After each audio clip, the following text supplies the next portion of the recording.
Welcome to Sleep Audiobooks. If you would like our Better Sleep Quick Guide filled with proven techniques to improve sleep, sign up to our mailing list at sleepaudiobooks.com and we'll send the PDF as a thank you. Subscribing and leaving a comment helps this channel more than you know, so please feel free to offer suggestions for future audiobooks or to just say hi.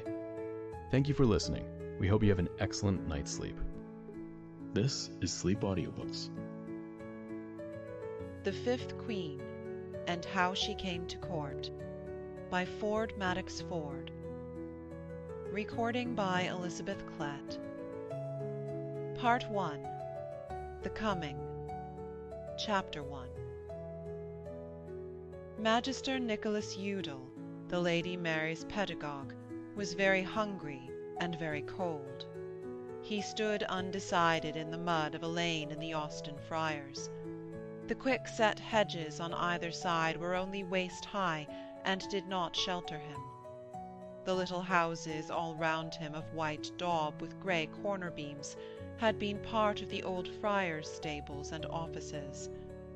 All that neighbourhood was a maze of dwellings and gardens, with the hedges dry, the orchard trees bare with frost, the arbours wintry and deserted. This congregation of small cottages was like a patch of common that squatters had taken. The great house of the Lord Privy Seal, who had pulled down the monastery to make room for it, was a central mass. Its gilded vanes were in the shape of men at arms, and tore the ragged clouds with the banners on their lances.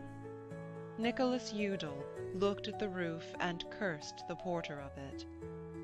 "He could have given me a cup of hypocras," he said, and muttered, as a man to whom Latin is more familiar than the vulgar tongue, a hexameter about pocula plena. He had reached London before 9 in one of the King's barges that came from Greenwich to take musicians back that night at 4. He had breakfasted with the Lady Mary's women at 6 off warm small beer and fresh meat, but it was 11 already, and he had spent all his money upon good letters. He muttered, "Pauper sum, pateor, fateor, quod didant fero," but it did not warm him. The Magister had been put in the Lady Mary's household by the Lord Privy Seal, and he had a piece of news as to the lady's means of treasonable correspondence with the Emperor her uncle. He had imagined that the news, which would hurt no one because it was imaginary, might be worth some crowns to him. But the Lord Privy Seal and all his secretaries had gone to Greenwich before it was light, and there was nothing there for the Magister. "You might have known as much, a learned man," the porter had snarled at him. "Isn't the new Queen at Rochester? Would our Lord bide here? Didn't your Magistership pass his barge on the river?" "Nay, it was still dark," the Magister answered. The porter sniffed and slammed to the grating in the wicket. Being of the old faith, he hated those Lutherans, or those men of the new learning, that it pleased his master to employ. Udal hesitated before the closed door. He hesitated in the lane beyond the corner of the house. Perhaps there would be no barges at the steps, no King's barges. The men of the Earl Marshal's service, being Papists, would pelt him with mud if he asked for a passage. Even the Protestant lord's men would jeer at him if he had no pence for them, and he had none. He would do best to wait for the musician's barge at 4. Then he must eat and shelter, and find a wench. He stood in the mud, long, thin, brown in his doctor's gown of fur, with his black flapped cap that buttoned well under his chin and let out his brown, lean, shaven, and humorous face like a woodpecker's peering out of a hole in a tree. The volumes beneath his arms were heavy.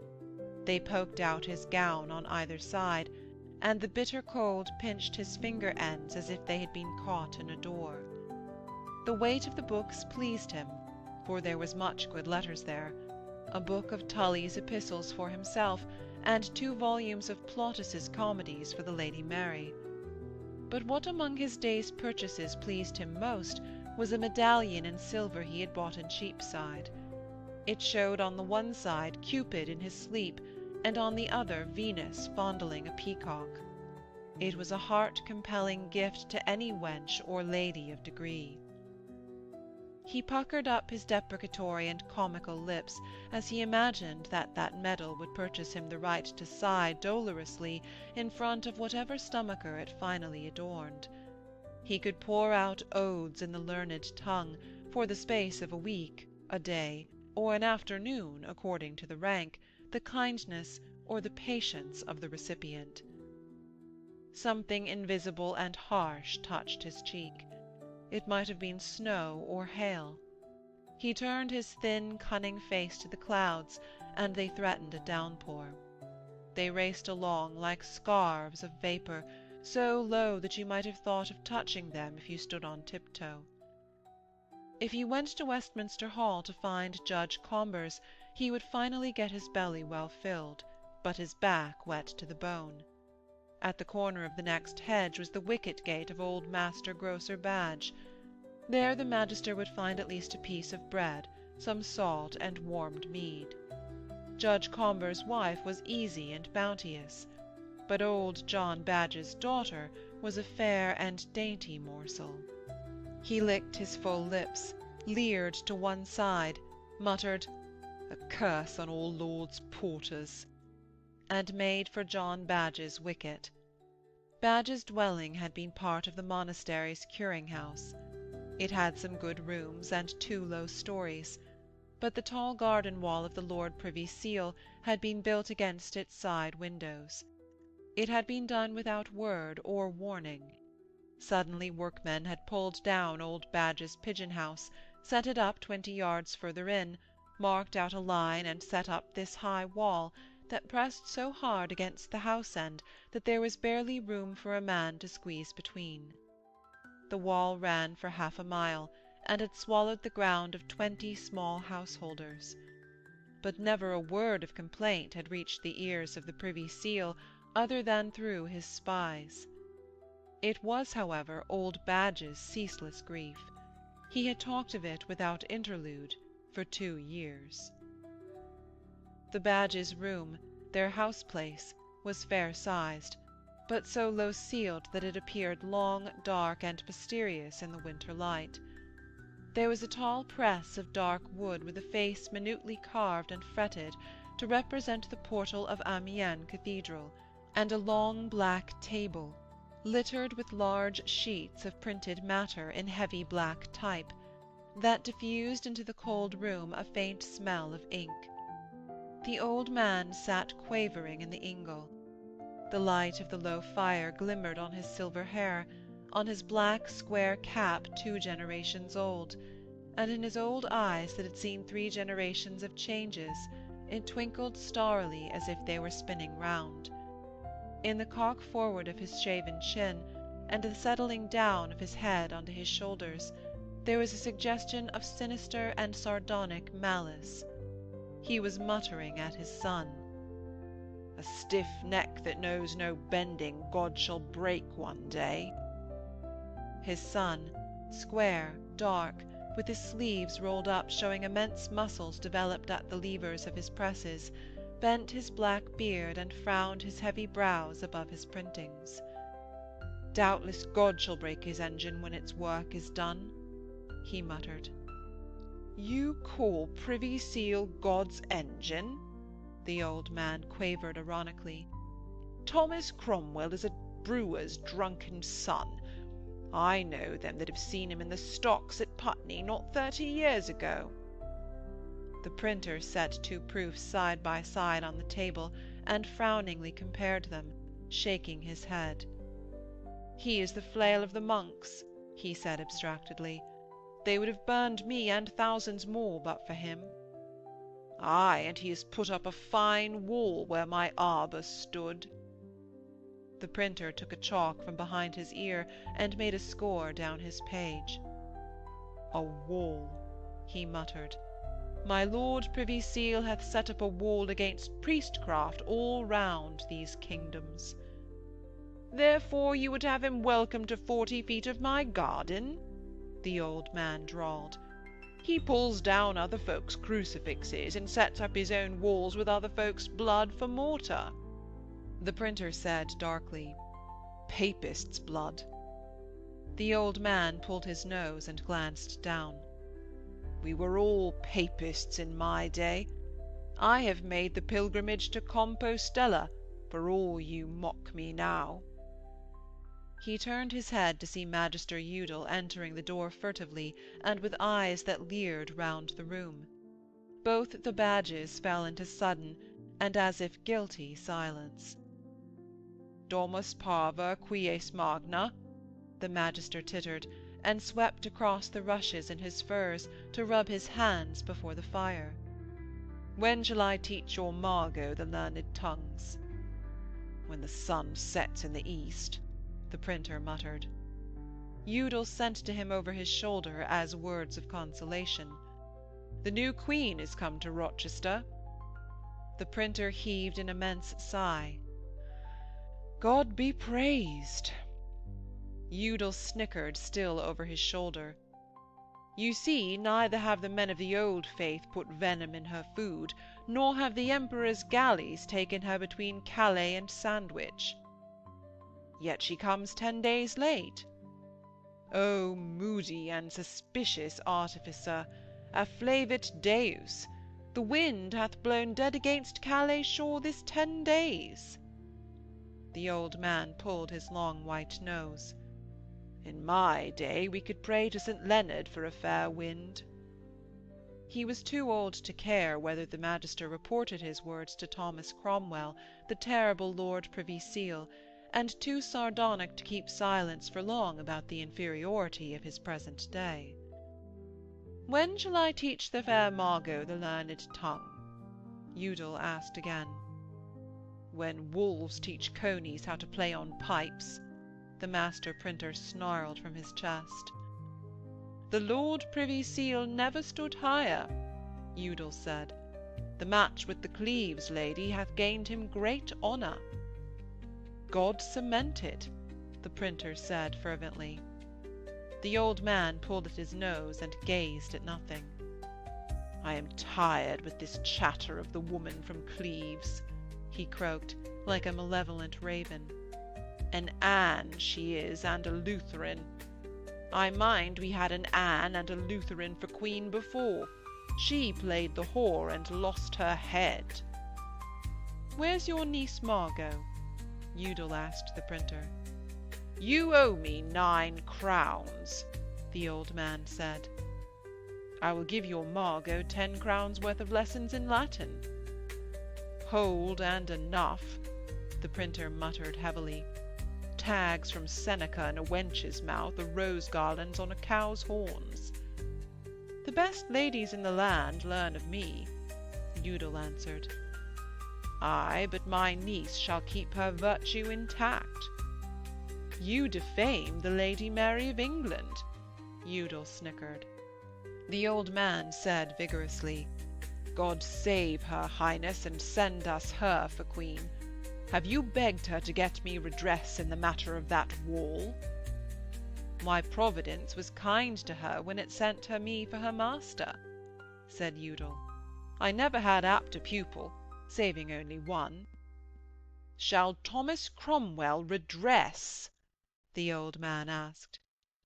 "If good learning can make a good queen, trust me to render her one." Udal avoided the question. "But alas, being declared bastard for very excellent reasons, she may not." "You owe me 9 crowns," Old Badge threatened him. He picked irritably at the fur on his gown and gazed at the carved leg of the table. "If you will not induce Privy Seal to pull down his wall, I will set the tipstaves on you." Master Udal laughed. "I will give thy daughter 10 crowns worth of lessons in the learned tongues." "You will receive another broken crown, Magister," the younger John said moodily. "Have you not scars enow by your wenching?" Udal pushed back the furs at his collar. "Master Printer John Badge the Younger," he flickered. If you break my crown, I will break your chapel. You shall never have license to print another libel. Give me your niece in wedlock." The old man said querulously, "Here's a wanterpole without 10 crowns would marry a wench with 3 beds and 700 florins." Udal laughed. "Call her to bring me meat and drink," he said. "Large words ill fill an empty stomach." The younger John went negligently to the great Flemish press. He opened the face and revealed on its dark shelves a patty of cold fish and a blackjack. With heavy movements and a solemn face, he moved these things, with a knife and napkins, onto the broad black table. The old man pulled his nose again and grinned. "Margot's in her chamber," he chuckled. "As you came up the wicket way, I sent my John to turn the key upon her. It's there at his girdle." It clinked indeed among rules, T-squares, and calipers at each footstep of the heavy printer between press and table. Magister Udal stretched his thin hands toward it. "I will give you the printing of the Lady Mary's Commentary of Plautus for that key," he said.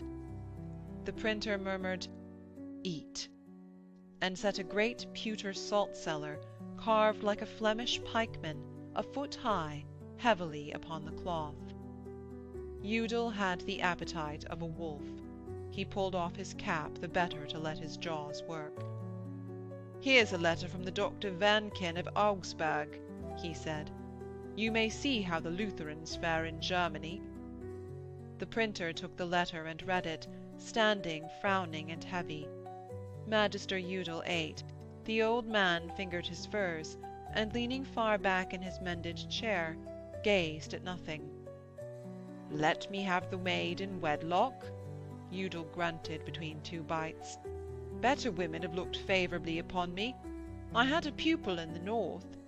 She was a Howard, and the Howards are all whores," the printer said over the letter. "Your Dr. Vankin writes like an Anabaptist."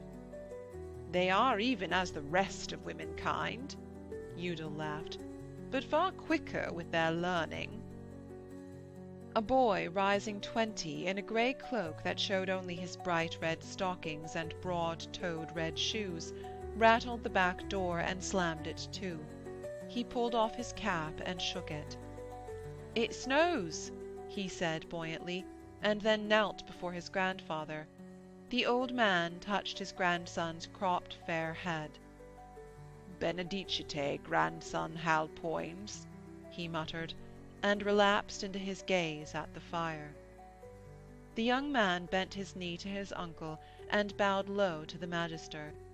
Being about the court, he had for Udal's learning and office a reverence that neither the printer nor his grandfather could share. He unfastened his grey cloak at the neck, and cast it into a corner after his hat.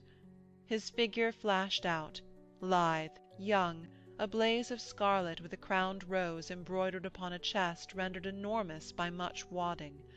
He was serving his apprenticeship as ensign in the gentlemen of the King's Guard, and because his dead father had been beloved by the Duke of Norfolk, it was said that his full ensigncy was near. He begged his grandfather's leave to come near the fire, and stood with his legs apart. "The new Queen's come to Rochester," he said. "I am here with the guard to take the heralds to Greenwich Palace." The printer looked at him unfavourably from the corner of his dark and gloomy eyes. "You come to suck up more money," he said moodily. "There is none in this house." "As Mary is my protectress," the boy laughed, "there is." He stuck his hands into his breeches pocket and pulled out a big fistful of crowns that he had won overnight at dice, and a long and thin Flemish chain of gold. "I have enow to last me till the thaw," he said. "I came to beg my grandfather's blessing on the first day of the year." "Dicing, wenching," the printer muttered. "If I ask thee for no blessing," the young man said, "it's because, uncle, thou art a Lutheran that can convey none. Where's Margot? This chain's for her." The fair Margot's locked in her chamber. Udal snickered. Whysomever then? Hath she stolen a tart? Nay, but I would have her in wedlock. Thou? You? Your magistership? The boy laughed incredulously. The printer caught in his tone his courtier's contempt for the artificer's home, and his courtier's reverence for the magister's learning. Keep thy sister from beneath this fox's tooth, he said. The likes of him mate not with the like of us. The like of thee, uncle? The boy retorted with good-humoured insolence. My father was a gentleman, who married my sister for her small money, and died leaving thee and thy sister to starve. Nay, I starve not, the boy said, and Margot's a plump faggot. A very Cynthia among willow trees, the magister said. Why, your magistership shall have her, the boy said. I am her lawful guardian. His grandfather laughed as men laugh to see a colt kick up its heels in a meadow. But the printer waved his bare arm furiously at the magister. Get thee gone out of this decent house. His eyes rolled, and his clenched fist was as large as a ham. Here you come not a wenching.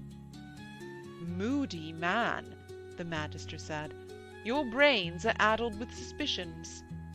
The young man swelled his scarlet breast still more consequentially. This is no house of thine, uncle, but my grandfather's. Young ass's colt, the printer fulminated. Wouldst have thy sister undone by this Latin mouth-mincer? Udal grinned at him, and licked his lips. The printer snarled. Know'st thou not, young ass, that this man was thrown out of his mastership at Eton for his foul living? Udal was suddenly on his feet, with the long pastry knife held back among the furs of his gown. Ignoble, he began, but he lost his words in his trembling rage. The printer snatched at his long measuring-stick. Down, knife, he grunted, for his fury too made his throat catch. Have a care, nunky, the young man laughed at the pair of them. They teach knife thrusts in his Italian books. I will have thy printer's licence revoked, ignoble man, the magister said, grinning hideously. Thou, a Lutheran, to turn upon me who was undone by papist lies. They said I lived foully, they said I stole the silver cellars. He turned upon the old man, stretching out the hand that held the knife in a passionate gesture. Your papists said that, he appealed, but not a one of them believed it, though you dub me Lutheran. See you, do I not govern now the chief papist of you all? Would that be if they believed me filthy in my living? Have I not governed in the house of the Howards, the lord of it being absent? Would that have been if they had believed it of me? And then, he turned again upon the printer, for the sake of your men, for the sake of the new learning, which God prosper, I was cast down. The printer grunted surlily. 'Tis known no wench is safe from thy amorousness. How many husbands have broken thy pate? The magister threw the knife onto the table, and rose, frostily rustling in his gown. I shall bring thee down, ignoble man, he said. If thou hast the power to do that, the old man asked suddenly, wherefore canst not get me redress in the matter of my wall? The magister answered angrily, Privy Seal hath swallowed thy land, he shall not disgorge. But this man he shall swallow. Know you not that you may make a jack swallow, but no man shall make him give back? I, nor thou, nor the devil's self. Oh, a God's name, bring not fail Crummock into this household, the young man cut in. Would you undo us all? Ignoble to twit a man with that Eton villainy, the magister answered. A God's name, bring not Privy Seal into the quarrel, the young man repeated. None of us of the old faith believe that lie. "Keep thy tongue off Cromwell's name, young fool," his grandfather said. "We know not what wolves have ears." The young man went pale. The printer himself went pale, remembering suddenly that the Magister was a spy of Cromwell's. All three of them had their eyes upon Udal. Only the old man, with his carelessness of his great age, grinned with curiosity as if the matter were a play that did not concern him. The Magister was making for the door with the books beneath his arm and a torturing smile round his lips. The boy, with a deep oath, ran out after him, a scarlet flash in the darkening room. Old Badge pulled at his nose and grinned maliciously at the fire beside him. "That is thy deliverer, that is thy flail of the monks," he croaked at his son. The printer gazed moodily at the fire. "Nay, it is but one of his servants," he answered mechanically. "And such servants go up and down this realm of England and ride us with iron bridles." The old man laughed dryly and bitterly. "His servant? See how we are held. We dare not shut our doors upon him, since he is Cromwell's servant. Yet if he come in, he shall ruin us, take our money that we dare not refuse, deflower our virgins. What then is left to us between this setter-up of walls and his servants?" The printer, fingering the T-square in his belt, said slowly, "I think this man loves too well that books should be printed in the Latin tongue to ruin any printer of them upon a private quarrel. Else I would get me across the seas." "He loves any wench much better," the old man answered maliciously. "Hearken!" Through the wall there came a scuffling sound, thumps, and the noise of things falling. The wall there touched on the one that Cromwell had set up, so that there was bare room for a man to creep between. "Body of God!" the printer said. "Is he eavesdropping now?" "Nay, this is courtship," the old man answered. His head leaned forward with a bird-like intentness. He listened with one hand held out as if to still any sound in the room. They heard footsteps from the floor above, a laugh and voices. "Now Margot talks to him from her window." The printer had a motion of convulsed rage. "I will break that knave's spine across my knee." "Nay, let be," the old man said. "I command thee, who am thy father, to let the matter be." "Would you have him?" the printer began with a snarl. "I would not have my house burnt down because this Cromwell spy's body should be found upon our hands. To-morrow the wench shall be sent to her Aunt Wardle in Bedfordshire. Ay, and she shall be soundly beaten to teach her to love virtue." The young man opened the house door and came in, shivering in his scarlet because he had run out without his cloak. "A pretty medley you have made," he said to his uncle, "but I have calmed him. Wherefore should not this Magister marry Margot?" He made again for the fire. "Are we to smell always of ink?" He looked disdainfully at his uncle's proofs, and began to speak with a boy's seriousness and ingenuous confidence. They would tell his uncle at court that if good print be the body of a book, good learning is even the soul of it. At court he would learn that it is thought this Magister shall rise high. There good learning is much prized. Their lord the king had been seen to talk and laugh with this Magister. "For our gracious lord loveth good letters. He is in such matters skilled beyond all others in the realm." The old man listened to his grandson, smiling maliciously and with pride. The printer shrugged his shoulders bitterly. The muffled sounds and the voices through the house end continued, and the boy talked on, laying down the law valiantly and with a cheerful voice. He would gain advancement at court through his sister's marriage with the Magister.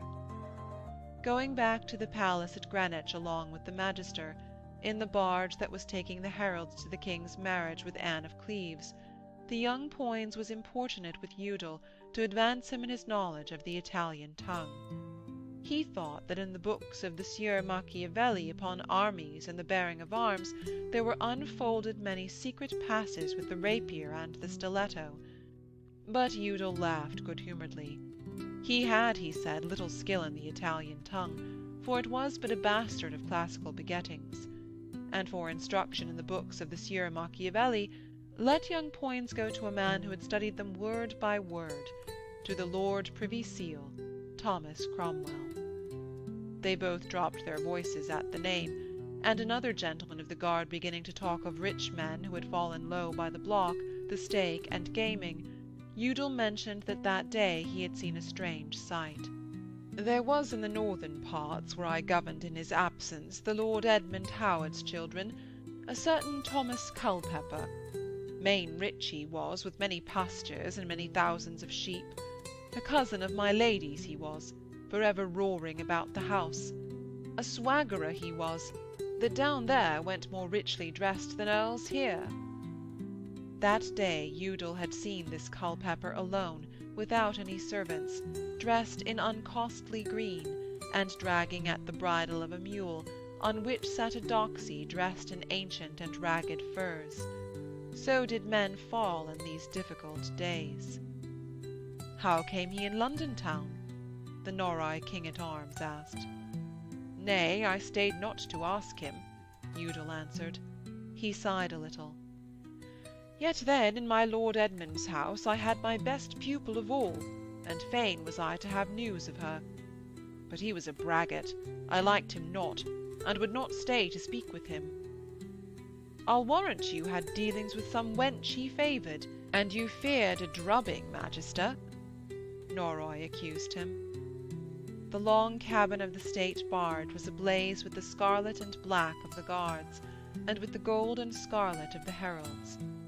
Magister Udal sighed. You had good, easy days in Lord Edmund's house? Norroy asked. End of section 1.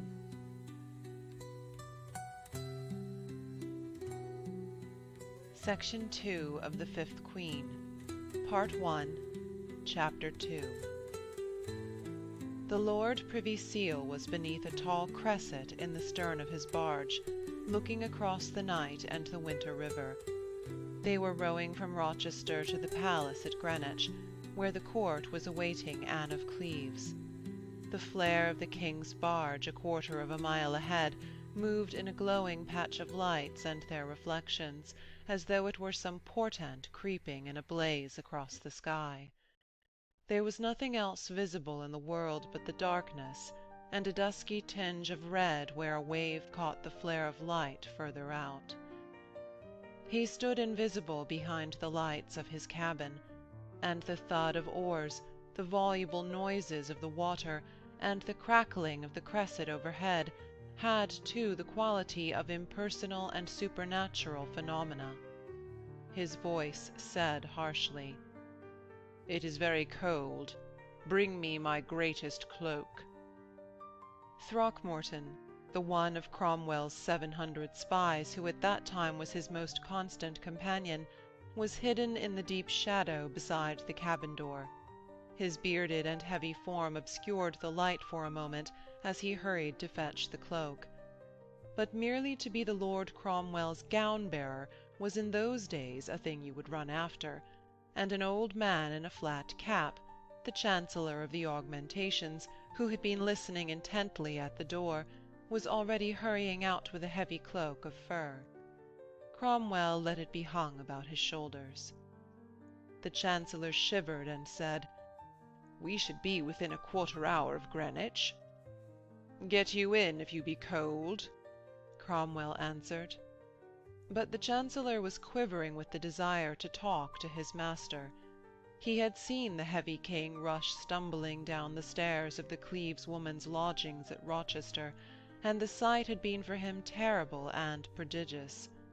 It was Cromwell who had made him Chancellor of the Augmentations, who had even invented the office to deal with the land taken from the abbeys, and he was so much the creature of this Lord Privy Seal that it seemed as if the earth was shivering all the while for the fall of this minister, and that he himself was within an inch of the ruin, execration, and death that would come for them all once Cromwell were down.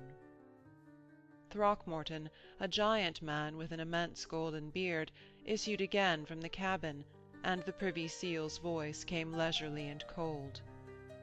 "What said Lord Cassilis of this? And the fellow Knighton? I saw them at the stairs." Privy Seal had such eyes that it was delicate work lying to him. But Throckmorton brought out heavily. "Cassilis, that this Lady Anne should never be queen." "Ay, but she must," the Chancellor bleated. He had been bribed by 2 of the Cleves lords to get them lands in Kent when the Queen should be in power. Cromwell's silence made Throckmorton continue against his will. "Knighton, that the Queen's breath should turn the King's stomach against you.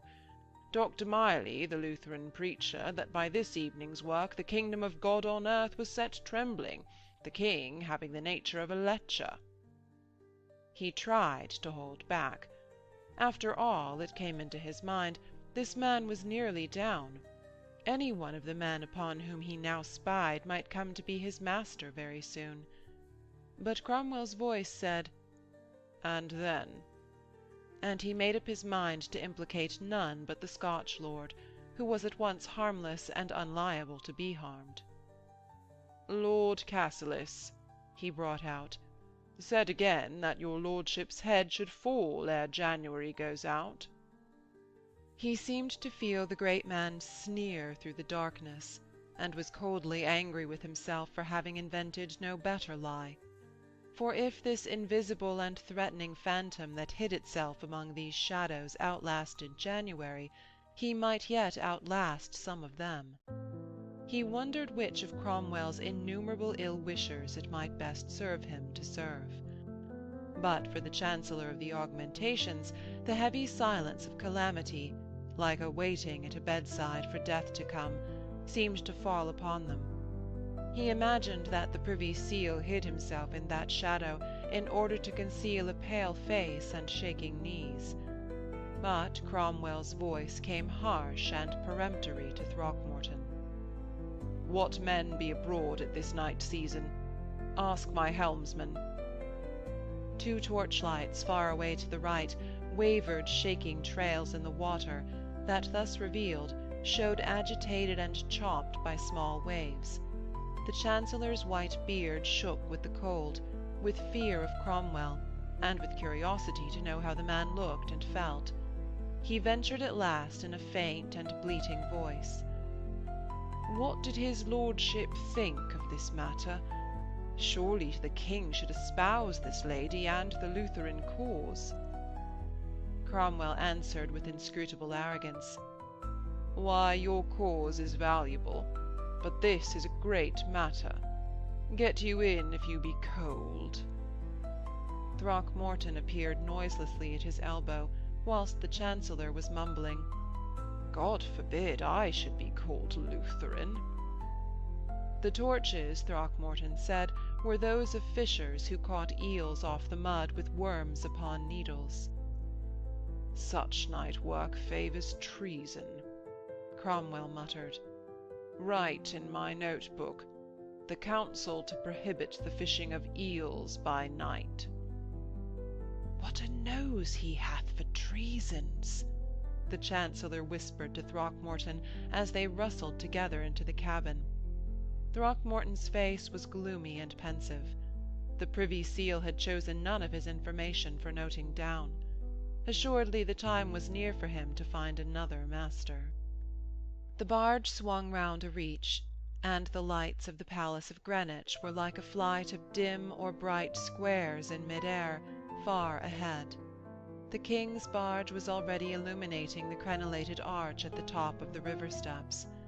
A burst of torches flared out to meet it and disappeared.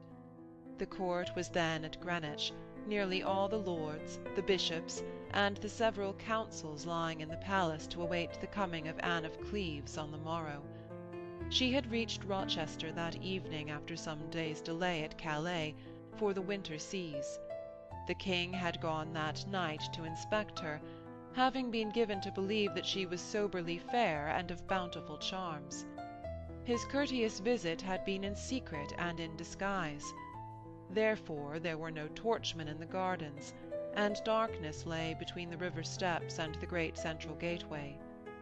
But a bonfire, erected by the guards to warm themselves in the courtyard, as it leapt up or subsided before the wind, showed that tall tower pale and high, or vanishing into the night, with its carved stone garlands, its stone men-at-arms, its lions, roses, leopards, and naked boys. The living houses ran away from the foot of the tower, till the wings, coming towards the river, vanished continually into shadows.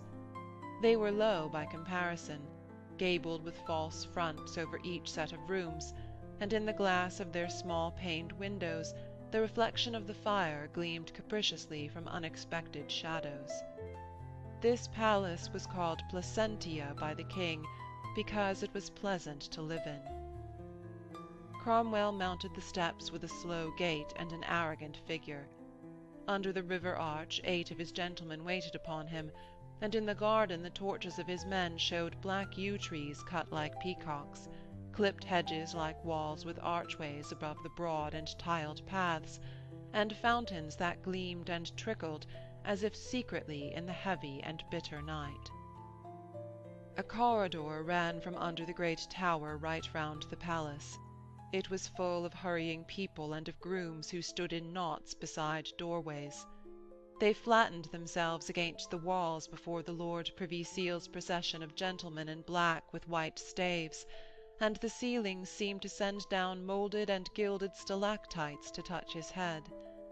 The beefeater before the door of the Lady Mary's lodgings spat upon the ground when he had passed. His hard glance travelled along the wall like a palpable ray, about the height of a man's head. It passed over faces and slipped back to the gilded wainscoting. Tiring women upon whom it fell shivered, and the serving men felt their bowels turn within them. His round face was hard and alert, and his lips moved ceaselessly one upon the other. All those serving people wondered to see his head so high, for already it was known that the king had turned sick at the sight of his bedfellow that should be. And indeed the palace was only awake at that late hour because of that astounding news, dignitaries lingering in each other's quarters to talk of it, whilst in the passages their waiting men supplied gross commentaries. He entered his door. In the ante-room 2 men in his livery removed his outer furs deftly, so as not to hinder his walk. Before the fire of his large room a fair boy knelt to pull off his jewelled gloves, and Hanson, one of his secretaries, unclasped from his girdle the corded bag that held the Privy Seal. He laid it on a high stand between 2 tall candles of wax upon the long table. The boy went with the gloves, and Hanson disappeared silently behind the dark tapestry in the further corner. Cromwell was meditating above a fragment of flaming wood that the fire had spat out far into the tiled forehearth. He pressed it with his foot gently towards the blaze of wood in the chimney. His plump hands were behind his back. His long upper lip ceaselessly caressed its fellow, moving as one line of a snake's coil glides above another. The January wind crept round the shadowy room behind the tapestry, and as it quivered stags seemed to leap over bushes, hounds to spring in pursuit, and a crowned Diana to move her arms, taking an arrow from a quiver behind her shoulder.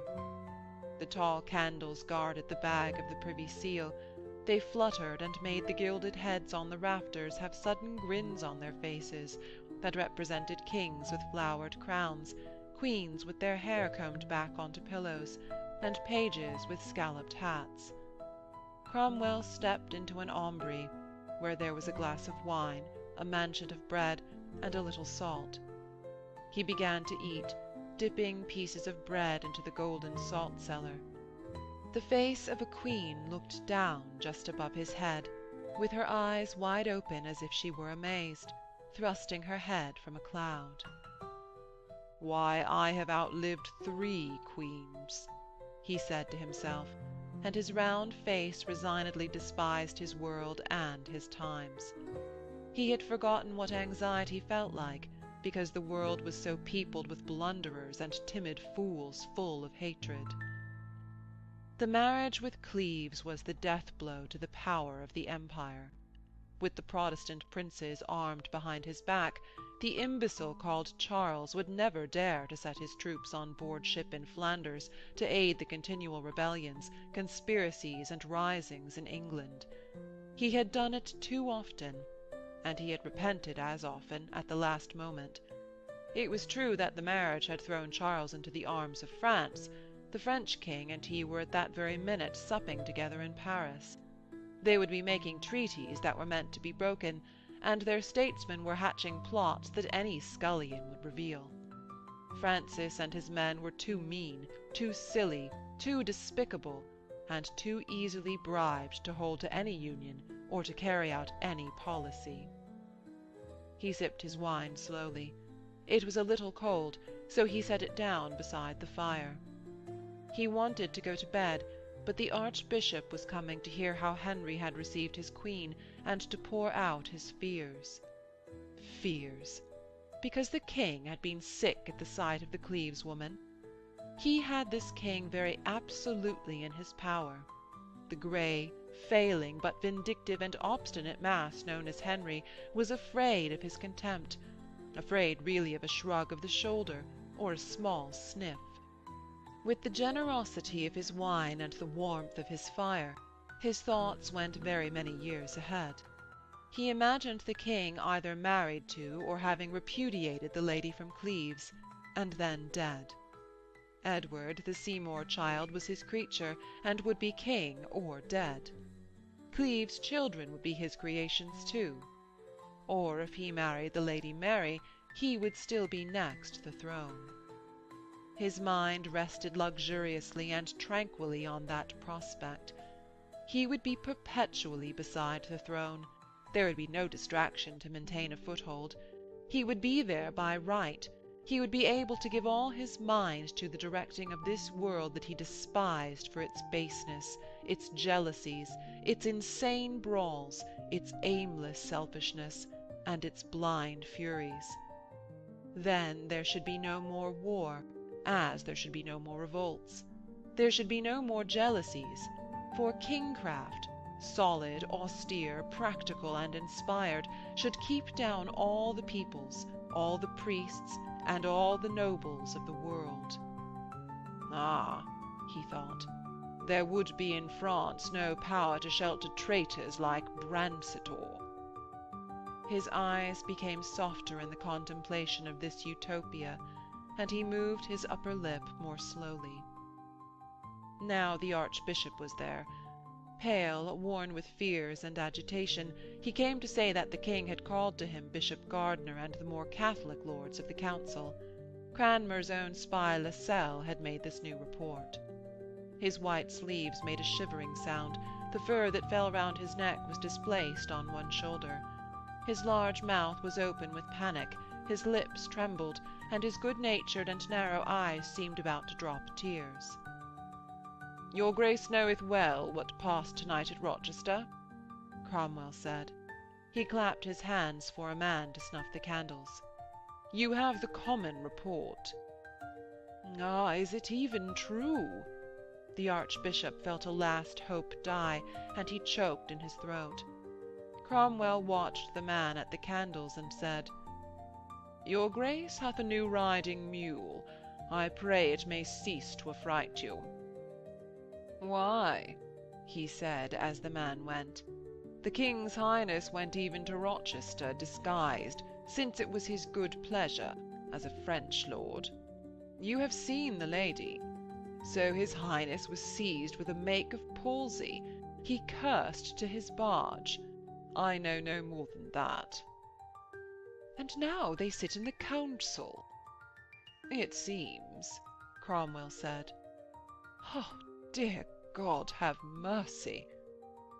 The Archbishop's thin hands wavered before the crucifix on his breast, and made the sign of the cross. The very faces of his enemies seemed visible to him. He saw Gardiner of Winchester, with his snake's eyes under the flat cap, and the Duke of Norfolk with his eyes malignant in a long yellow face. He had a vision of the king, a huge red lump beneath the high dais at the head of the council table, his face suffused with blood, his cheeks quivering. He wrung his hands and wondered if at Smithfield the Lutherans would pray for him, or curse him for having been lukewarm. "Why, Goodman Gossip," Cromwell said compassionately, "we have been nearer death 10 times. He uttered his inmost thoughts out of pity. All this he had awaited. The King's Highness, by the report of his painters, his ambassadors, his spies, they were all in the pay of Cromwell, had awaited a lady of modest demeanour, a coy habit, and a great and placid fairness. I had warned the Almains at Rochester to attire her against our coming, but she slobbered with ecstasy and slipped sideways, aiming at a courtesy. Therefore the king was hot with new anger and disgust. You and I are undone." Cranmer was passive with despair.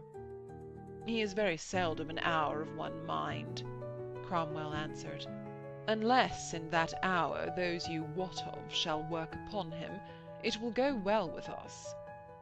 "They shall, they shall." "I wait to see." There seemed to Cranmer something horrible in this impassivity. He wished his leader to go to the king, and he had a frantic moment of imagining himself running to a great distance, hiding his head in darkness. Cromwell's lips went up in scorn. "Do you imagine the Yellow Duke speaking his mind to the king? He is too craven." A heavy silence fell between them. The fire rustled, the candles again needed snuffing. "Best get to bed," Cromwell said at last. "Could I sleep?" Cranmer had the irritation of extreme fear. His master seemed to him to have no bowels. But the waiting told at last upon Cromwell himself. "I could sleep, an you would let me," he said sharply. "I tell you, the king shall be another man in the morning." "Aye, but now, but now!" He imagined the pens in that distant room creaking over the paper with their committals, and he wished to upbraid Cromwell. It was his policy of combining with Lutherans that had brought them to this. Heavy thundering came on the outer door. "The king comes!" Cromwell cried victoriously. He went swiftly from the room. The archbishop closed his eyes and suddenly remembered the time when he had been a child. Privy Seal had an angry and contemptuous frown at his return. "They have kept him from me." He threw a little scroll onto the table. Its white silence made Cranmer shudder. It seemed to have something of the heavy threatening of the king's self. "We may go to bed," Cromwell said. "They have devised their shift." "You say?" "They have temporized. They have delayed. I know them." He quoted contemptuously from the letter. "We would have you send presently to ask of the Almain lords, with the Lady Anne, the papers concerning her pre-contract to the Duke of Lorraine." Cranmer was upon the point of going away in the joy of this respite, but his desire to talk delayed him, and he began to talk about the canon law and pre-contracts of marriage. It was a very valid cause of nullity, all the doctors held. "Think you I have not made very certain the pre-contract was nullified? This is no shift." And Cromwell spoke wearily and angrily. "Goodman Archbishop, dry your tears. Tonight the king is hot with disgust, but I tell you he will not cast away his kingdom upon whether her teeth be white or yellow. This is no woman's man." Cranmer came nearer the fire and stretched out his lean hands. "He hath dandled of late with the Lady Cassilis." "Well, he hath been pleasant with her." Cranmer urged, A full-blown man towards his failing years is more prone to women than before. Then he may go a-wenching. He began to speak with a weary passion. To cast away the Lady Anne now were a madness. It would be to stand without a friend before all nations armed to their downfall. This king would do no jot to lose a patch upon his sovereignty. Cranmer sought to speak. His Highness is always hot o' nights, Cromwell kept on. It is in his nature so to be. But by morning the German princess shall make him afraid again, and the Lutherans of this goodly realm. Those mad swine are friends. He will burn 7 of them on tomorrow se'nnight, Cranmer said. Nay, I shall enlarge them on Wednesday. Cranmer shivered. They grow very insolent. I am afraid. Cromwell answered with a studied nonchalance. My bones tell me it shall be an eastward wind. It shall not rain on the new queen's bridals. He drank up his warm wine, and brushed the crumbs from the furs round his neck. You are a very certain man, the Archbishop said. Going along the now dark corridors, he was afraid that some ruffling boy might spring upon him from the shadows. Norfolk, as the Earl Marshal, had placed his lodgings in a very distant part of the palace, to give him long journeys, that, telling upon his asthma, made him arrive breathless and convulsed at the king's rooms when he was sent for. End of Section 2. Section 3 of The Fifth Queen, Part 1, Chapter 3. The shadow of the king kept hands from throats in the palace, but grooms were breaking each other's heads in the stables till towards morning.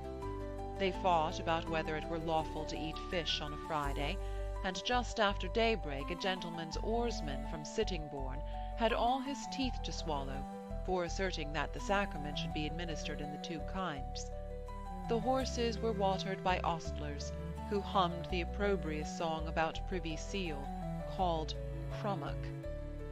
In the hillocks and lawns of the park round the palace, Lutherans waited all night to welcome their queen. They lit small fires on the turf, and standing round them, sang triumphal hymns. A princess was coming from Cleves, a Lutheran. The dayspring from on high was visiting them. Soon now, the axe and the flail should be given into their hands. In the dawn, their boats could be seen pulling like water beetles all across the pallid river from the Essex shores. They clustered in grey masses round the common steps. A German horse merchant from the city pulled a putrid cat out of the river mud and held it over his head. He shrieked, "Hic hocus pocus," parodying the hoc corpus meum of the Mass. The soldiers of the Duke of Norfolk were unable to reach him for the crowd. There were but 10 of them under a captain, set to guard the little postern in the side wall of the garden. Towards 10 o'clock the Mayor of London came by land. He had with him all his brotherhood with their horses and armed guards in a long train. The Mayor and his aldermen had entrance into the palace, but the Duke had given orders that men and horses must bide in the park.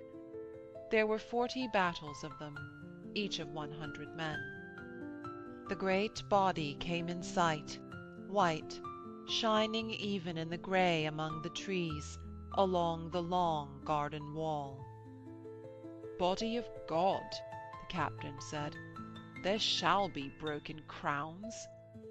He bade his men hold their pikes across, and paced unconcernedly up and down before the door.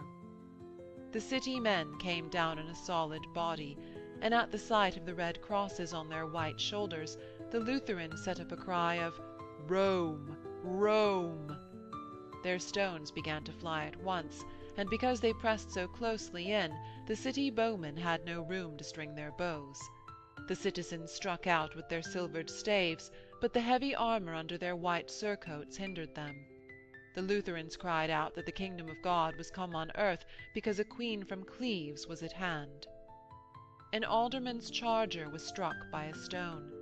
It broke loose and crashed all foaming and furious through a tripe stall on which a preacher was perched to hold forth. The riot began then. All in among the winter trees the city men in their white and silver were fighting with the Lutherans in their grey frieze. The citizens' hearts were enraged because their famous Dominican preacher had been seized by the Archbishop and spirited into Kent. They cried to each other to avenge Dr. Latter on these lowsels. Men struck out at all and sundry. A woman, covered to the face in a fur hood and riding a grey mule, was hit on the arm by the quarterstaff of a Protestant butcher from the Crays, because she wore a crucifix round her neck. She covered her face and shrieked lamentably. A man in green, at the mule's head, on the other side, sprang like a wild cat onto the beast's neck. His face blazed white, his teeth shone like a dog's. He screamed and struck his dagger through the butcher's throat.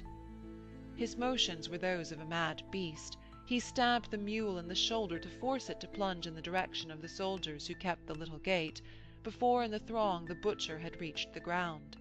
The woman was flogging at the mule with her reins. "I have killed un!" he shrieked. He dived under the pikes of the soldiers and gripped the captain by both shoulders. "We be the cousins of the Duke of Norfolk," he cried. His square red beard trembled beneath his pallid face, and suddenly he became speechless with rage. Hands were already pulling the woman from her saddle, but the guards held their pikes transversely against the faces of the nearest, crushing in noses and sending sudden streaks of blood from jaws. The uproar was like a hurricane, and the woman's body, on high, swayed into the little space that the soldiers held. She was crying with the pain of her arm that she held with her other hand. Her cousin ran to her and mumbled words of inarticulate tenderness, ending again in, "I have killed un." The mob raged round them, but the soldiers stood firm enough. A continual cry of "Harlot! Harlot!" went up. Stones were scarce on the sward of the park, but a case bottle aimed at the woman alighted on the ear of one of the guards. It burst in a foam of red, and he fell beneath the belly of the mule with a dry grunt and the clang of iron. The soldiers put down the points of their pikes and cleared more ground. Men lay wallowing there when they retreated. The man shouted at the captain, "Can you clear us a way to yon stairs?" And at a shake of the head, "Then let us enter this gate." The captain shook his head again. "I am Thomas Culpepper. This is the Duke's niece, Kat," the other shouted. The captain observed him stoically from over his thick and black beard. "The King's Highness is within this garden," he said. He spoke to the porter through the little niche at the wicket. A company of the city soldiers, their wands beating like flails, cleared for a moment the space in front of the guards. Culpepper, with the hilt of his sword, was hammering at the studded door. The captain caught him by the shoulder and sent him to stagger against the mule's side. He was gasping and snatched at its hilt. His bonnet had fallen off, his yellow hair was like a shock of wheat, and his red beard flecked with foam that spattered from his mouth. "I have killed one. I will kill thee," he stuttered at the captain. The woman caught him round the neck. "Oh, be still," she shrieked. "Still, calm, ye kill me." She clutched him so closely that he was half throttled. The captain paced stoically up and down before the gate. "Madam," he said, "I have sent one hastening to his dukeship. Doubtless you shall enter." He began to pull the soldier from beneath the mule's belly by one foot, and picking up his pike, leaned it against the wall. With his face pressed against his cousin's furred side, Thomas Culpepper swore he would cut the man's throat.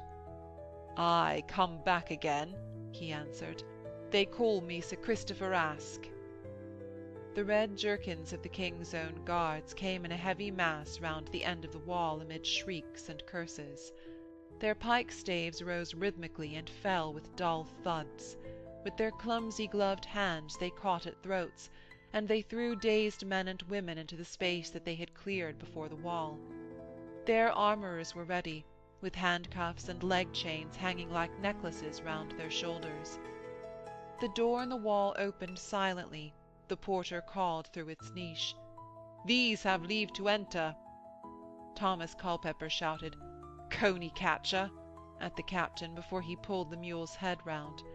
The beast hung back on his hand, and he struck it on its closed eyes in a tumult of violent rage. It stumbled heavily on the threshold, and then darted forward so swiftly that he did not hear the direction of the porter that they should turn only at the third alley. Tall and frosted trees reached up into the dim skies. The deserted avenues were shrouded in mist, and there was a dead and dripping silence. "7 brawls you've brought me into," the woman's voice came from under her hood. "This weary journey." He ran to her stirrup and clutched her glove to his forehead. "Y'ave calmed me," he said. "Your voice shall ever calm me." She uttered a hopeless, "Oh, ay," and then, "Where be we?" They had entered a desolate region of clipped yews, frozen fountains, and high-trimmed hedges. He dragged the mule after him. Suddenly there opened up a very broad path, tiled for a width of many feet. On the left it ran to a high tower's gaping arch. On the right it sloped nobly into a grey stretch of water. "The river is even there," he muttered. "We shall find the stairs." "I would find my uncle in this palace," she said. But he muttered, "Nay, nay," and began to beat the mule with his fist. It swerved, and she became sick and dizzy with the sudden jar on her hurt arm. She swayed in her saddle, and in a sudden flaw of wind, her old and torn furs ruffled jaggedly all over her body. End of Section 3. Section 4 of The Fifth Queen, Part 1, Chapter 4.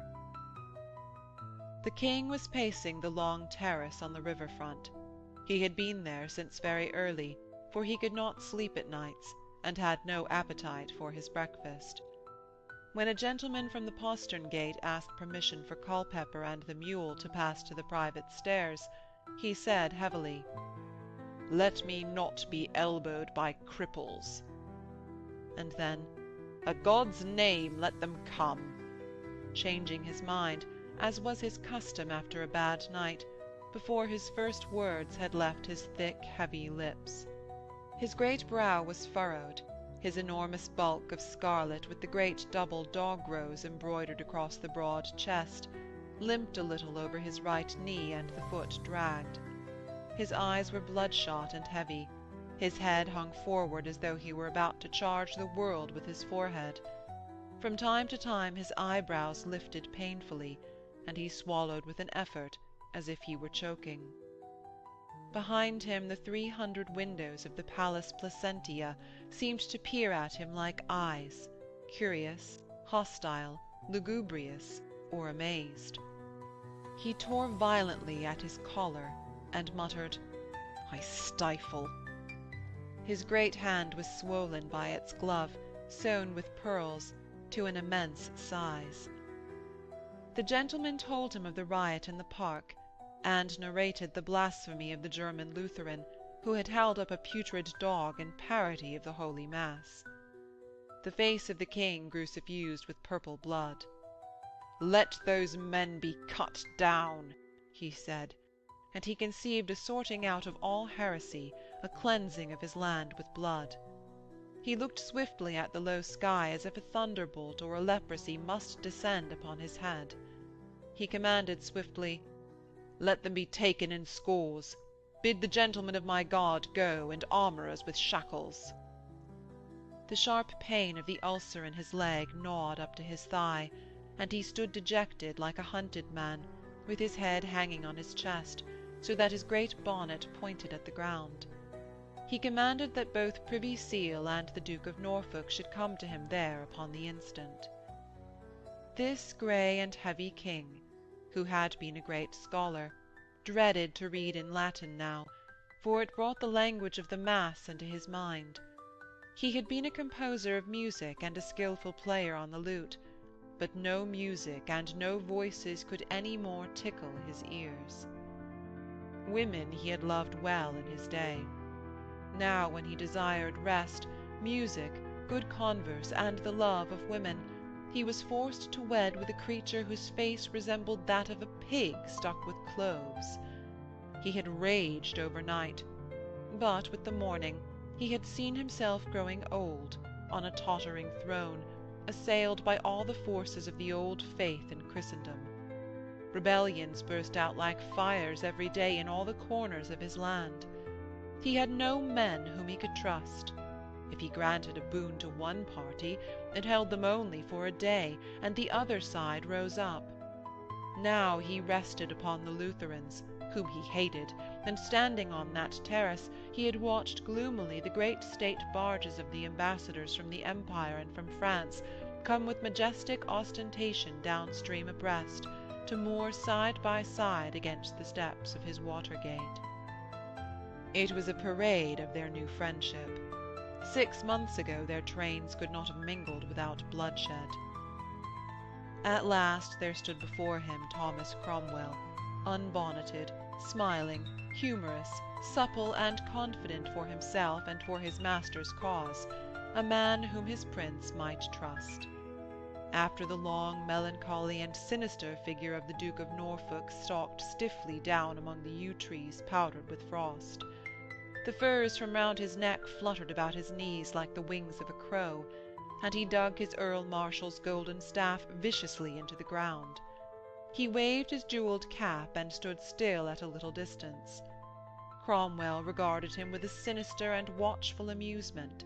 He looked back at Privy Seal with a black malignancy that hardened his yellow features, his hooked nose and pursed lips into the likeness of a mask representing hatred. This Norfolk was that Earl of Surrey who had won Flodden Field.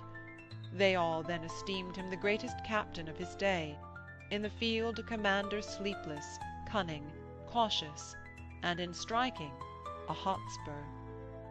A dour and silent man, he was the head of all the Catholics, of all the reaction of that day. But in the long duel between himself and Cromwell, he had seemed fated to be driven from post to post, never daring to proclaim himself openly the foe of the man he dreaded and hated. Cranmer, with his tolerant spirit, he despised. Here was an archbishop who might rack and burn for discipline's sake, and he did nothing.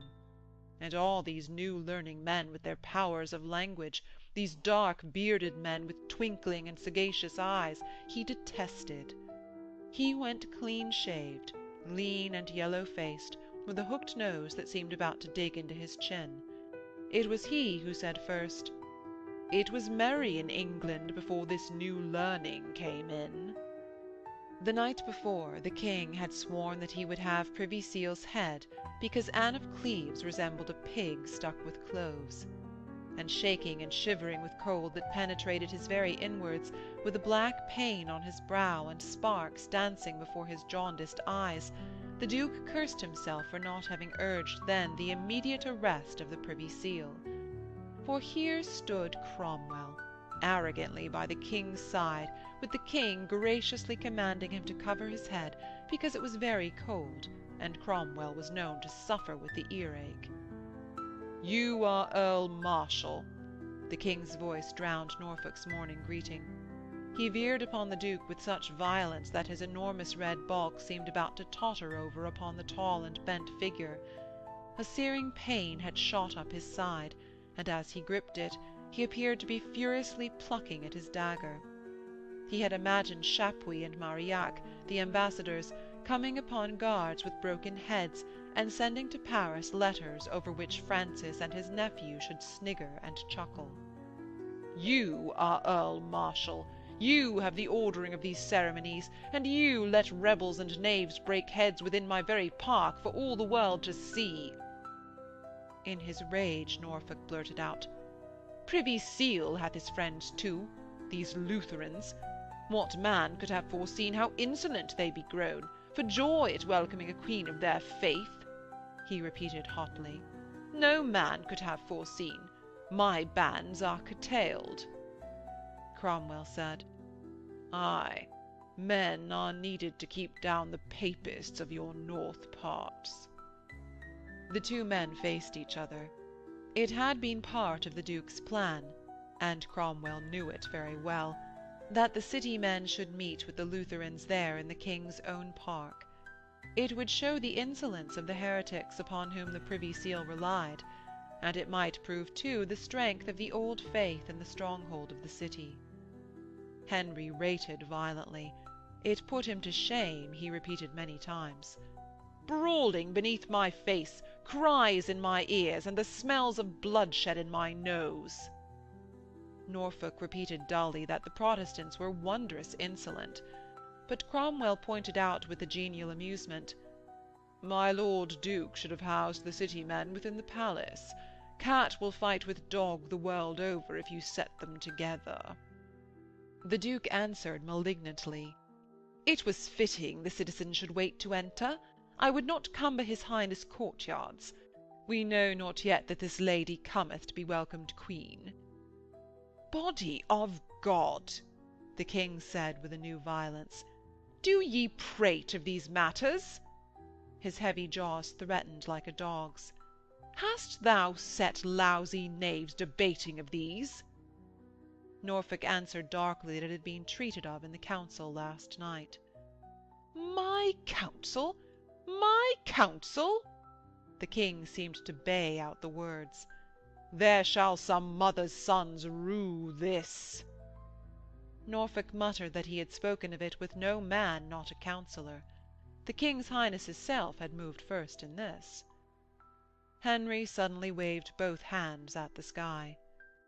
Take you good order, he said heavily into the lean and yellow face of the Duke. Marshal these ceremonies fitly from henceforth. Let nothing lack. Get you gone. An end must be made of talk and gossip. The rumour of last night's council must appear an idle tale, a falsehood of despairing papists. The Queen cometh, he said. With the droop of the Duke's long arms, his hat seemed to brush the stones, his head fell on his chest. It was finished. He had seen so many things go that he loved. And now this old woman with her Germans, her heresies, her children doubtless, meant the final downfall of the old order in his day. It would return, but he would never see it, and under Cromwell's sardonic gaze his head hung limply, and his eyes filled with hot and blinding drops. His face trembled like that of a very old man. The King had thrust his hand through Cromwell's arm, and with a heavy familiarity as if he would make him forget the council of last night, he was drawing him away towards the water-gate.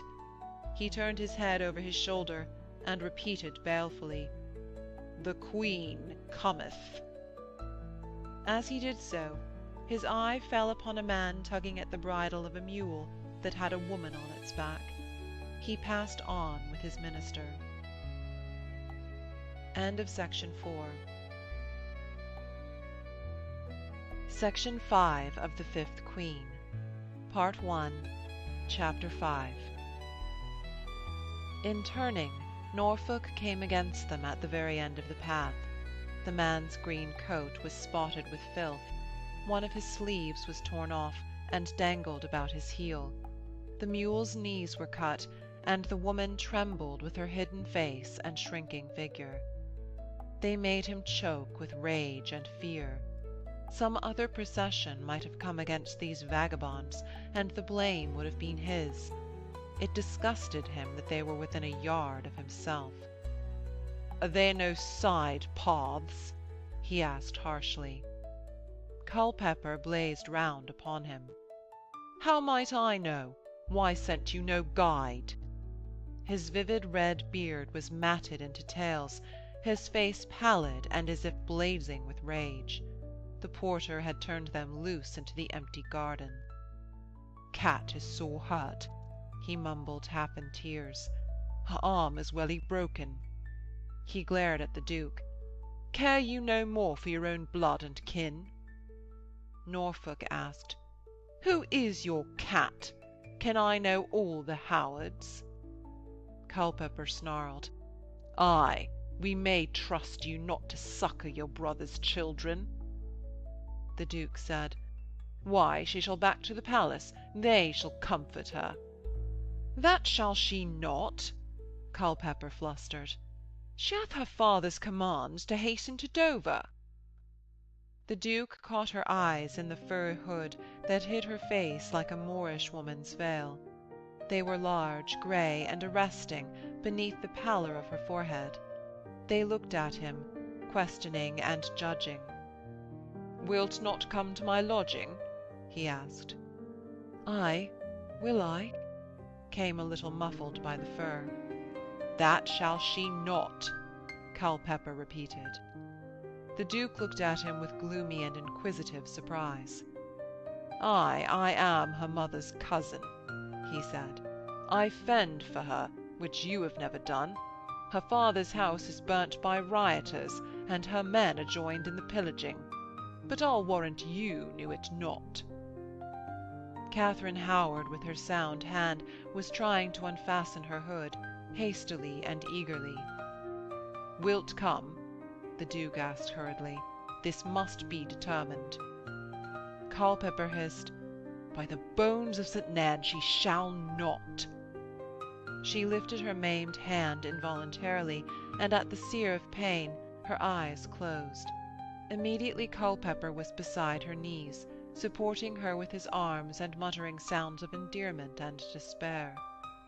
The Duke, hearing behind him the swish-pad of heavy soft shoes, as if a bear were coming over the pavement, faced the King. "This is my brother's child," he said. "She is sore hurt. I would not leave her like a dog." And he asked the King's pardon. "Why, God forbid," the King said. "Your Grace shall succour her." Culpepper had his back to them, caring nothing for either in his passion. Henry said, "Ay, take good care for her," and passed on with Privy Seal on his arm. The Duke heaved a sigh of relief, but he remembered again that Anne of Cleves was coming, and his black anger that Cromwell should thus once again have the King thrown back to him came out in his haughty and forbidding tone to Culpepper.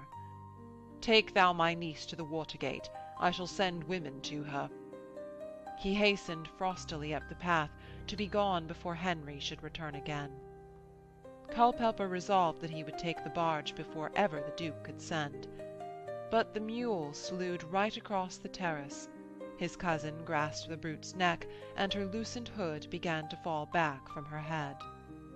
The King, standing 20 yards away, with his hand shaking Cromwell's shoulder, was saying, "See you how grey I grow?" The words came hot into a long harangue. He had been urging that he must have more money for his works at Calais. He was agitated because a French chalk pit outside the English lines had been closed to his workmen. They must bring chalk from Dover at a heavy cost for barges and balingers. This was what it was to quarrel with France. Cromwell had his mind upon widening the breach with France. He said that a poll tax might be levied on the subjects of Charles and Francis then in London. There were goldsmiths, wool-staplers, horse-merchants, whoremasters, painters, musicians, and vintners. The King's eyes had wandered to the grey river, and then from a deep and moody abstraction he had blurted out those words. Henry was very grey, and his face, inanimate and depressed, made him seem worn and old enough. Cromwell was not set to deny it. The King had his glass. He sighed a little and began, "The heavy years take their toll." Henry caught him up suddenly. "Why, no, it is the heavy days, the endless nights. You can sleep, you." But him, the King, incessant work was killing. You see how this world will never let me rest." In the long black nights he started from dozing. When he took time to dandle his little son, a panic would come over him because he remembered that he lived among traitors and had no God he could pray to.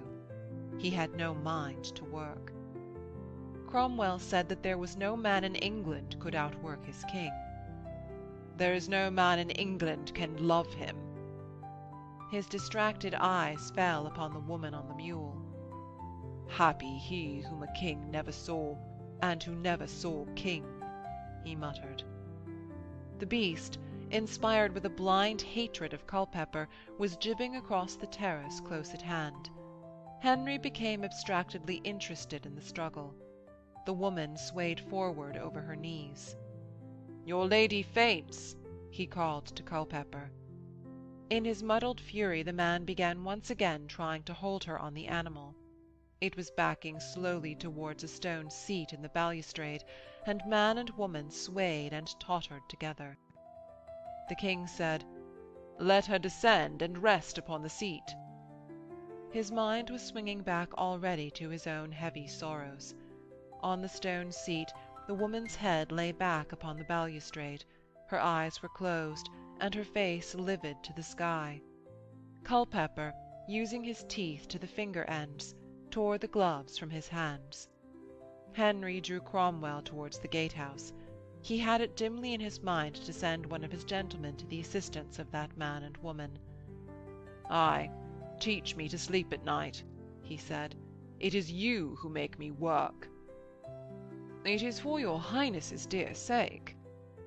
"Ay, for my sake," the king said angrily. He burst into a sudden invective. "Thou hast murdered a many men for my sake. Thou hast found out plots that were no plots. Old men hate me, old mothers, wives, maidens, harlots. Why, if I be damned at the end, thou shalt escape, for what thou didst for my sake. Shall it be that?" He breathed heavily. "My sins are thy glory." They reached the long wall of the gatehouse and turned mechanically. A barge at the river steps was disgorging musicians with lutes like half-melons set on staves, horns that opened bell-mouths to the sky, and cymbals that clanged in the rushing of the river. With his eyes upon them, Henry said, "A common man may commonly choose his bedfellow." They had reminded him of the Queen, for whose welcome they had been commanded. Cromwell swept his hand composedly round the half-horizon that held the palace, the grey river, and the inlands. "Your Highness may choose among 10,000, he answered. The sound of a horn blowing faintly to test it within the gatehouse, the tinkle of a lute-string, brought to the king's lips. "Ay, bring me music that shall charm my thoughts. You cannot do it." "A queen is in the nature of a defence, a pledge, a cement, the keystone of a bulwark," Cromwell said. "We know now our friends and our foes. You may rest from this onwards." He spoke earnestly. This was the end of a long struggle. The king should have his rest. They moved back along the terrace. The woman's head still lay back, her chin showed pointed, and her neck long, thin, and supple. Culpeper was bending over her, sprinkling water out of his cap upon her upturned face. The king said to Cromwell, "Who is that wench?" And in the same tone, "Ay, you are a great comforter. We shall see how the cat jumps." And then, answering his own question, "Norfolk's niece?" His body automatically grew upright, the limp disappeared from his gait, and he moved sturdily and gently towards them. Culpeper faced round like a wild cat from a piece of meat, but seeing the great hulk, the intent and friendly eyes, the gold collar over the chest, the heavy hands, and the great feet that appeared to hold down the very stones of the terrace, he stood rigid in a pose of disturbance. "Why do you travel?" the king asked. "This shall be Katharine Howard?" Culpeper's hushed but harsh voice answered that they came out of Lincolnshire on the Norfolk border. This was the Lord Edmund's daughter. "I have never seen her," the king said. "She hath never been in this town." The king laughed. "Why, poor wench!" "She hath been well schooled," Culpeper answered proudly. hath had masters, hath sung, hath danced, hath your Latin and your Greek, hath 10 daughters, her father. The king laughed again. Why, poor man. Poorer than ever now, Culpepper muttered. Katharine Howard stirred uneasily, and his face shot round to her. Rioters have brent his only house and wasted all his sheep. The king frowned heavily. Anan? Who rioted? These knaves that love not our giving our plough-lands to sheep, Culpepper said. They say they starved through it, yet 'tis the only way to wealth. I had all my wealth by it. By now 'tis well gone, but I go to the wars to get me more. Rioters, the king said again, heavily. 'Twas a small tulzie, a score of starved yeomen here and there. I killed 7, the others were they that were hanged at Norwich. But the barns were brent, the sheep gone, and the house down, and the servants fled. I am her cousin of the mother's side, of as good a strain as Howard's be. Henry, with his eyes still upon them, beckoned behind his back for Cromwell to come. A score or so of poor yeomen, hinds, and women, cast out of their tenancies that wool might be grown for the Netherlands weavers, starving, desperate, and seeing no trace of might and order in their hidden lands, had banded, broken a few hedges, and burnt a few barns, before the posse of the country could come together and take them. The king had not heard of it, or had forgotten it, because such risings were so frequent. His brows came down into portentous and bulging knots. His eyes were veiled and threatening towards the woman's face. He had conceived that a great rebellion had been hidden from his knowledge. She raised her head, and shrieked at the sight of him, half started to her feet, and once more sank down on the bench, clasping at her cousin's hand. He said, "Peace, Kate, 'tis the king." She answered, "No, no," and covered her face with her hands. Henry bent a little towards her, indulgent, amused, as if to a child. "I am Harry," he said. She muttered, "There was a great crowd, a great cry. One smote me on the arm, and then this quiet here." She uncovered her face and sat looking at the ground. Her furs were all grey. She had had none new for 4 years, and they were tight to her young body that had grown into them. The roses embroidered on her glove had come unstitched, and against the steely grey of the river, her face in its whiteness had the tint of mother of pearl, and an expression of engrossed and grievous absence. "I have fared on foul ways this journey," she said. "Thy father's barns we will build again," the king answered. "You shall have twice the sheep to your dower. Show me your eyes." "I had not thought to have seen the king so stern," she answered. Culpepper caught at the mule's bridle. "You're mad," he muttered. "Let us begone." "Nay, in my day," the king answered, "ye had found me more than kind." She raised her eyes to his face, steadfast, inquiring, and unconcerned. He bent his great bulk downwards and kissed her upon the temple. "Be welcome to this place." He smiled with a pleasure in his own affability, and because, since his beard had pricked her, she rubbed her cheek. Culpepper said, "Come away, we stay the king's highness." Henry said, "Bide ye here." He wished to hear what Cromwell might say of these Howards, and he took him down the terrace. Culpepper bent over her with his mouth opened to whisper. "I am weary," she said. "Set me a saddle cushion behind my shoulders." He whispered hurriedly, "I do not like this place." "I like it well. Shall we not see brave shows?" "The mule did stumble upon the threshold." "I marked it not. The king did bid us bide here." She had once more laid her head back on the stone balustrade. "If thou lovest me," he whispered. It enraged and confused him to have to speak low. He could not think of any words. She answered unconcernedly, "If thou lovest my bones, they ache, and they ache." "I have sold farms to buy thee gowns," he said desperately. "I never asked it," she answered coldly. Henry was saying, "Ah, princes take as is brought them by others. Poor men be commonly at their own choice." His voice had a sort of patient regret. "Why brought ye not such a wench?"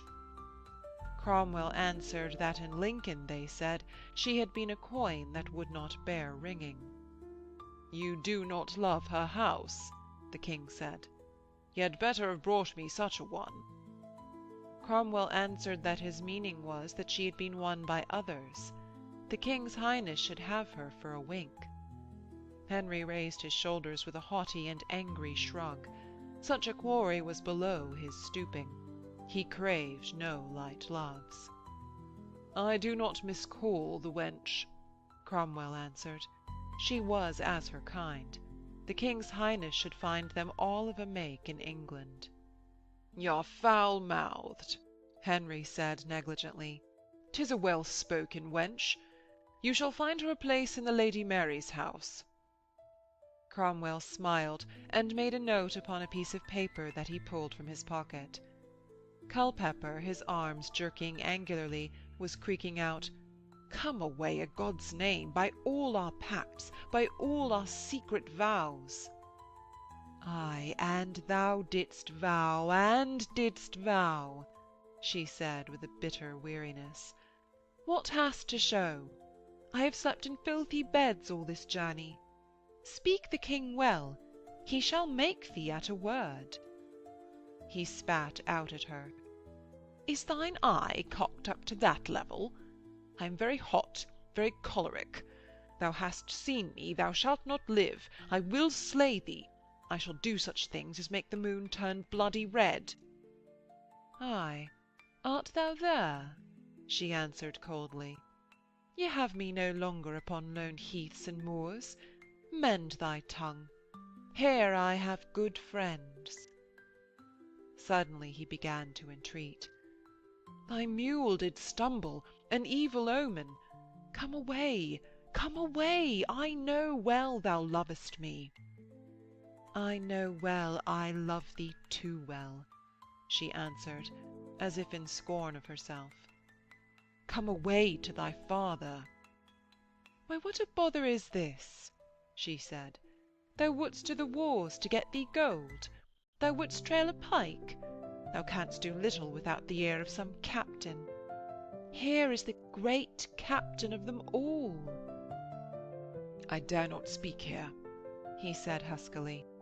"But this king—" He paused and added swiftly, "he is of an ill omen to all Catharines." "Why, he shall give me his old gloves to darn," she laughed. "Fond knave! This king standeth on a mountain a league high. A king shall take notice of one for the duration of a raindrop's fall. Then it is done. One may make oneself ere it reach the ground, or never. Besides, 'tis a well-spoken elder. 'Tis the spit of our grandfather Culpepper." When Henry came hurrying back, engrossed, to send Culpepper and the mule to the gatehouse for a guide, she laughed gently for pleasure. Culpepper said tremulously, "She hath her father's commands to hasten to Dover." "Her father taketh and giveth commands from me," Henry answered, and his glove flicked once more towards the gate. He had turned his face away before Culpepper's hand grasped convulsively at his dagger, and he had Katharine Howard at his side sweeping back towards Cromwell. She asked confidingly and curiously, "Who is that lord?" And after his answer she mused, "He is no friend to Howard's." "Nay, that man taketh his friends among mine," he answered. He stopped to regard her, his face one heavy and indulgent smile. The garter on his knee, broad and golden, showed her the words, "Y pense." The collars moved up and down on his immense chest. The needlework of roses was so fine that she wondered how many women had sat up how many nights to finish it. But the man was grey and homely. "I know none of your ways here," she said. "Never let fear blanch thy cheeks till we are no more thy friend," he reassured her. He composed one of his gallant speeches. "Here lives for thee nothing but joy." Pleasurable hope should be her comrades while the jolly sun shone, and sweet content at night her bedfellow. He handed her to the care of the Lord Cromwell to take her to the Lady Mary's lodgings. It was unfitting that she should walk with him, and with his heavy and bear-like gait, swinging his immense shoulders, he preceded them up the broad path. End of Section 5. Section 6 of The Fifth Queen, Part 1, Chapter 6. Cromwell watched the king's great back with an attentive smile. He said ironically that he was her ladyship's servant. "I would ye were," she answered. "They say you love not those that I love." "I would have you not heed what men say," he answered grimly. "I am douce to those that be of good will to his highness. Those that hate me are his ill-wishers." "Then the times are evil," she said, "for they are many." She added suddenly, as if she could not keep a prudent silence, "I am for the old faith and the old way. You have hanged many dear friends of mine whose souls I pray for." He looked at her attentively. She had a supple, long body, a fair-tinted face, fair and reddish hair, and eyes that had a glint of almond green. But her cheeks were flushed and her eyes sparkled. She was so intent upon speaking her mind that she had forgotten the pain of her arm. She thought that she must have said enough to anger this brewer's son. But he answered only, "I think you have never been in the king's court." And from his tranquil manner she realized very suddenly that this man was not the dirt beneath her feet. She had never been in the king's court. She had never, indeed, been out of the north parts. Her father had always been a very poor man, with an ancient castle and a small estate that he had nearly always neglected because it had not paid for the farming. Living men she had never respected, for they seemed to her like wild beasts when she compared them with such of the ancients as Brutus or as Seneca. She had been made love to and threatened by such men as her cousin. She had been made love to and taught Latin by her pedagogues. She was more learned than any man she had ever met, and, thinking upon the heroes of Plutarch, she found the present times despicable.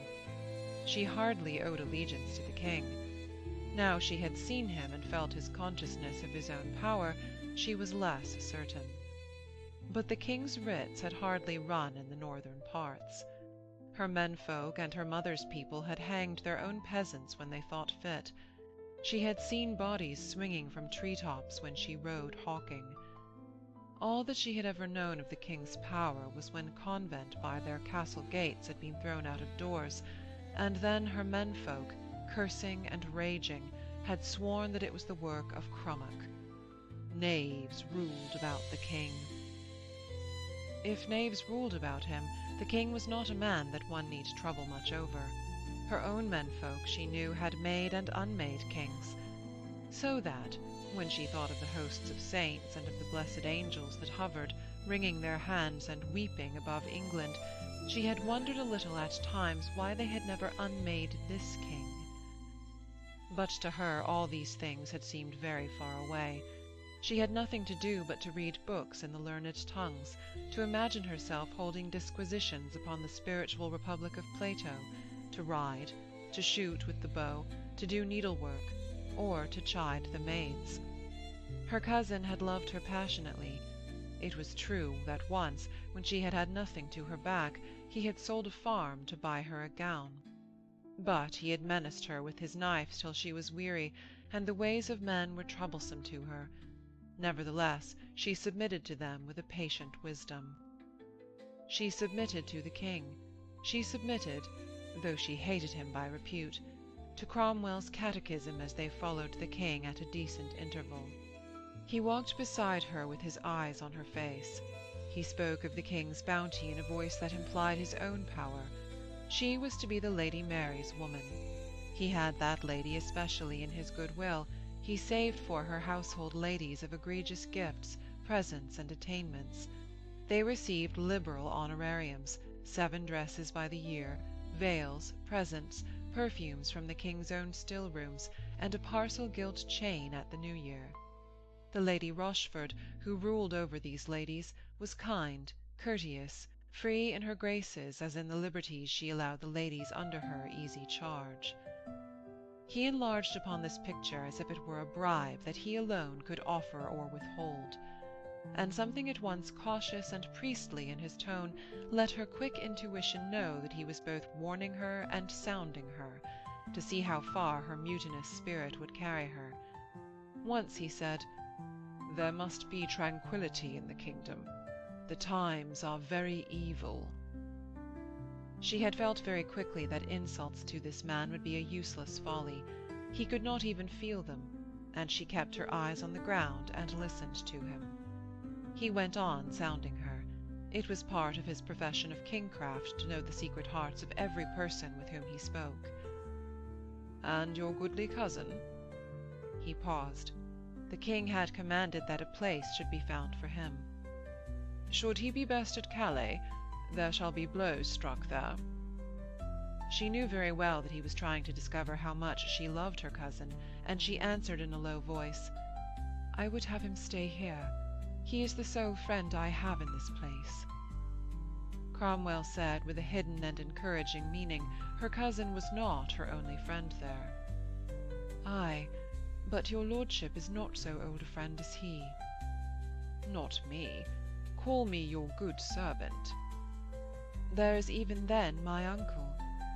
"Little good of a friend you will have of Norfolk. 'Tis a bitter apple, and a very rotten plank to lean upon." She could not any longer miss his meaning.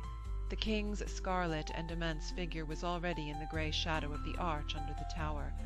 In walking they had come near him, and while they waited, he stood for a minute, gazing back down the path with boding and pathetic eyes. Then he disappeared. She looked at Cromwell, and thanked him for the warning.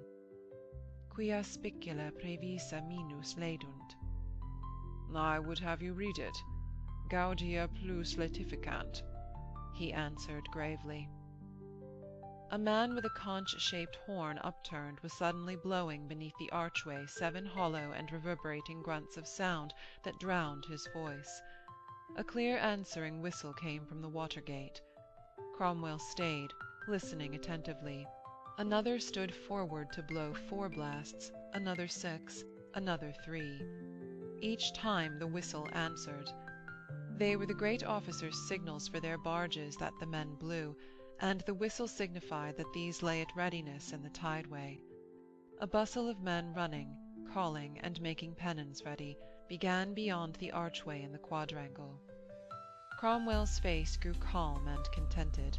The king was sending to meet Anne of Cleves. "You are well read?" he asked her slowly. "I was brought up in the Latin tongue or ever I had the English," she answered. "I had a good master, one that spoke the learned language always." "Ay, Nicholas Udal," Cromwell said. "You know all men in the land," she said with fear and surprise.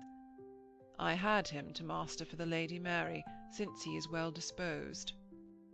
"'Tis an arrant knave, though the best of pedagogues," she answered.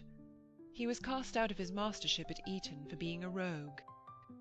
"For that the worshipful your father had him to master," he said ironically.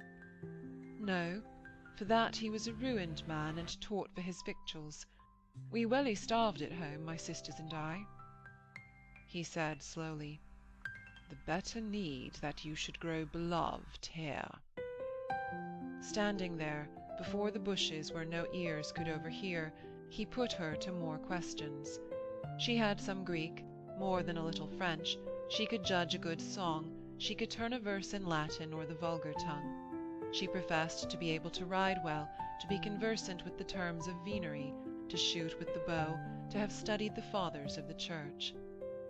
"These things are well liked in high places," he said. "His Highness self speaks 5 tongues, loveth a nimble answer, and is a very noble huntsman." He surveyed her as if she were a horse he were pricing. "But I doubt not you have appraised yourself passing well," he uttered. "I have had some to make me pleasant speeches," she answered, "but too many cannot be had." "See you," he said slowly, "these tuckets that they blow from the gate signify that the new queen cometh with great state." He bit his underlip and looked at her meaningly. "But a great state ensueth a great heaviness to the head of the state. Principis hymen principium gravitatis. 'Tis a small matter to me. You may make it a great one to your ladyship's light fortunes." She knew that he awaited her saying, "I do not take your lordship," and she pulled the hood further over her face because it was cold, and uttered the words with her eyes on the ground. "Why," he said readily, "you are a lady having gifts that are much in favour in these days. Be careful to use those gifts and no others. Meddle in nothing that does not concern you. So you may make a great marriage with some lord in favour, but meddle in naught else." She would find many to set her an evil example. The other ladies amongst whom she was going were a mutinous lot. Let her be careful. If by her good behaviour she earned it, he would put the king in mind to advance her. If by good speeches and good example, since she had a great store of learning, she could turn the hearts of these wicked ladies, if she could report to him evil designs or plots, he would speak to the king in such wise that his highness should give her a great dower, and any lord would marry her. Or he would advance her cousin, so that he should become marriageable. She said submissively, "Your lordship would have me become a spy upon the ladies who shall be my fellows." He waved his hand with a large and calming gesture. "I would have you work for the good of the state as you find it," he said gravely. "That, too, is a doctrine of the ancients." He cited the case of Seneca, who supported the government of Nero, and she noted that he twisted to suit his purpose Tacitus' account of the soldiers of that same prince. Nevertheless, she made no comment, for she knew that it is the nature of men calmly to ask hateful sacrifices of women. But her throat ached with rage, and when she followed him along the corridors of the palace, she seemed to feel that each man, each woman that they passed, hated that lord with a hatred born of fear. He walked in front of her arrogantly, as if she were a straw to be drawn along in the wind of his progress. Doors flew open at a flick of his finger. Suddenly they were in a tall room, long and dim because it faced the north. It seemed an empty cavern, but there were in it many books upon a long table and at the far end, so that they looked quite small. 2 figures stood before a reading pulpit. The voice of the serving man who had thrown open the door made the words, "The Lord Privy Seal of England," echo mournfully along the gilded and dim rafters of the ceiling. Cromwell hastened over the smooth, cold floor. The woman's figure in black, the long tail of her hood falling almost to her feet like a widow's veil, turned from the pulpit. A man remained bent down at his reading. "Annuntio vobis gaudium magnum," Cromwell's voice uttered. The lady stood, rigid and straight, her hands clasped before her. Her face, pale so that not even a touch of red showed above the cheekbones, and hardly any in the tightly pursed lips, was as if framed in her black hood that fastened beneath the chin. The high, narrow forehead had the hair tightly drawn back so that none was visible, and the coif that showed beneath the hood was white like a nun's.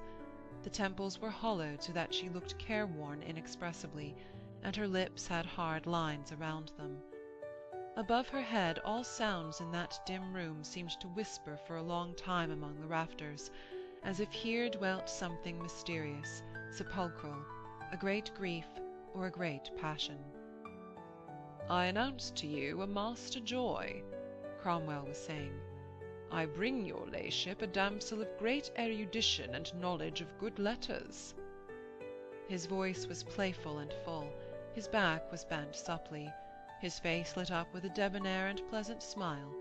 The lady's eyes turned upon the girl, forbidding and suspicious. She remained motionless. Even her lips did not move. Cromwell said that this was a Katharine of the Howards, and one fit to aid her ladyship and Master Udal with their erudite commentary of Plautus his works. The man at the reading-desk looked round and then back at his book. His pen scratched upon the margin of a great volume. Katharine Howard was upon her knees, grasping at the lady's hand to kiss it, but it was snatched roughly away. "This is a folly," the voice came harshly from the pursed lips. "Get up, wench." Katharine remained kneeling, for this was the Lady Mary of England, a martyr for whom she had prayed nightly since she could pray. "Get up, fool," the voice said above her head. "It is proclaimed treason to kneel to me. This is to risk your neck to act thus before the Privy Seal." The hard words were aimed straight at the face of Cromwell.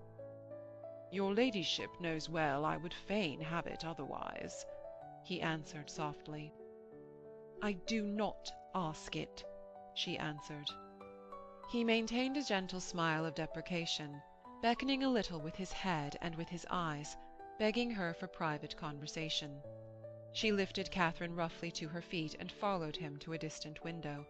She seemed as if she were an automaton without will or independent motions of her own, so small were her steps, and her feet so hidden beneath her stiff black skirts.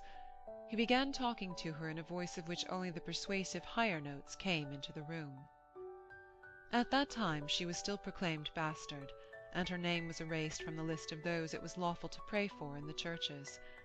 At times she endured great hardships, even to going short of food, for she suffered from a wasting complaint that made her a great eater. But starvation could not make her submit to the king, her father, or to the Lord Cromwell, who was ruler in the land. Sometimes they gave her a great train, strove to make her dress herself richly, and dragged her to such festivals as this of the marriage with Anne of Cleves. This was done when the Lord Privy Seal dangled her before the eyes of the Emperor of France as a match. Then it was necessary to increase the appearance of her worth in England. But sometimes the king, out of a warm and generous feeling of satisfaction with his young son, was moved to behave bountifully to his daughter, and seeking to dazzle her with his munificence, gave her golden crosses and learned books annotated with his own hand, richly jewelled and with embroidered covers. Or when the emperor, her cousin, interceded that she should be treated more kindly, she was threatened with the block. Of late, Cromwell had set himself to gain her heart with his intrigue that he could make so smooth, and with his air that could be so gentle, that the king found so lovable. But nothing moved her to set her hand to a deed countenancing her dead mother's disgrace, to smile upon her father and his minister, who had devised the means for casting down her mother, or to consent to relinquish her right to the throne. So that, at times, when the cloud of the church abroad and of the rebellions all over the extremities of the kingdoms threatened very greatly, the king was driven to agonies of fear and rage, lest his enemies or his subjects should displace him who was excommunicated, and set her, whom all Catholics regarded as undergoing a martyrdom, on his throne. He feared her sometimes so much that it was only Cromwell that saved her from death. Cromwell would spend hours of his busy days in the long window of her workroom, urging her to submission, dilating upon the powers that might be hers, studying her tastes to devise bribes for her. It was with that aim, because her whole days in her solitude were given to the learned writers, that he had sought out for her Magister Udal as a companion and preceptor who might both please her with his erudition and induce her to look kindly upon the new learning and a more lax habit of mind. But she never thanked Cromwell. Whilst he talked she remained frozen and silent. At times, under the spur of a cold rage, she said harsh things of himself and her father, calling upon the memory of her mother and the wrongs her church had suffered, and on his departing, before he had even left the room, she would return, frigidly and without change of face, to the book upon her desk. So the Privy Seal talked to her by the window for the 50th time. Katharine Howard saw, before the high reading pulpit, the back of a man in the long robes of a Master of Arts. He held a pen in his hand and turned over his shoulder at her a face thin, brown, humorous and deprecatory, as if he were used to bearing chiding with philosophy. "Magister Udal," she uttered. He motioned with his mouth for her to be silent, but pointed with the feather of his quill to a line of a little book that lay upon the pulpit near his elbow. She came closer to read. "Circumspectatrix cum oculis emistitis," and written above it in a minute hand, "A spy with eyes that peer about and stick out." He pointed over his shoulder at the Lord Privy Seal. "How poor this room is for a king's daughter," she said, without much dropping her voice. He hissed, "Hush, hush!" with an appearance of terror, and whispered, forming the words with his lips rather than uttering them, "How fared you and your house in the nonce?" "I have read in many texts," she answered, "to pass the heavy hours." He spoke then aloud and with an admonitory air. "Never say the heavy hours, for what hours are heavy that can be spent with the ancient writers for companions?" She avoided his reproachful eyes with, "My father's house was burnt last month. My cousin Culpepper is in the courts below. Dear Nick Ardham with his lute is dead an outlaw beyond sea, and Sir Ferris was hanged at Doncaster, both after last year's rising. Pray all good men that God assail them." Udal muttered, "Hush, for God's dear sake! That is treason here.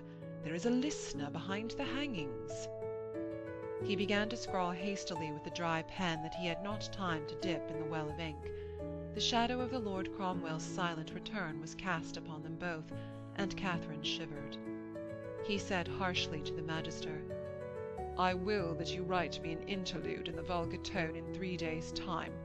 Such a piece as being spoken by skilful players may make a sad man laugh." Udal said, "Well a day?" "It shall get you an advancement. I am minded the piece shall be given at my house before his Highness and the new Queen in a week." Udal remained silent, dejected, his head resting upon his breast.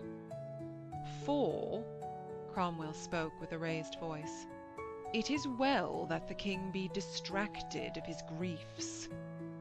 He went on as if he were uttering an admonition that he meant should be heeded and repeated. The times were very evil with risings, mutinies in close fortresses, schism and the bad hearts of men. Here, therefore, he would that the king should find distraction. Such of them as had gifts should display those talents for his beguiling. Such of them as had beauty should make valuable that beauty. Others whose wealth could provide them with rich garments and pleasant displays should work, each man and each woman, after his sort or hers. And I will that you report my words where either of you have resort. Who loves me shall hear it, who fears me shall take warning." He surveyed both Katharine and the Master with a heavy and encouraging glance, having the air of offering great things if they aided him and avoided dealing with his enemies. The Lady Mary was gliding towards them like a cold shadow casting itself upon his warm words. She would have ignored him altogether, knowing that contempt is harder to bear than bitter speeches. But the fascination of hatred made it hard to keep aloof from her father's instrument. He looked negligently over his shoulder and was gone before she could speak. He did not care to hear more bitter words that could make the breach between them only wider, since words once spoken are so hard to wash away, and the bringing of this bitter woman back to obedience to her father was so great a part of his religion of kingcraft.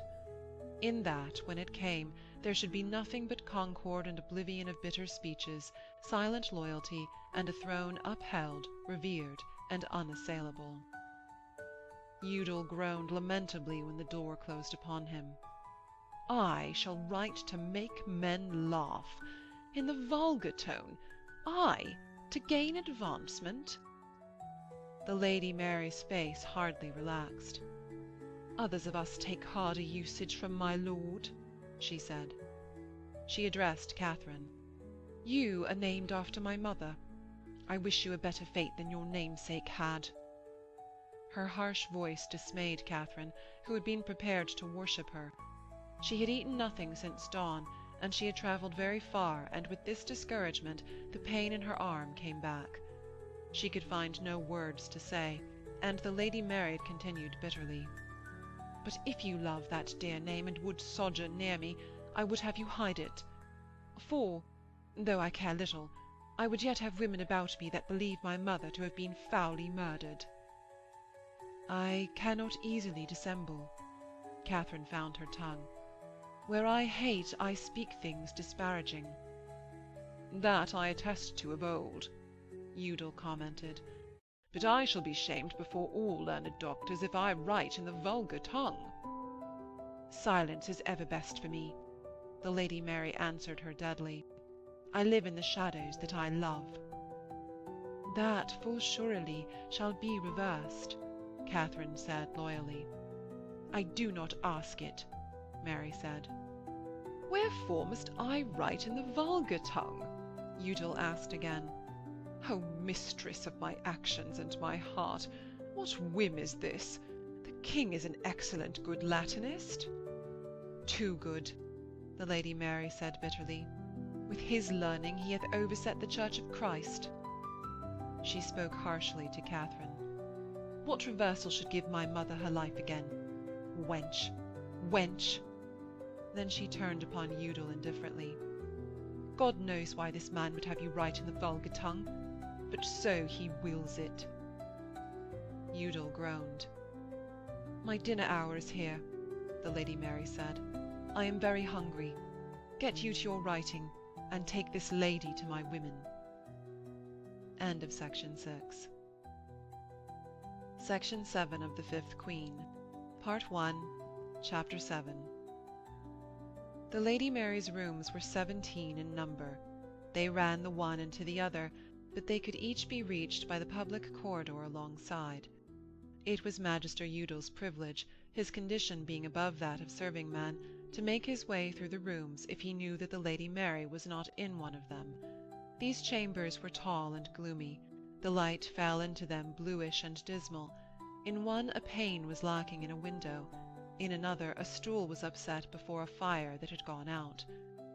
To traverse this cold wilderness Udal had set on his cap. He stood in front of Katharine Howard in the third room and asked, You were ever of the same mind towards your Magister? I was never of any mind towards you, she answered. Her eyes went round the room to see how princes were housed. The arras pictured the story of the nymph Galatea. The windows bore intertwined in red glass the ciphers H and K that stood for Catherine of Aragon. Your broken fortunes are mended? She asked indifferently. He pulled a small book out of his pocket, ferreted among the leaves, and then setting his eye near the page, pointed out his beloved line.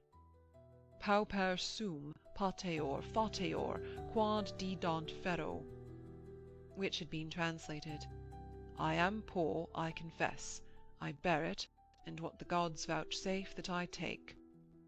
And on the broad margin of the book had written, Cicero saith, that one cannot sufficiently praise them that be patient having little. And Seneca, the first measure of riches is to have things necessary, and as ensueth therefrom to be therewith content. I will give you a text from Juvenal, she said, to add to these, who writes that no man is poor unless he be worthy of ridicule. He winced a little. Nay, you are hard. The text should be read. Nothing else maketh poverty so hard to bear as that it forceth men to ridiculous shifts. Quam quod ridiculos esse. Ay, Magister, you are more learned even yet than I, she said indifferently. She made a step towards the next door, but he stood in front of her holding up his thin hands. "You were my best pupil," he said, with a hungry humility as if he mocked himself. "Poor I am, but mated to me you should live as do the Hyperboreans, in a calm and voluptuous air." "I, to hang myself of weariness as they do," she answered. He corrected her with the version of Pliny, but she answered only, "I have a great thirst upon me." His eyes were humorous, despairing, and excited. "Why should a lady not love her master?" he asked. "There are examples. Know you not the old rhyme? It was a lordling's daughter, the fairest one of three, why loved of her master—" "Oh, unspeakable!" she said. "You bring me examples in the vulgar tongue." "I babble for joy at seeing you, and for grief at your harsh words," he answered. She stood waiting with a sort of haughty submissiveness. "I would you would delay your wooing. I have been on the road since dawn with neither bit nor sup." He protested that he had starved more hideously than Tantalus since he had seen her last. She gave him indifferently her cheek to kiss. "For pity's sake, take me where I may rest," she said. "I have a maimed arm." He uttered her panegyric after a model of Tibullus to the Lady Rochford and the 7 maids of honour under that lady's charge. He was set upon Katharine's enjoyment, and he invented a lie that the king had commanded a dress to be found for her to attend at the revels that night. The maids were already dressing themselves. 2 of them were fair-headed, and 4 neither fair nor dark, but one was dark as night, and dressed all in black with a white coif, so that she resembled a magpie. Some were curling each other's hair, and others tightening stay-laces with little wheels set in their companions' backs. Their bare shoulders were blue with the cold of the great room, and their dresses lay in heaps upon sheets that were spread about the clean floor, brocades sewn with pearls, velvets that were inlaid with filigree work, indoor furs and coifs of fine lawn that were delicately edged with black thread. The high sounds of their laughter had reached through the door, but a dead silence fell. The dark girl with a very long bust that raked back like a pigeon's, and with dark and sparkling eyes, tittered derisively at the magister, and went on slowly rubbing a perfumed ointment into the skin of her throat and shoulders. "Shall he bring his ragged doxies here too?" she laughed. "What a taradiddle is this, a Cophetua and a beggar wench!" The other maids all tittered derisively at Udal. The Lady Rochford, warming her back close before the fire, said helplessly, "I have no dresses beyond what you see." She was already attired in a bountiful wine-coloured velvet that was embroidered with silver wire into entwined monograms of the initials of her name. Her hood of purple made, above her ample brows, a castellated pattern resembling the gate of a drawbridge. She, being the mistress of that household, and compassionately loved by the ladies because she was so helpless, timorous, and unable to control them, they had combined to comb and perfume her, and to lace her stomacher before setting about their own clothing. White-haired and with a wrinkled face, she appeared, under her rich clothes, like some will-less and pallid captive that had been gorgeously bedizened to grace a conqueror's triumph. She was cousin to the late Queen Anne Boleyn, and the terror of her own escape, when the Queen and so many of her house had been swept away, seemed still to remain in the drawing-in of her eyes. In the mien of the youngest girls there could be seen a strained tenseness of lids and lips, as though in the midst of laughter they were hearkening for distant sounds or the rustle of listeners behind the tapestry. And where a small door came into one wall, they had pulled down the arras from in front of it, so that no one should enter unobserved. Lady Rochford addressed herself to Katharine with limp gestures of protest. "God knows I would help you to a gown, but we have no more than we are granted. Here are 7 ladies and 7 dresses. Where can another be got? The King's Highness knoweth little of ladies' gowns, or he had never ordered one against tonight. Each of those hath taken the women 7 weeks to sew." Udal said with a touch of anger, since it enraged him to have to invent farther, as if the one lie about the king were not enough, "The Privy Seal commanded very strictly this thing to be done. He is this lady's very diligent protector. Have a care how you disoblige her." The ladies rustled their slight clothing at that name, turned their backs, and looked at Katharine above their shoulders. The Lady Rochford recoiled so far that her skirts were in danger from the fire in the great hearth.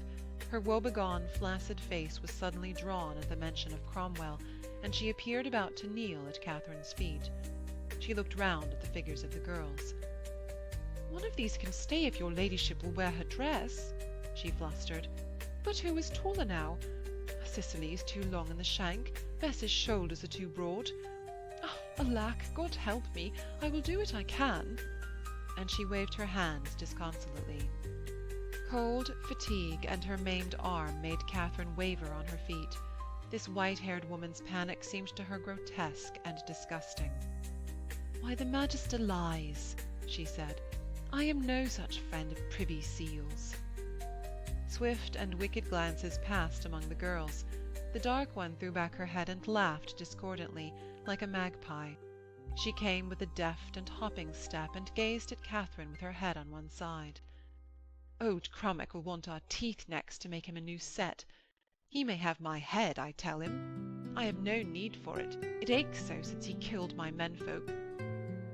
Lady Rochford shuddered as if she had been struck. "Beseech you," she said weakly to Katharine. "Cicely Elliot is sometimes distraught. Believe not that we speak like this among ourselves." Her eyes wandered in a flustered and piteous way over her girls, and she whimpered, "Jane Gaskell, stand back to back with this lady." Katharine Howard cried out, "Keep your gowns for your backs, and your tongues still. Woe betide the girl who calls me a gossip of Privy Seal." Cicely Elliot cast her dark head back, and uttered one of her discordant laughs at the ceiling, and a girl, hiding behind the others, called out, "What a fine—" Katharine cried, "It is all lies that this fool Magister utters. I will go to no masques, nor revels." She turned upon Lady Rochford, her face pallid, her lips open. "Give me water," she said harshly. "I will get me back to my pigsties." Lady Rochford wrung her hands and protested that her ladyship should not repeat that they were always thus. Privy Seal should not visit it upon them. The Magister blinked upon the riot that his muddling had raised. He called out, "Be quiet, be quiet, this lady is sick," and stretched out his hands to hold Katharine on her feet. Cicely Elliot cried, "God send all Crummock's informers always sick." "Thou dastard!" Katharine screamed aloud. She tried to speak, but she choked. She grasped Udal's hand as if to wring from him the denial of his foolish lies, but a sharp and numbing pain shot up her maimed wrist to her shoulders and leaped across her forehead. "Thou filthy spy!" The dark girl laughed wildly into her agonized face. "If there had never been any like thee, all the dear men of my house had still breathed."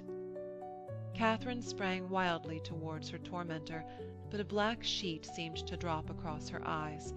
She fell right down and screamed as her elbow struck the floor. End of Part 1. End of Section 7. Section 8 of The Fifth Queen. Part 2. The House of Eyes. Chapter 1. A grave and bearded man was found to cup her. He gave her a potion composed of the juice of nightshade and an infusion of churchyard moss. Her eyes grew dilated, and she had evil dreams. She lay in a small chamber that was quite bare and had a broken window, and the Magister ran from room to room begging for quilts to cover her. It was nobody's affair. The Lord Privy Seal, her uncle, the Catholics, and the King were still perturbed about Anne of Cleves, and there were no warrants signed for Katharine's housing or food. All the palace was trembling with confusion, for when the Queen had been upon the point of setting out from Rochester, the King was said to have been overcome by a new spasm of disgust. She was put by again.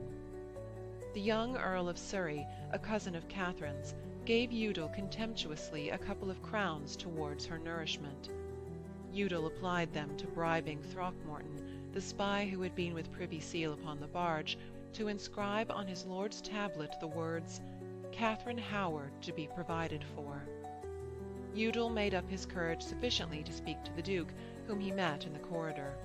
The Duke was jaundiced against his niece, because her cousin Culpepper had fallen upon Sir Christopher Aske, the Duke's captain who had kept the postern.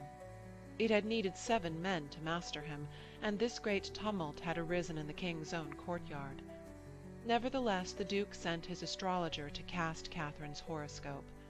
He signed, too, an order that some girl be found to attend on her. Udal filled in the girl's name as Margot Poins, the granddaughter of old Badge, of Austin Friars. Even among these clamours his tooth watered for her, and he gave the order to young Poins to execute. The young man rode off into Bedfordshire, where his sister had been sent out of the way to the house of their aunt.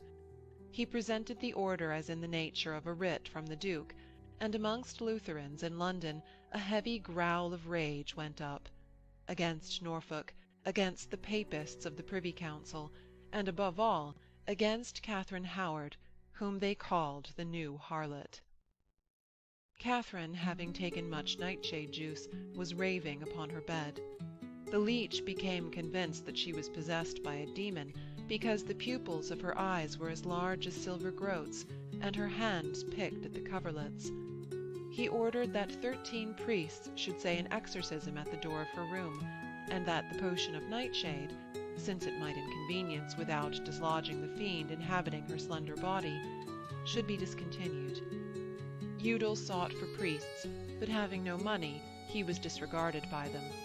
He ran to the chaplain of the Bishop of Winchester, for the clergy upheld or ordained by Archbishop Cranmer were held to be less efficacious in matters of witchcraft and possession. Just then Cromwell had triumphed, and Anne of Cleves was upon the water, coming to the palace. Bishop Gardiner's chaplain, a fat man with beady and guileless eyes sunk in under an immense forehead, imagined that Udal's visit was a pretext for overhearing the words of rage and discomfiture that in the Papist centre might be let drop about the new queen. For Udal, because Privy Seal had set him with the Lady Mary, passed amongst the Papists for one of Cromwell's informants, and it amused his sardonic and fantastic nature to affect mysterious denials, which made the fiction the more firmly believed and gave to Udal himself a certain hated prestige. The chaplain answered that in the present turmoil no such body as 13 clergymen could be found. "But the lady shall be torn in pieces," Udal shrieked. Panic had overcome him. Who knew that the fiend, having torn his Catherine asunder, might not enter into the body of his Margot, who was already at her bedside? His lips quivered with terror, his eyes smiled furiously, he wrung his hands. He swore he would penetrate to the King's Highness' self. Udal was a man who struck at nothing to gain a point.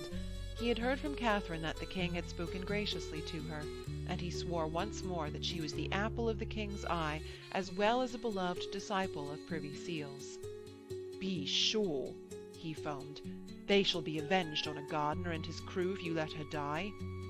The chaplain said impassively, "God forbid that we, who are loyal to his Highness, should listen to these tales you bring us of his lechery." They had there a new queen.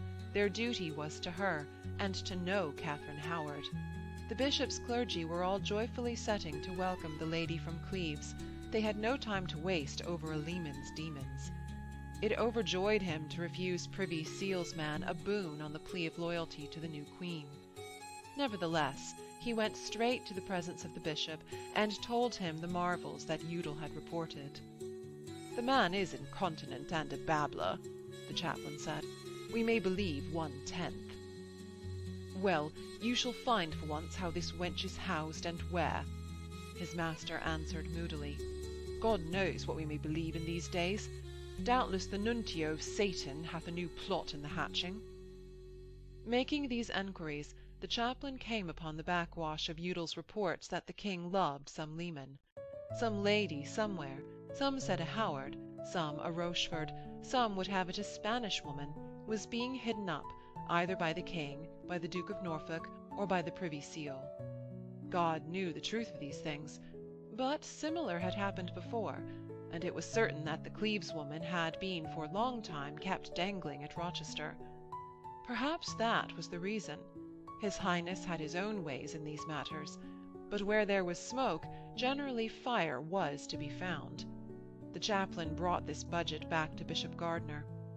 Gardiner swore a wild oath that, by the bones of the confessor, they had unmasked a new plot of Satan's legate, the Privy Seal, but by the grace of God he would counterplot him. Udal, who had started all these rumours, had run to get the help of a Dean of Durham, with whom formerly he had had much converse as to the position of the islands of the blessed. He never found him. The palace was in confusion, with the doors all open and men running from room to room to ask of each other how far it might be safe to be extravagant in their demonstrations of joy at the coming of the new queen. All night long, from about dusk, the palace rang with salvos of artillery, loud shouts, and the blowing of horns. The windows glowed duskily now and then with the light of bonfires that leapt up and subsided. Margot Poins, who was used to rejoicing in the city, set the heavy wooden bar across the door in Katharine Howard's room, turned the immense key in the rusty lock, and opened to no knocking until the day broke. There were shouts and stumblings in the corridor outside, and the magister himself, very intoxicated and shrieking, came hammering at the door with several others towards 1 in the morning. Katharine could walk by noon to the lodging that at last had been assigned to her by the Privy Seal's warrant. The magister, having got himself soundly beaten the night before, was still sleeping away the effects of it, so she and Margot stayed for an hour in solitude. Voices passed the door many times, and at last a Master Viridis entered stealthily. He was one of the Lord Cromwell's secretaries, and he bore a purse. His name had been Green, but he had translated it to give a more worshipful sound. His eyes were furtive, and he moved his lips perpetually in imitation of his master, wore a hooded cap, and made much use of the Italian language. "Bounty is the sign of the great, and honourable service ensureth its continuance," he said in a dry and arrogant voice. "This is my Lord Privy Seal's veils. My lord hath gone to his own house." He presented the purse of gold, and peered round at the room, which, following the warrant, had been assigned by a clerk from the Earl Marshal's office. "I thank your lord, and shall endeavour to deserve his good bounty," Katharine said. The nightshade juice being left 2 days behind, she had the use of her eyes, and much of the stiffness had gone out of her wrist. "Your ladyship had much the wiser," he answered. He lifted the hangings, and under pretence of examining into her comfort, peered into the great Flemish press, and felt under the heavy black table to see if it had a drawer for papers. Cromwell had been forced, following the king's command, to give Katharine her place. But he had no love for Howards, and already the maids of the Lady Mary were a mutinous knot. Viridis was instructed to keep an attentive eye upon the girl, for they might hang her very easily since she was outspoken, or having got her neck into a noose, they could work upon her terror and make her spy upon the Lady Mary herself. None of the Lady Mary's women were housed very sumptuously, but in this room there were at least an old tapestry, a large Flemish chair, a feather bed in a niche like an arched cell, over which the hangings could be drawn, and a cord of wood for the fire. He hummed and hawed that workmen must come to bring her better hangings, and a servitor be found to keep her door. A watch was to be set on her. The women who measured her for clothes would try to discover whom she loved and hated, and the serving man at her door would report her visitors. "My lord hath you very present in his mind," Viridis said. She was commanded to go on the Saturday to the Houston Austin Friars, where my lord was preparing a great feast in the honour of the Queen. Katharine said that she had no dress to go in. "A seemly decent habit shall be got ready," he answered. "You shall sit in a gallery in private, and it shall be pointed out to you what lords you shall speak with, and whom avoid.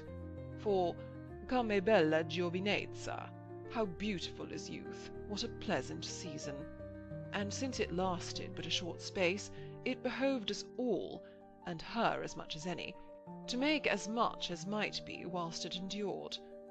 The regard of a great lord such as Privy Seal brought present favours and future honours in the land, honours being pleasant in their turn, when youth is past, like the mellow suns of autumn.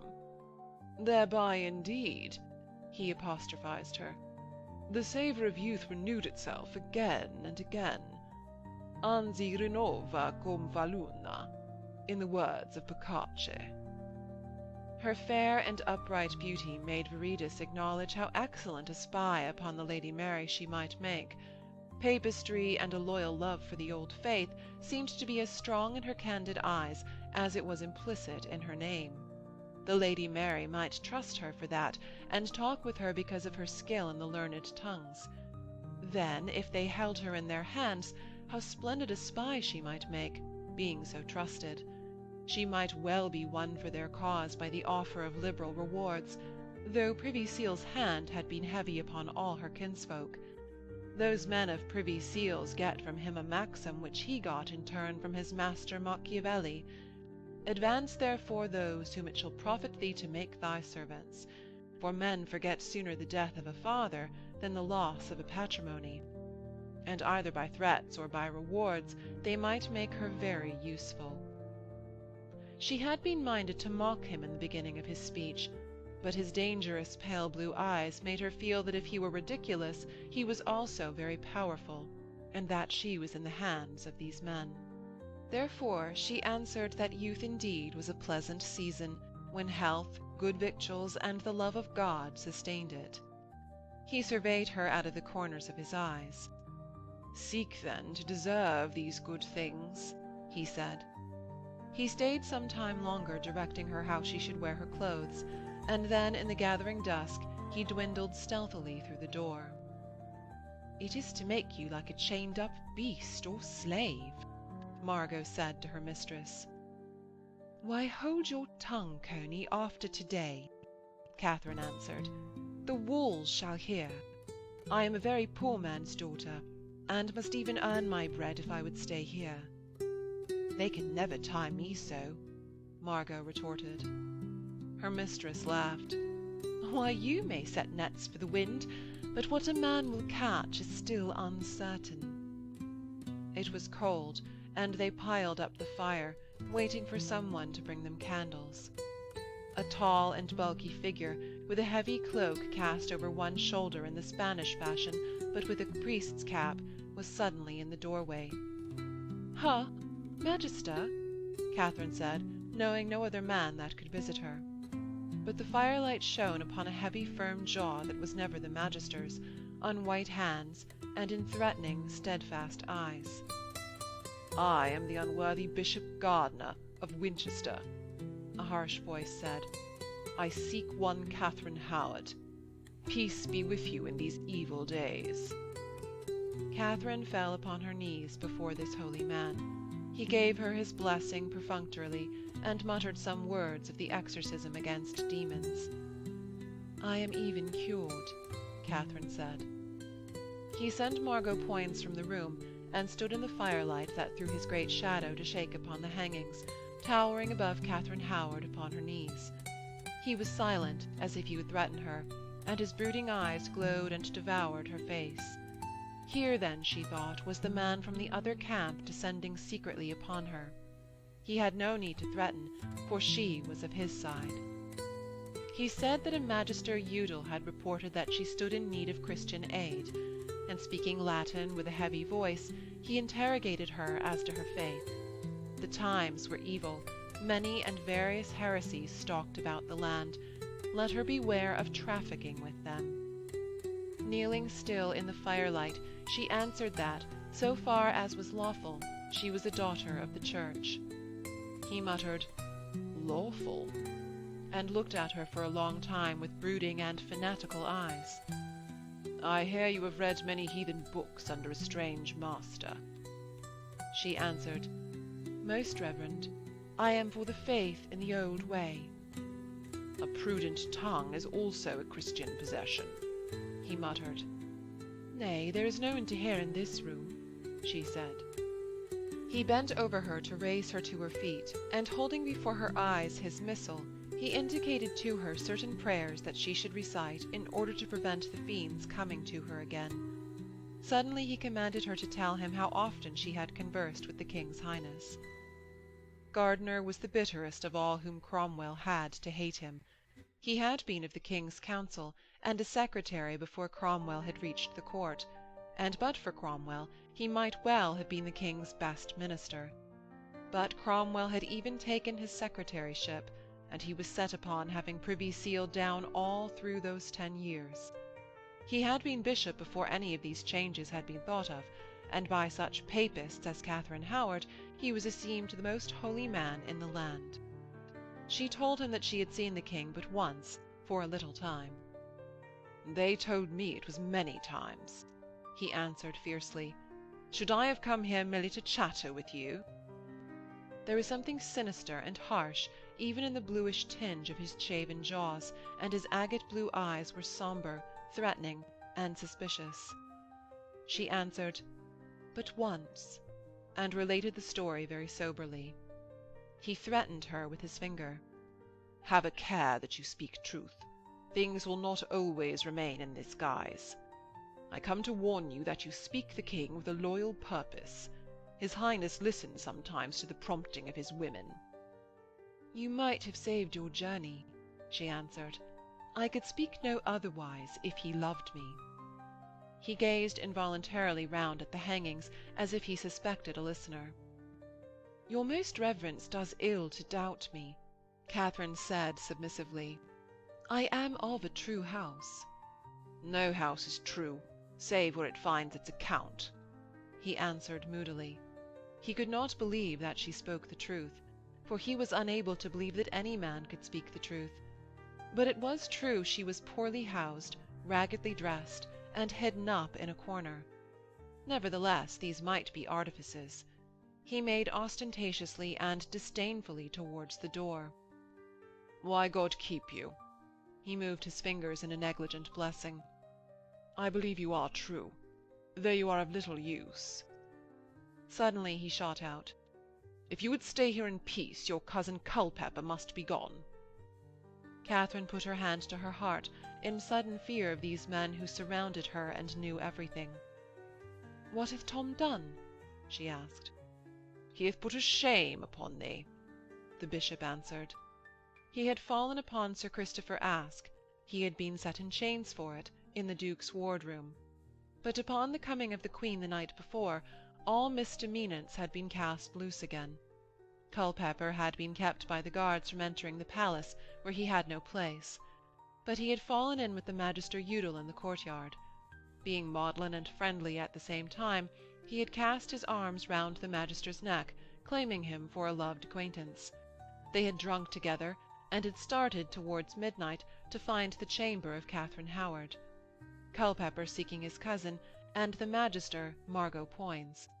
On the way they had enlisted other jovial souls, and the tumult in the corridor had arisen. "These scandals are best avoided," the bishop finished. "I have known women lose their lives through them when they came to have husbands." "I could have calmed him," Katharine said. "He is always silent at a word from me." Gardiner stood pondering, his head hanging down. His eyes, hard and blue, flashed at her and then down again at the floor. "They told me you were the king's good friend," he said resentfully. "Your gossip Udal told my chaplain, and it hath been repeated." "They will talk where there are a many together," Katharine answered. "The Magister is a notorious babbler, and will have told many lies." "He is a spy of Privy Seal's, and deep in his counsels," Gardiner answered gloomily. A heavy wind that had arisen hurled itself against the dark casement. Little flaws of cold air penetrated the room, and the bishop pulled his cap further down over his ears. "My Lord Privy Seal would send my cousin to Calais, where there is fighting to come," Katharine said. Gardiner raised his head sharply at Cromwell's name. "You speak sense, at the end," he muttered. To him, too, it had occurred that if she was to be the king's peaceably, this madman must be gone. If Cromwell wished this lover of this girl out of the way, the reason was not obscure. "A man of his hath been here this very day," Katharine said. "Privy Seal learned whore-mastering in Italy," Gardiner triumphed. He saw signs that his Highness inclined to you. Have a care for your little soul." "Why, I think Privy Seal had no such vain imagination," Katharine answered submissively.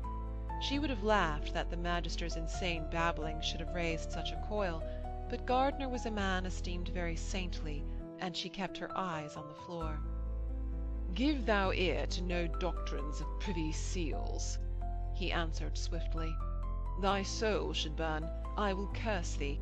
If the king shall offer thee favours for thy friends, come thou to me for spiritual guidance." She opened amazed and candid eyes upon him.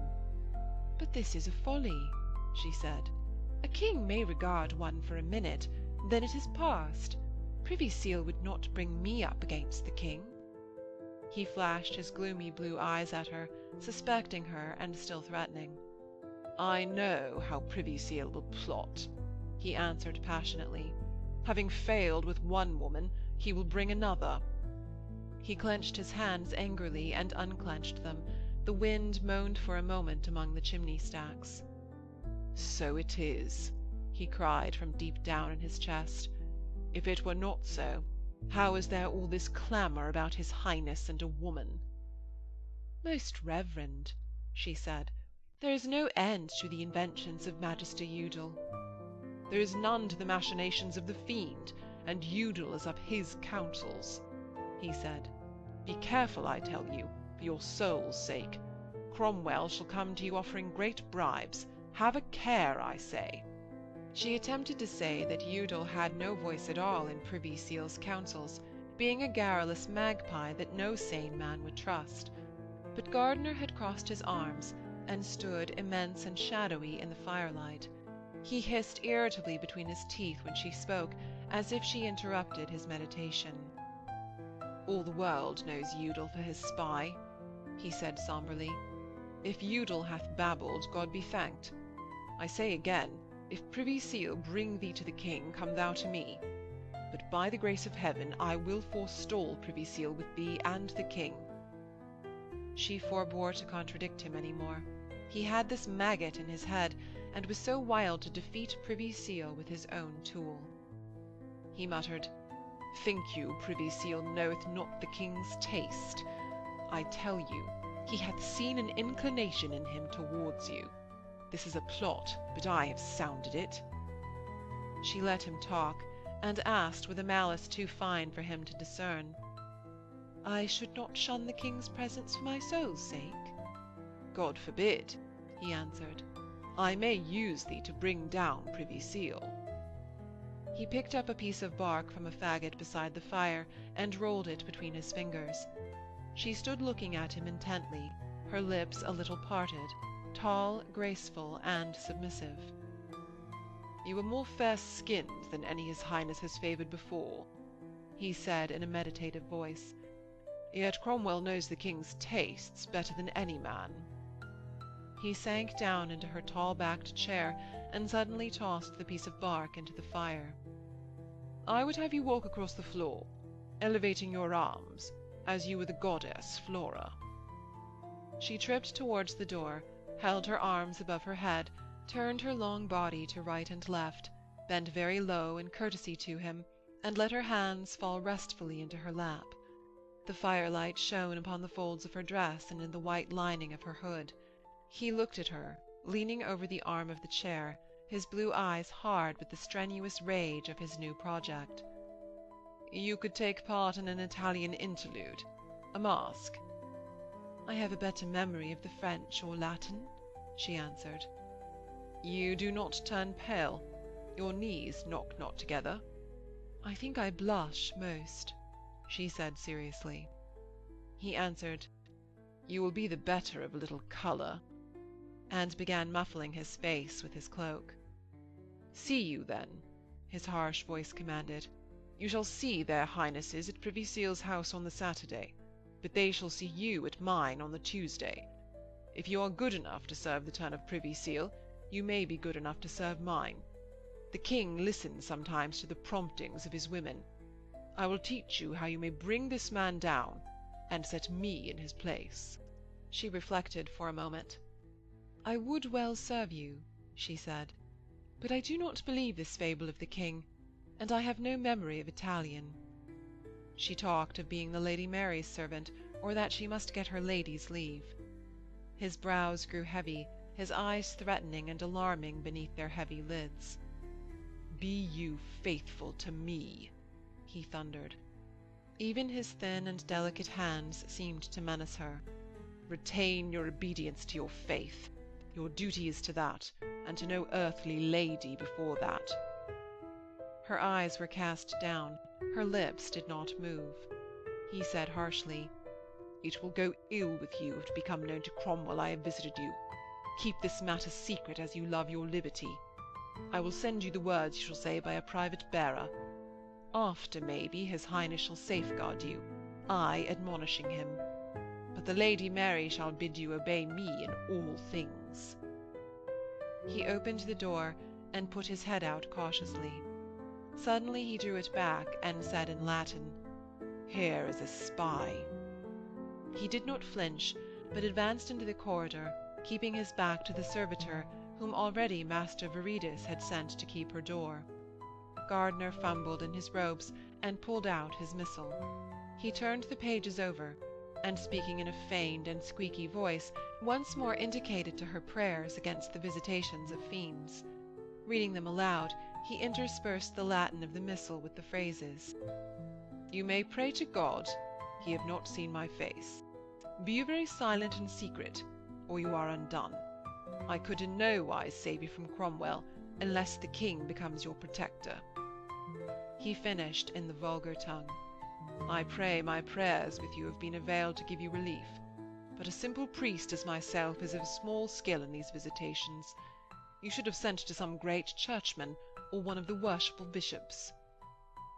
"Good Father Henry, I thank you," she answered, having entered into his artifice. He went away, feigning to limp on his right knee, and keeping his face from the spy. At the corner of the corridor, Margot Poins, an immense blonde and gentle figure in Lutheran grey, stood back in the hangings.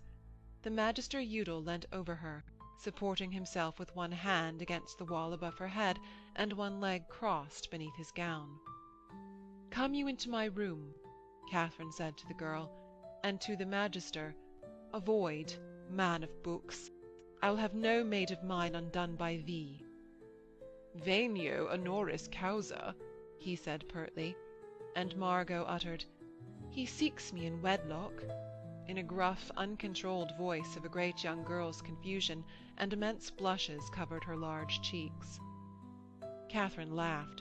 She was sorely afraid of the serving-man behind her, for that he was a spy set there by Viridus she was very sure, and she was casting about in her mind for a device that should let her tell whether or no he had known the bishop.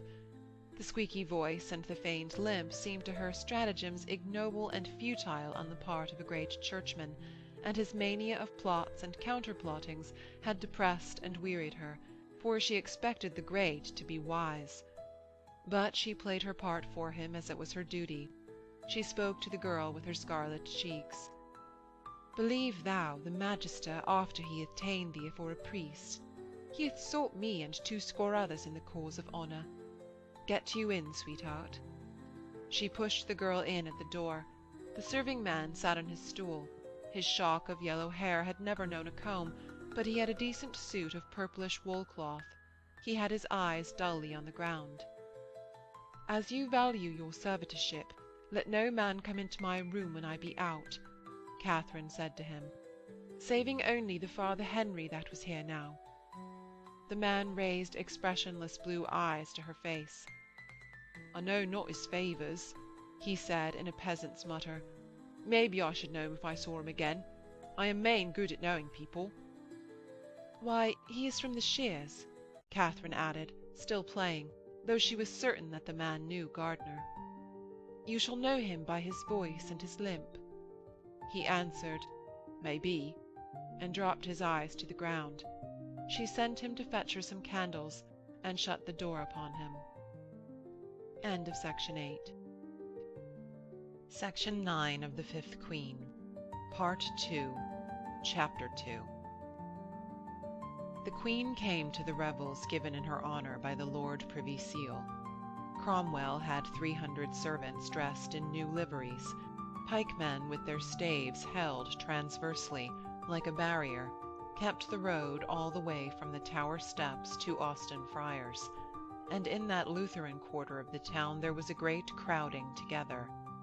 Caps were pitched high and lost forever, and loud shouts of praise to God went up when the Queen and her Germans passed, with boys casting branches of holm, holly, bay, and yew, the only plants that were green in the winter season, before the feet of her mule. But the King did not come. It was reported to the crowd that he was ill at Greenwich. It was known very well by those that sat at dinner with her that after 3 days he had abandoned his Queen and kept his separate room. She sat eating alone, on high beneath the dais, heavy, silent, placid, and so fair that her eyebrows appeared to be white upon her red forehead. She did not speak a word, having no English, and it was considered disgusting that she wiped her fingers upon pieces of bread. Hostile lords remarked upon all her physical imperfections, which the King, it was known, had reported to his physicians in a writing of many pages. Besides, she had no English, no French, no Italian. She could not even play cards with his Highness. It was true that they had squeezed her into English stays, but she was reported to have wept at having to mount a horse. So she could not go a-hawking, neither could she shoot with the bow, and her attendants, the women bound about the middle and spreading out above and below like bolsters, and the men, who wore their immense scalloped hats falling over their ears even at mealtime, excited disgust and derision by the noises they made when they ate. The Master Viridus had Katharine Howard in his keeping. He took her up into a small gallery near the gilded roof of the long hall, and pointed out to her, far below, the courtiers that it was safe for her to consort with, because they were friends of Privy Seal. His manner was more sinister and more meaning. "You would do well to have to do with no others," he said. "I am like to have to do with none at all," Katharine answered, "for no mother's son cometh anigh me." He looked away from her. Down below she made out her cousin Surrey, sitting with his back ostentatiously turned to a Lord Roydon of Cromwell's following.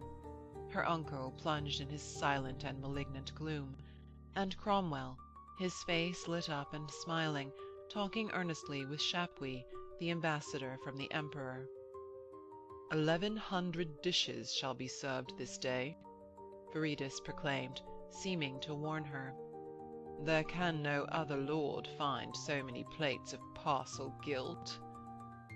His level and cold voice penetrated through all the ascending din of voices, of knives, of tuckets, of trumpets that announced the courses of meat, and of the 3 men's songs that introduced the sweet jellies, which only Privy Seal, it was said, could direct to be prepared. "Other lordlings all," Viridus continued with his sermon, "ruined themselves seeking in vain to vie with my lord.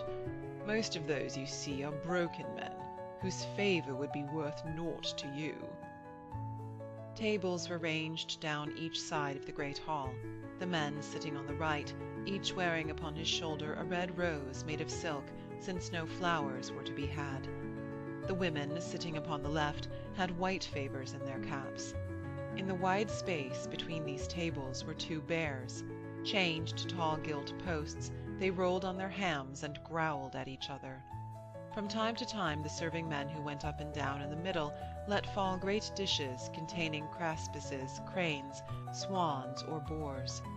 These meats were kicked contemptuously aside for the bears to fight over, and their places supplied immediately with new. Other serving men broke priceless bottles of Venetian glass against the corners of tables, and let the costly Rhenish wines run about their feet. This, the Master Viridus said, was intended to point out the wealth of their lord, and his zealousness to entertain his sovereigns. "It would serve the purpose as well to give them twice as much fare," Katharine said. They never could contain it, Viridus answered gravely. So great is the bounty of my lord.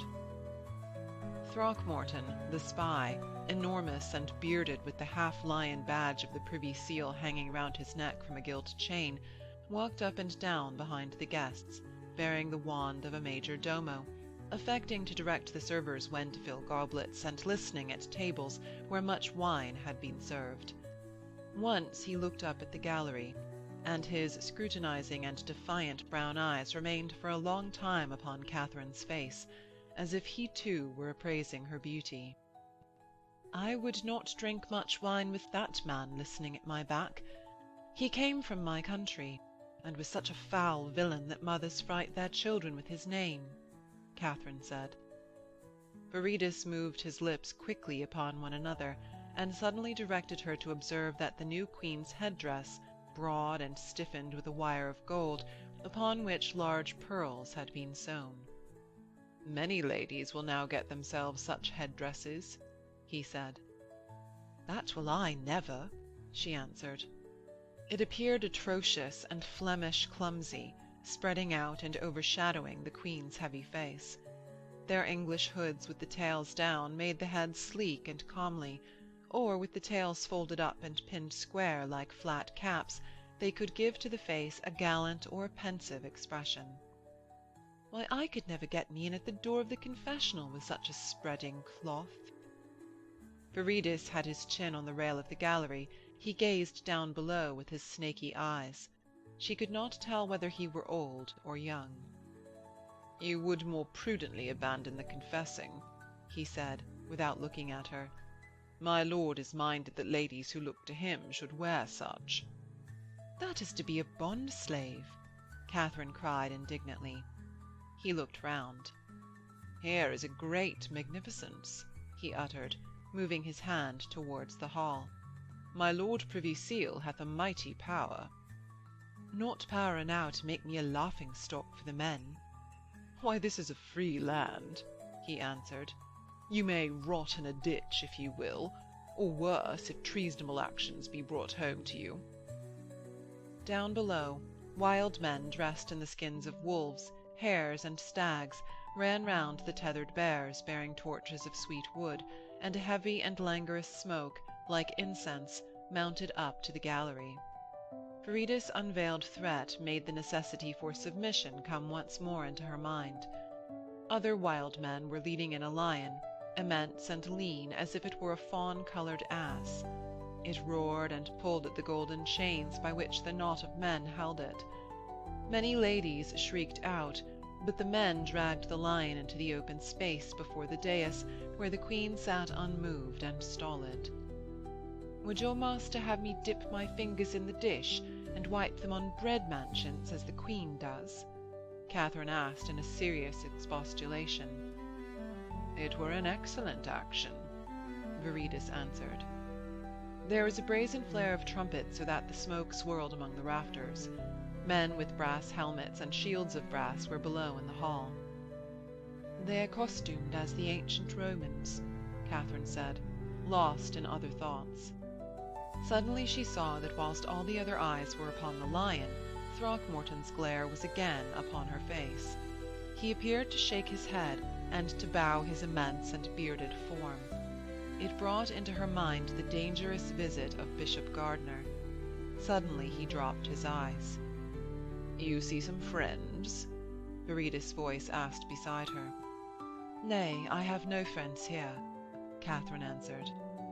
She could not tell that the bearded spy's eyes were not merely amorous in their intention, for such looks she was used to, and he was a very vile man.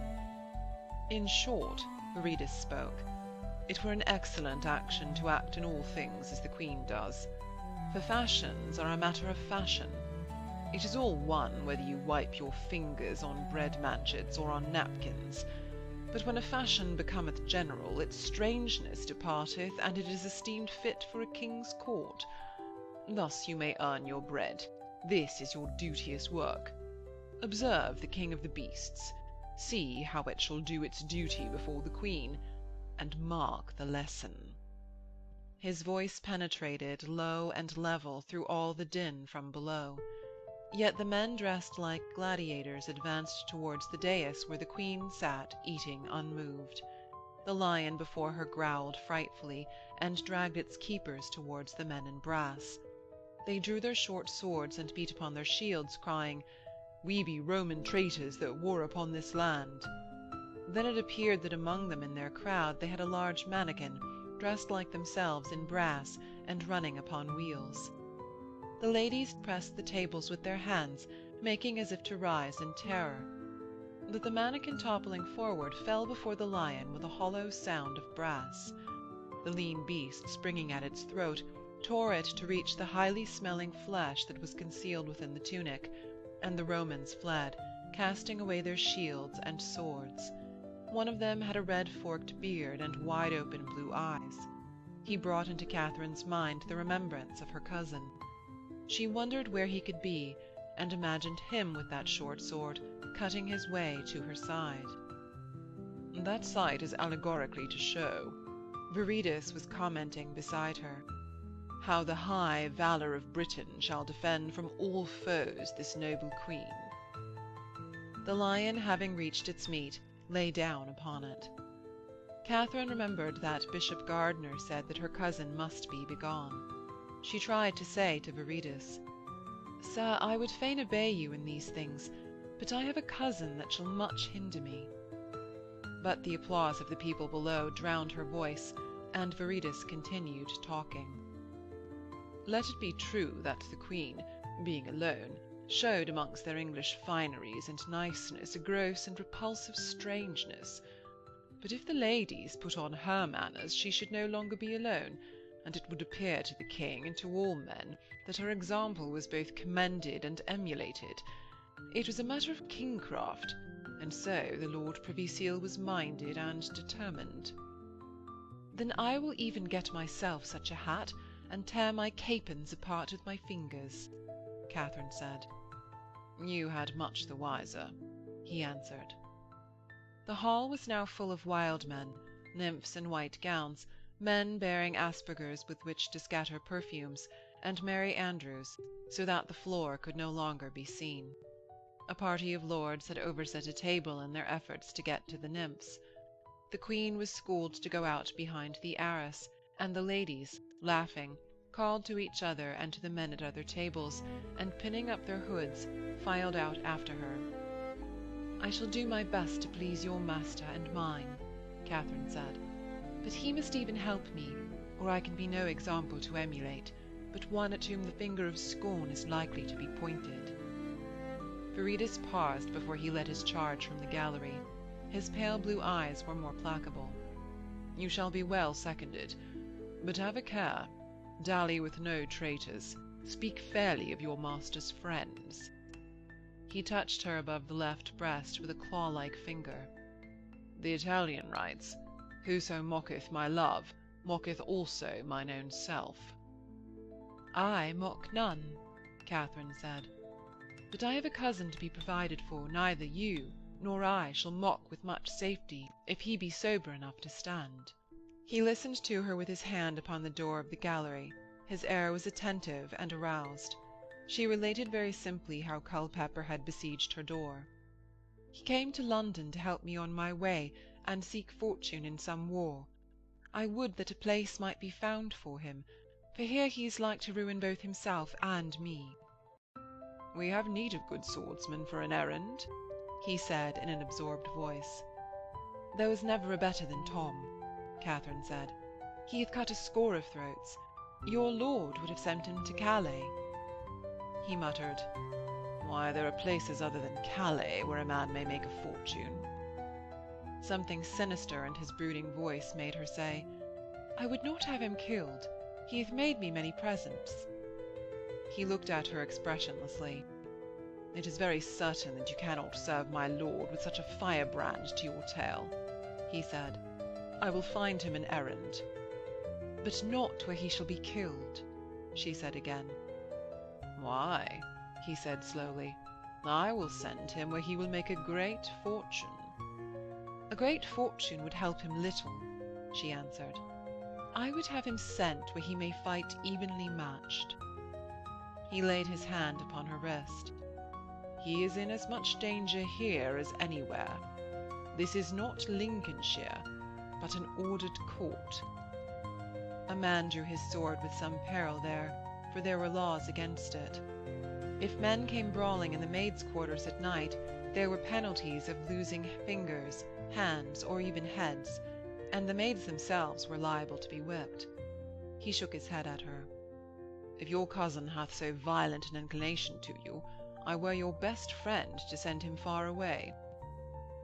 It was in his mind that if they were to breed this girl to be a spy, they must keep her protected from madmen.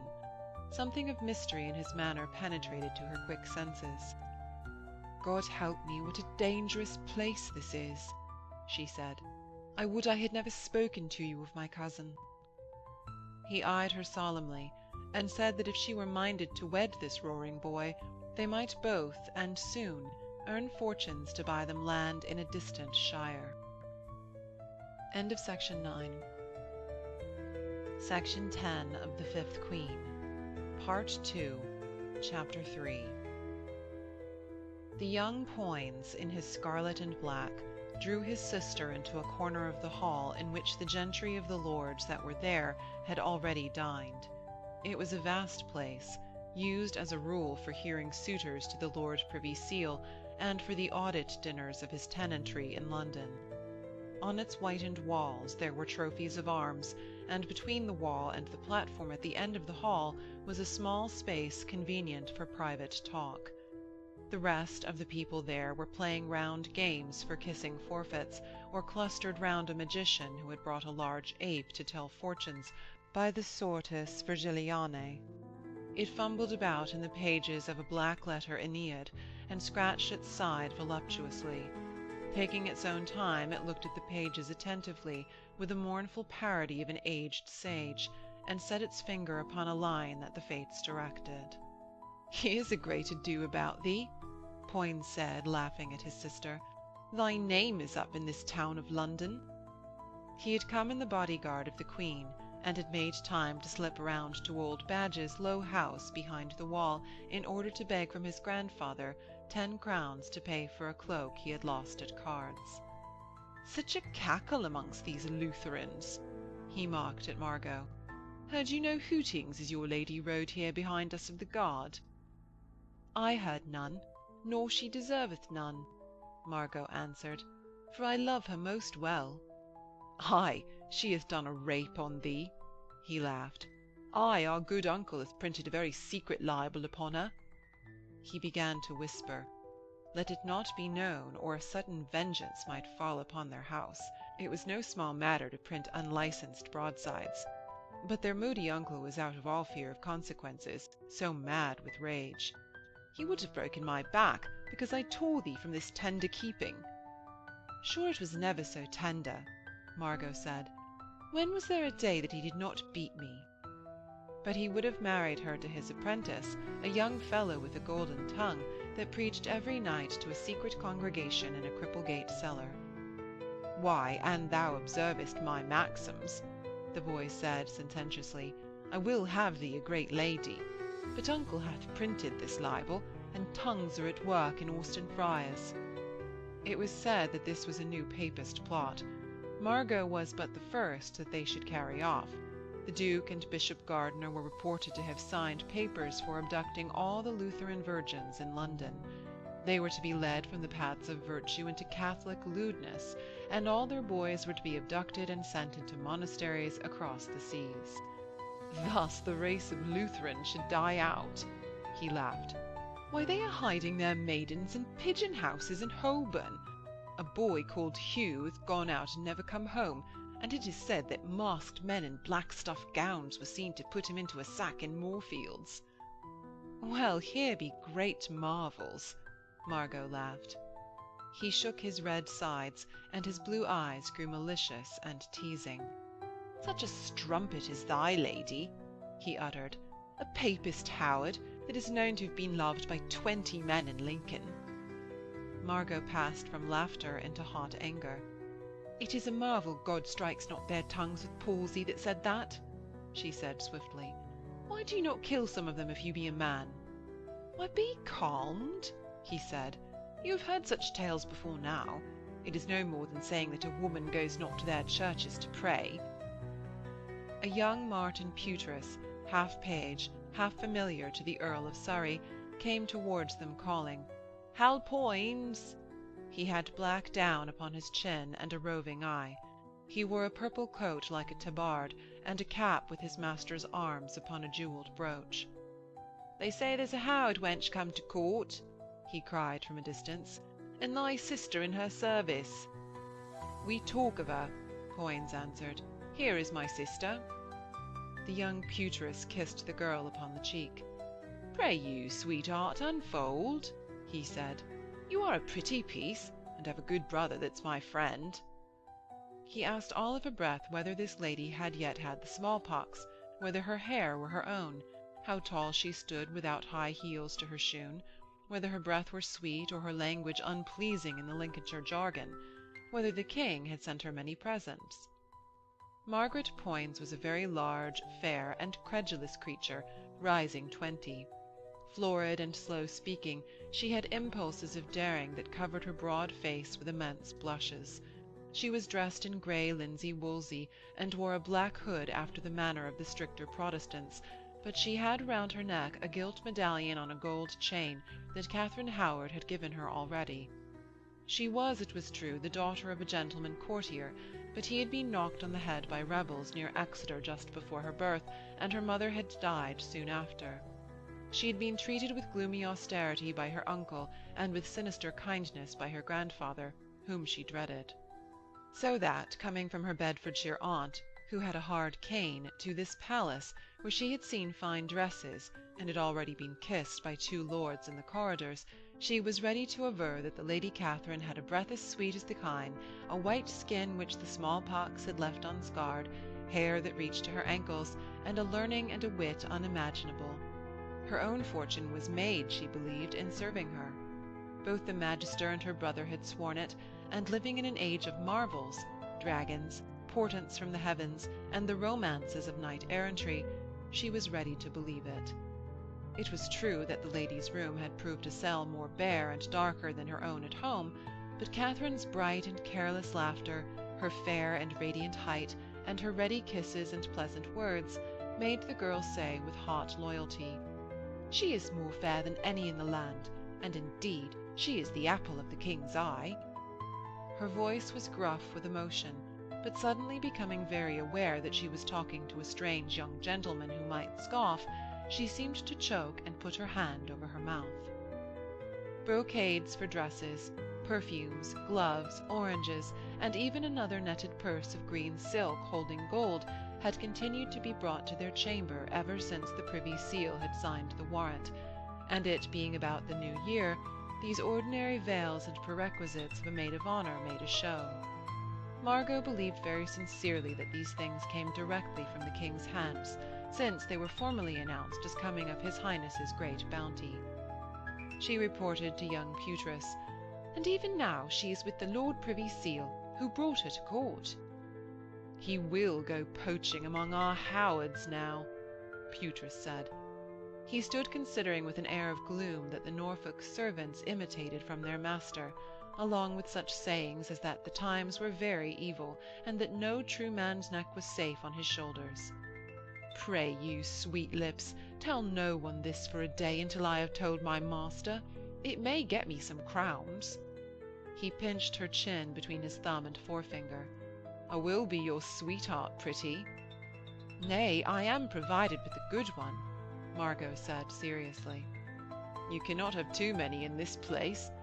Take me for when the other's in jail, and another for when I am hung, as all good men are like to be." He turned away lightly and loosened one of his jewelled garters, so that his stockings should hang in slovenly folds, to prove that he was a man and despised niceness in his dress. "I would that you not be too cheap to these gentry," her brother said, with his eyes on Pewtress. "I did naught," she answered. "If a gentleman will kiss one, it is uncourtly to turn away the other cheek." "There is a way of not lending the lip," he lectured her. "I shall school you. A kiss here, a kiss there, I grant you, but consider that you be a gentleman's child, and ask who a man is. He was well enough favoured, she remonstrated. In these changing days many upstarts are come about the court, he went on with his lesson. Such were not here in the old days. Crummock hath wrought this. Seek advancement, pleasure your mistress, who can advance you. Smile upon the magister, who being advanced can advance you. Speak courteous and fair words to any great lords that shall observe you. So we can rise in the world. I will observe thy words, she said submissively, for he seemed to her great and learned. But I like not that thou call'st me you. Why, these be grave matters, he replied, and you is graver than thou. But I love thee well. I will take thee a walk if the sun shine tomorrow. He tightened his belt and took his pike from the corner. As for your lady, those that made these lies are losels. I could slay a score of them if they pressed upon you too. I would not be so spoken of, Margot answered. Then you must never rise in the world, as I am minded you shall, he retorted. For, you being in a high place, eyes will be upon you. Nevertheless, Katharine Howard heard no evil word shouted after her that day. Pikemen and servitors of Cromwell were too thick upon all the road to the Tower, where the courtiers took barge again. Cromwell made very good order that no insult should reach the ears of such of the Papist nobles as came to his feast. They would make use with the king of evil words if any such were shouted. Thus the more dangerous and the most foul-mouthed of that neighbourhood, when the court went by, found hands pressed over their mouths, or scarves suddenly tightened round their throats by stalwart men that squeezed behind them in the narrow ways, so that not many more than 20 heads on both sides were broken that day, and Margot Poins kept her mouth closed tight with a sort of rustic caution, a shyness of her mistress, and a desire to spare her any pain. Thus it was not until long after that Catherine heard of these rumours. Catherine was in high good spirits. She had no great reason, for Viridus had threatened her.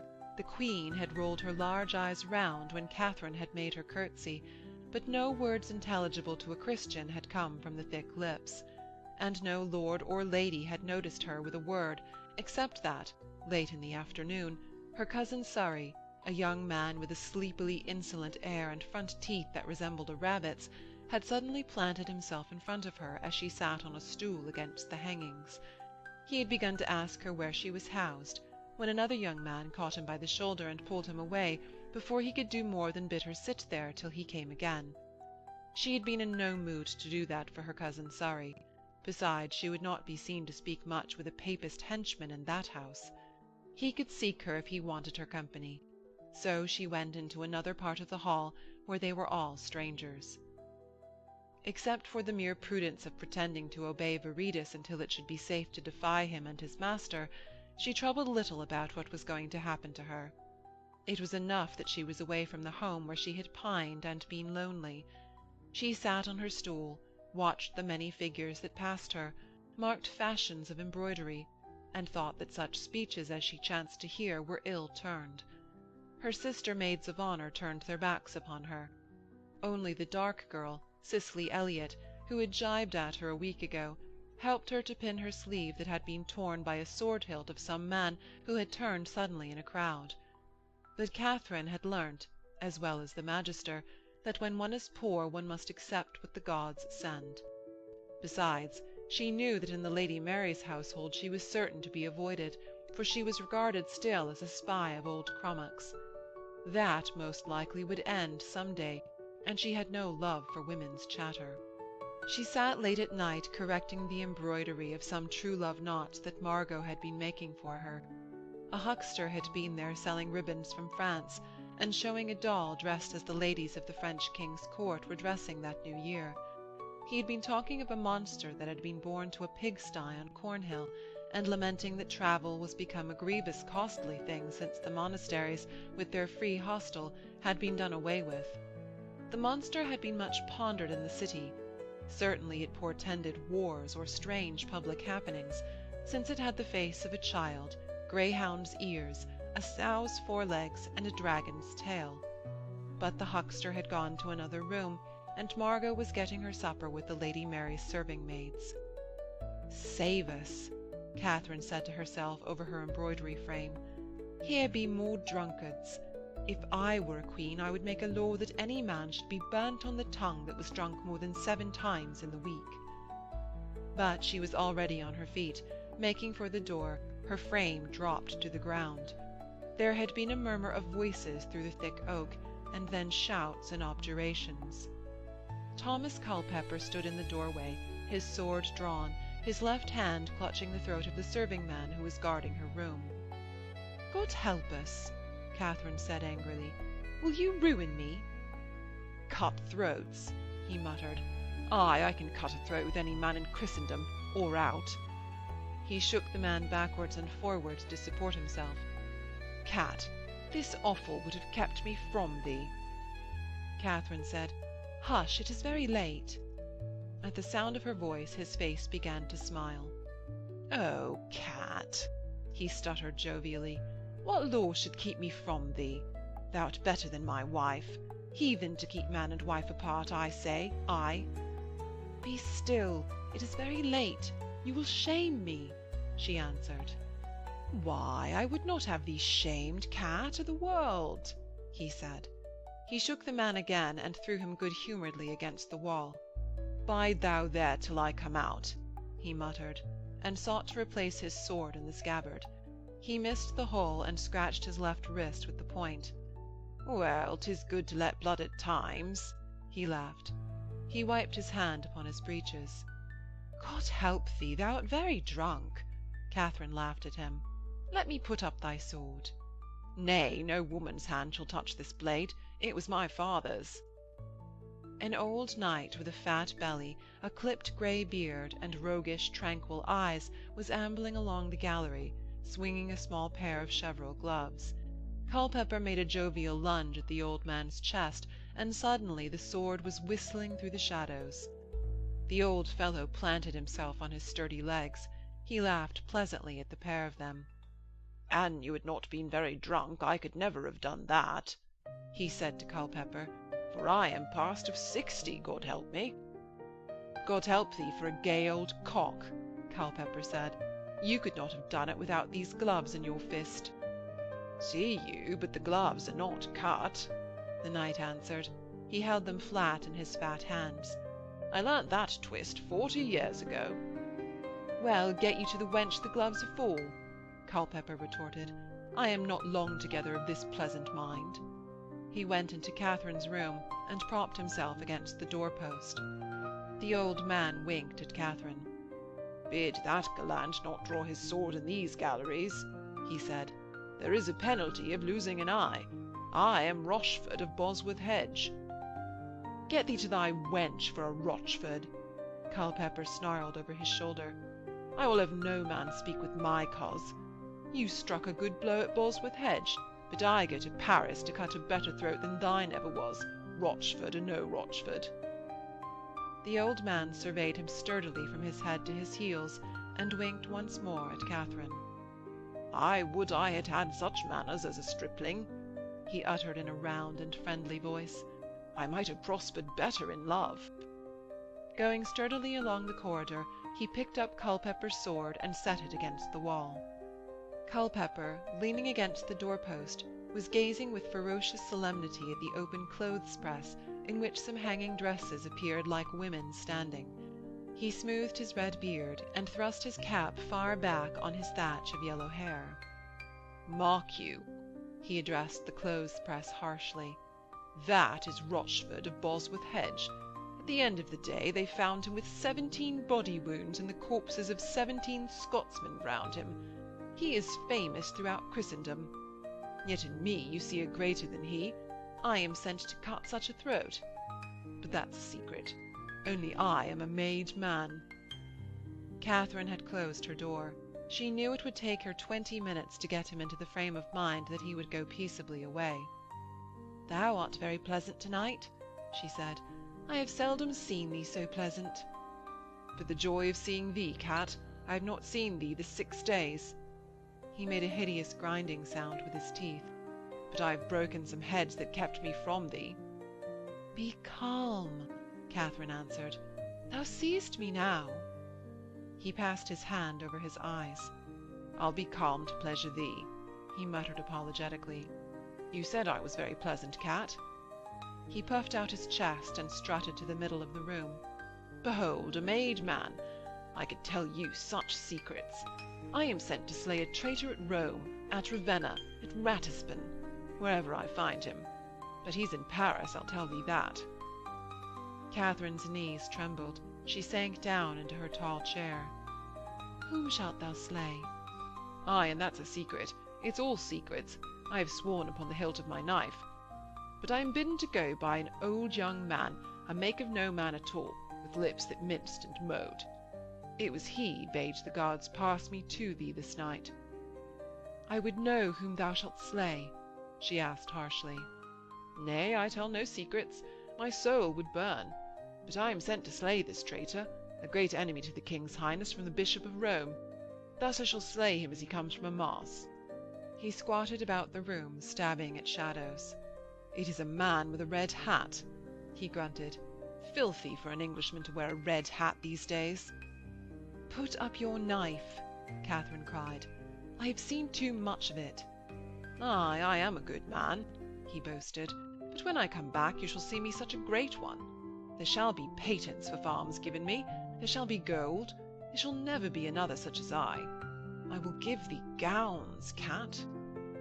She sat still, but smoothed back a lock of her fair hair that glowed in the firelight.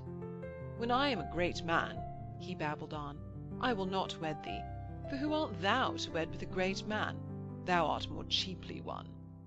But I will give thee— Thou fool! She shrieked suddenly at him.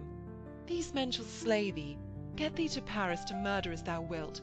Thou shalt never come back, and I shall be well rid of thee. He gave her a snarling laugh. Toy thou with no man when I am gone, he said with sudden ferocity, so that his blue eyes appeared to start from his head. Poor fool, thou shalt never come back, she answered. He had an air of cunning and triumph. I have settled all this with that man that's no man, Viridus. Thou art here as in a cloister amongst the maids of the court. No man shall see thee. Thou shalt speak with none that wears not a petticoat. I have so contracted with that man. I tell thee, they have contrived this to be rid of thee, she said.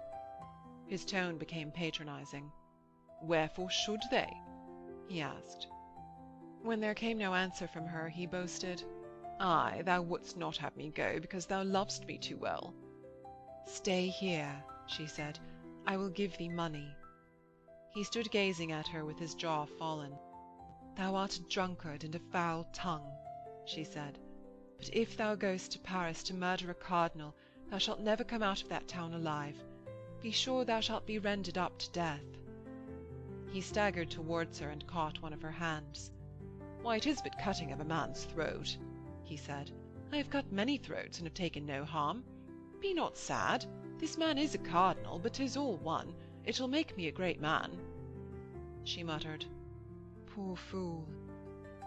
I have sworn to go, he said.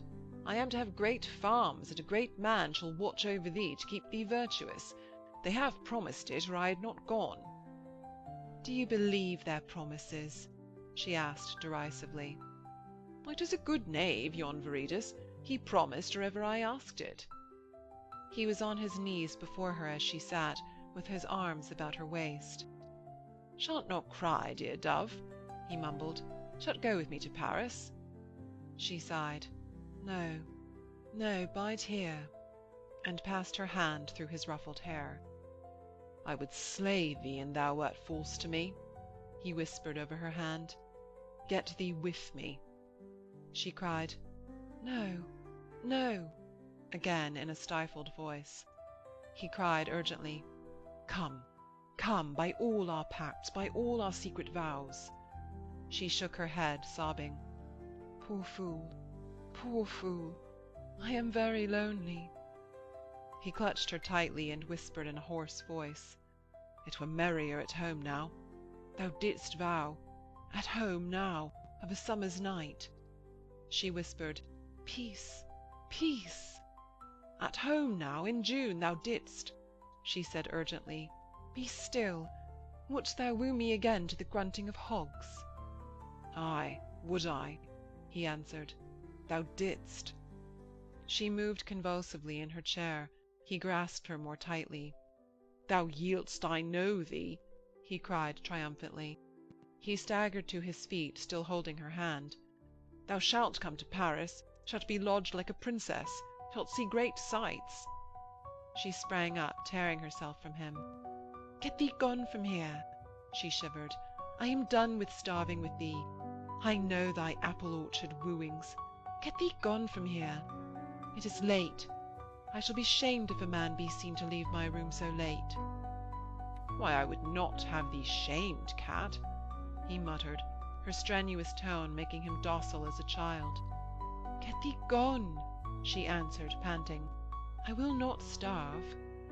"Wilt not come with me?" he asked ruefully. "Thou didst yield in my arms." "I do bid thee begone," she answered imperiously. "Get thee gold if thou wouldst have me. I have starved too much with thee."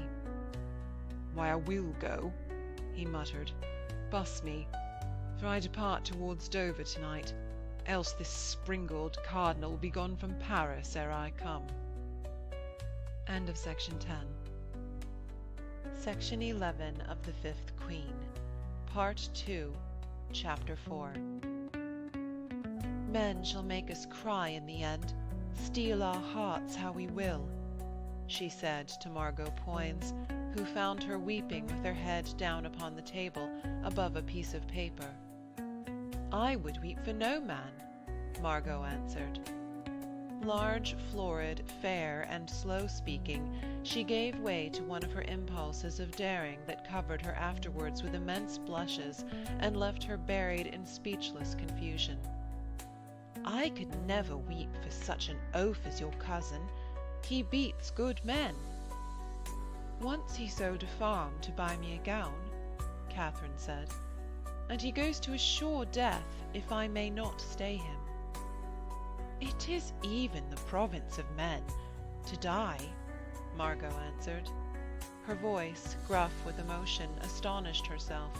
She covered her mouth with the back of her great white hand, as if she wished to wipe the word away. "Beseech you, spoil not your eyes with sitting to write at this hour for the sake of this roaring boy." Katharine sat to the table. A gentle knocking came at the door. "Let no one come. I have told the serving knave as much." She sank into a pondering over the wording of her letter to Bishop Gardiner. It was not to be thought of that her cousin should murder a prince of the Church. Therefore the bishop must warn the Catholics in Paris that Cromwell had this in mind. And Bishop Gardiner must stay her cousin on his journey, by a false message if needs were. It would be an easy matter to send him such a message as that she lay dying and must see him, or anything that should delay him until this cardinal had left Paris. The great maid behind her back was fetching from the clothes-prop a water globe upon its stand. She set it down on the table before the rushlight, moving on tiptoe, for to her the writing of a letter was a sort of necromancy, and she was distressed for Katharine's sake. She had heard that to write at night would make a woman blind before 30. The light grew immense behind the globe. Watery rays flickered broad upon the ceiling and on the hangings, and the paper shone with a mellow radiance. The gentle knocking was repeated, and Katharine frowned, for before she was halfway through with the humble words of greeting to the bishop, it had come to her that this was a very dangerous matter to meddle in, and that she had no one by whom to send the letter. Margot could not go, for it was perilous for her maid to be seen near the bishop's quarters with all Cromwell's men spying about. Behind her was the pleasant and authoritative voice of old Sir Nicholas Rochford talking to Margot Poins. Katharine caught the name of Cicely Elliot, the dark maid of honour who had flouted her a week ago, and had pinned up her sleeve that day in Privy Seal's house. The old man stood, grey and sturdy, his hand upon her door-post. His pleasant, keen eyes blinked upon her in the strong light from her globe as if he were before a good fire. "Why, you are as fair as a saint with a halo in front of that jigamaree," he said. "I am sent to offer you the friendship of Cicely Elliot." When he moved, the golden collar of his knighthood shone upon his chest, his cropped grey beard glistened on his chin, and he shaded his eyes with his hand. "I am writing of a letter," Katharine said. She turned her face towards him. The stray rays from the globe outlined her red curved lips, her swelling chest, her low forehead, and it shone like the moon rising over a hill, yellow and fiery in the hair above her brow. The lines of her face drooped with her perplexities, and her eyes were large and shadowed, because she had been shedding many tears. "Cicely Elliot shall make you a good friend," he said, with a modest pride of his property. "She shall marry me, therefore I do her such services." "You are old for her," Katharine said. He laughed. "Since I have neither chick nor child, and am main rich for a subject." "Why, she is happy in her servant," Katharine said abstractedly. "You are a very famous knight." "There are ballads of me," he answered complacently. "I pray to die in a good tulzie yet." "If Cicely Elliot have her scarf in your helmet," Katharine said, "I may not give you mine." She was considering of her messenger to the bishop. "Will you do me a service?" "Why?" he answered with a gentle mockery. "You have one tricksy swordsman to bear your goodly colours." Katharine turned clean about to him, and looked at him with attention, to make out whether he might be such a man as would carry her letter for her. He returned her gaze directly, for he was proud of himself and of his fame. He had fought in all the wars that a man might fight in since he had been 18, and for 15 years he had been captain of a troop employed by the council in keeping back the Scots of the borders. It was before Flodden Field that he had done his most famous deed, about which there were many ballads. Being fallen upon by a bevy of Scotsmen near a tall hedge, after he had been unhorsed, he had set his back into a thorn bush, and had fought for many hours in the rear of the Scottish troop, alone and with only his sword. The ballad that had been made about him said that 17 corpses lay in front of the bush after the English won through to him. But since Cromwell had broken up the northern councils and filled them again with his own men of no birth, the old man had come away from the borders, disdaining to serve at the orders of knaves that had been butchers' sons and worse. He owned much land and was very wealthy, and having been very abstemious, because he came of an old time when knighthood had still some of the sacredness and austerity of a religion, he was a man very sound in limb and peaceable of disposition. In his day he had been esteemed the most graceful whiffler in the world. Now he used only the heavy sword, because he was himself grown heavy. Katharine answered his gentle sneer at her cousin. "It is true that I have a servant, but he is gone and may not serve me."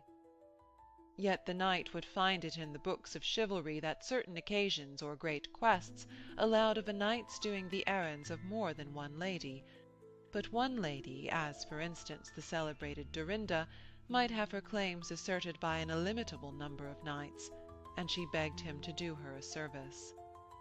"I have heard of these errantry books," he said. "In my day there were none such, and now I have no letters." "How then do you pass the long days of peace?" Katharine asked, "if you neither drink nor dice?" He answered, "In telling of old tales and teaching their paces to the king's horses." He drew himself up a little. He would have her understand that he was not a horse-leech, but there was in these 4-footed beasts a certain love for him, so that Richmond, the king's favourite gelding, would stand still to be bled if he but laid his hand on the great creature's withers to calm him. These animals he loved, since he grew old and might not follow arguments and disputations of hick and hock. "There were none such in my day. but a good horse is the same from year's end to year's end. Will you carry a letter for me? Katharine asked. I would have you let me show you some of his Highness's beasts, he added. I breed them to the manage myself. You shall find none that step more proudly in Christendom or heathenesse. Why, I believe you, she answered. Suddenly she asked, You have ridden as knight-errant? He said, For 3 weeks only. Then the Scots came on too thick and fast to waste time. His dark eyes blinked, and his broad lips moved humorously with his beard. I swore to do service to any lady. Pray you, let me serve you. You can do me a service, she said. He moved his hand to silence her. Pray you, take it not amiss, but there is one that hates you. She said, Perhaps there are a many, but do me a service, if you will. Look you, he said, these times are no times of mine, but I know it is prudent to have servitors that love one. I saw yours shake a fist at your door. Katharine said, A man? She looked at Margot, who, big, silent, and flushed, was devouring the celebrated hero of ballads with adoring eyes. He laughed. That maid would kiss your feet, but in these days it is well to make friends with them that keep doors. The fellow at yours would spit upon you if he dared. Katharine said carelessly, Let him even spit in his imagination, and I shall whip him. The old knight looked out of the door. He left it wide open, so that no man might listen. Why, he is still gone, he said. He cleared his throat. See you, he began. So I should have said in the old days. These fellows then we could slush open to bathe our feet in their warm blood when we came tired-foot from hunting. Now it is otherwise. Such a loon may be a spy set upon one. He turned stiffly and majestically to move back her new hangings that only that day, in her absence at Privy Seal's, had been set in place. He tapped spots in the wall with his broad and gentle fingers, talking all the time with his broad back to her. See you, you have had here workmen to hang you a new arras. There be tricks of boring ear-holes through walls and hanging these things, so that if you have a cousin who shall catch a scullion by the throat— Katharine said hastily, He hath heard little to harm me. It is what a man swears he hath heard that shall harm one, the old knight answered. I meddle in no matters of statecraft, but I am sent to you by certain ladies. One shall wed me, and I am her servant. One bears my name, and wedded a good cousin of mine, now dead for his treasons. Katharine said, I am beholden to Cicely Elliot and the Lady Rochford. He silenced her with one of his small gestures of old-fashioned dignity and distinction. I meddle in none of these matters, he said again. But these ladies know that you hate one they hate. He said suddenly, Ah! A little grunt of satisfaction. His fingers tapping gently made what seemed a stone of the wall quiver and let drop small flakes of plaster. He turned gravely upon Katharine. I do not ask what you spoke of with that worshipful swordsman, he said, but your servitor is gone to tell upon you. A stone is gone from here, and there is his ear-hole, like a drum of canvas. Katharine said swiftly, Take then a letter for me to the Bishop of Winchester. He started back with a little exaggerated pantomime of horror. Must I go into your plots? He asked, blinking and amused, as if he had expected the errand. She said urgently, I would have you tell me what Englishman now wears a red hat and is like to be in Paris. I am very ignorant in these matters. Then meddle not in them, he said, for that man is even Cardinal Pole, one that the King's Highness would very willingly know to be dead. God forbid that my cousin should murder a prince of the church, and be slain in that quarrel, she answered. He started back and held his hands over his head. Why, God help you, child! Is that your errand? he said, deep from his chest. "I meddle not in this matter." She answered obstinately, "Pray you, by your early vows, consent to carry me my letter." He shook his head bodingly.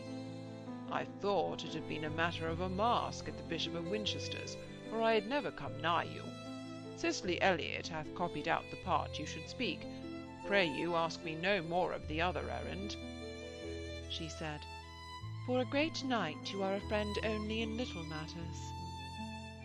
He uttered reproachfully, "Child, it is no little matter to act as go-between for the Bishop of Winchester, even if it be for no more than a masque. How otherwise does he not send to you direct? So much I was ready to do for you, a stranger, who am a man that has no party." She uttered maliciously, "Well, well, I thought you came of the better times before our day." "I have shown myself a good enough man," he said composedly. He pointed one of his fingers at her. "Pole is not one that shall be easily slain. He is like to have in his pay the defter Spadassins of the two. I have known him since he was a child, till when he fled abroad." "But my cousin," Katharine pleaded. "For the sake of your own little neck, let that gallant be hanged," he said smartly. "You have need of many friends, I can see it in your complexion, which is of a hasty loyalty. But I must tell you, I had never come near you, so your cousin miscalled me, a man of worth and credit, had these ladies not prayed me to come to you." She raised herself to her full height. "It is not in the books of your knight-errantry," she cried, "that one should leave one's friends to the hangman of Paris." The large figure of Margot Poins thrust itself upon them. "A God's name," said her gruff voice of great emotion, "hear the words of this valiant soldier. Your cousin shall ruin you. It is true that he will drive from you all your good friends." She faltered, and her impulse carried her no further. Rochford tapped her flushed cheek gently with his glove, but a light and hushing step in the corridor made them all silent. The Magister Udal stood before the door, blinking his eyes at the light. Katharine addressed him imperiously.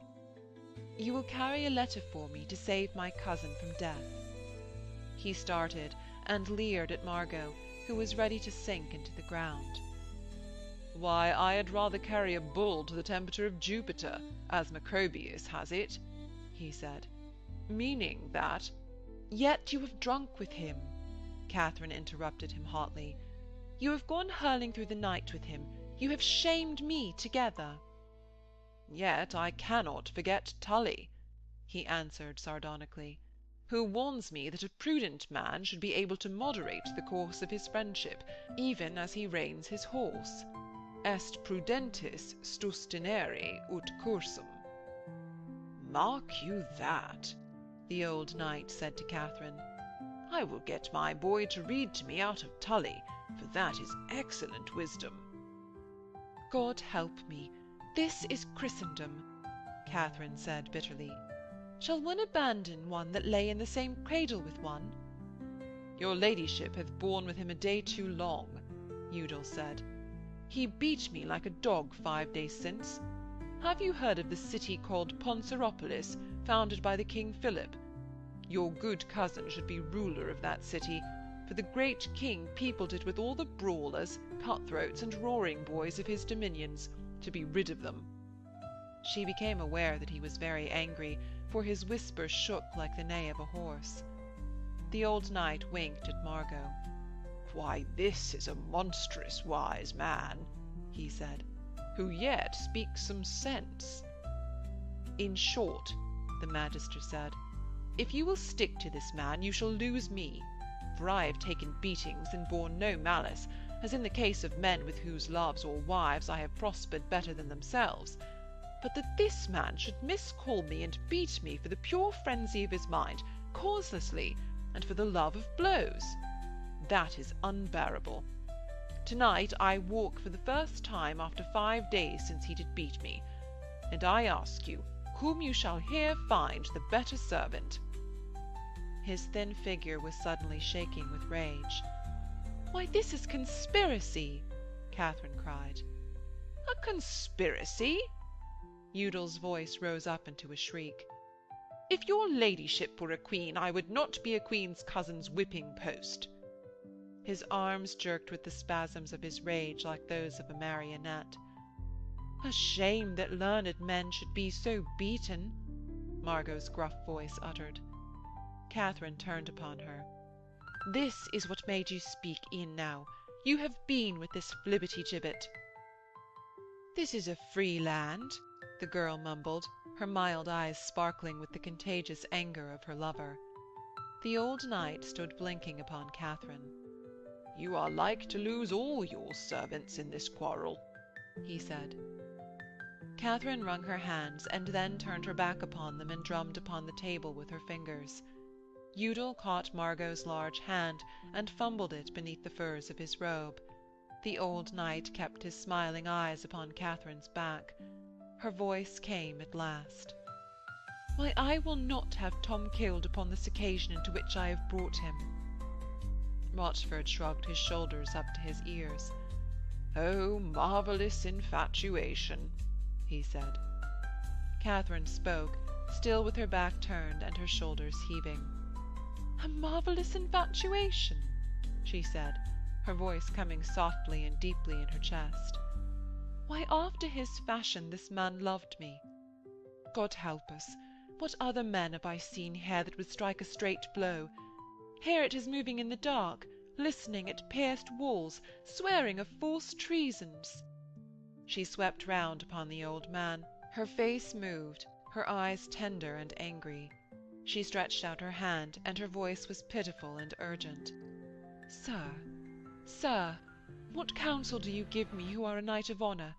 Would you let a man who lay in the cradle with you go to a shameful death in an errand you had made for him?"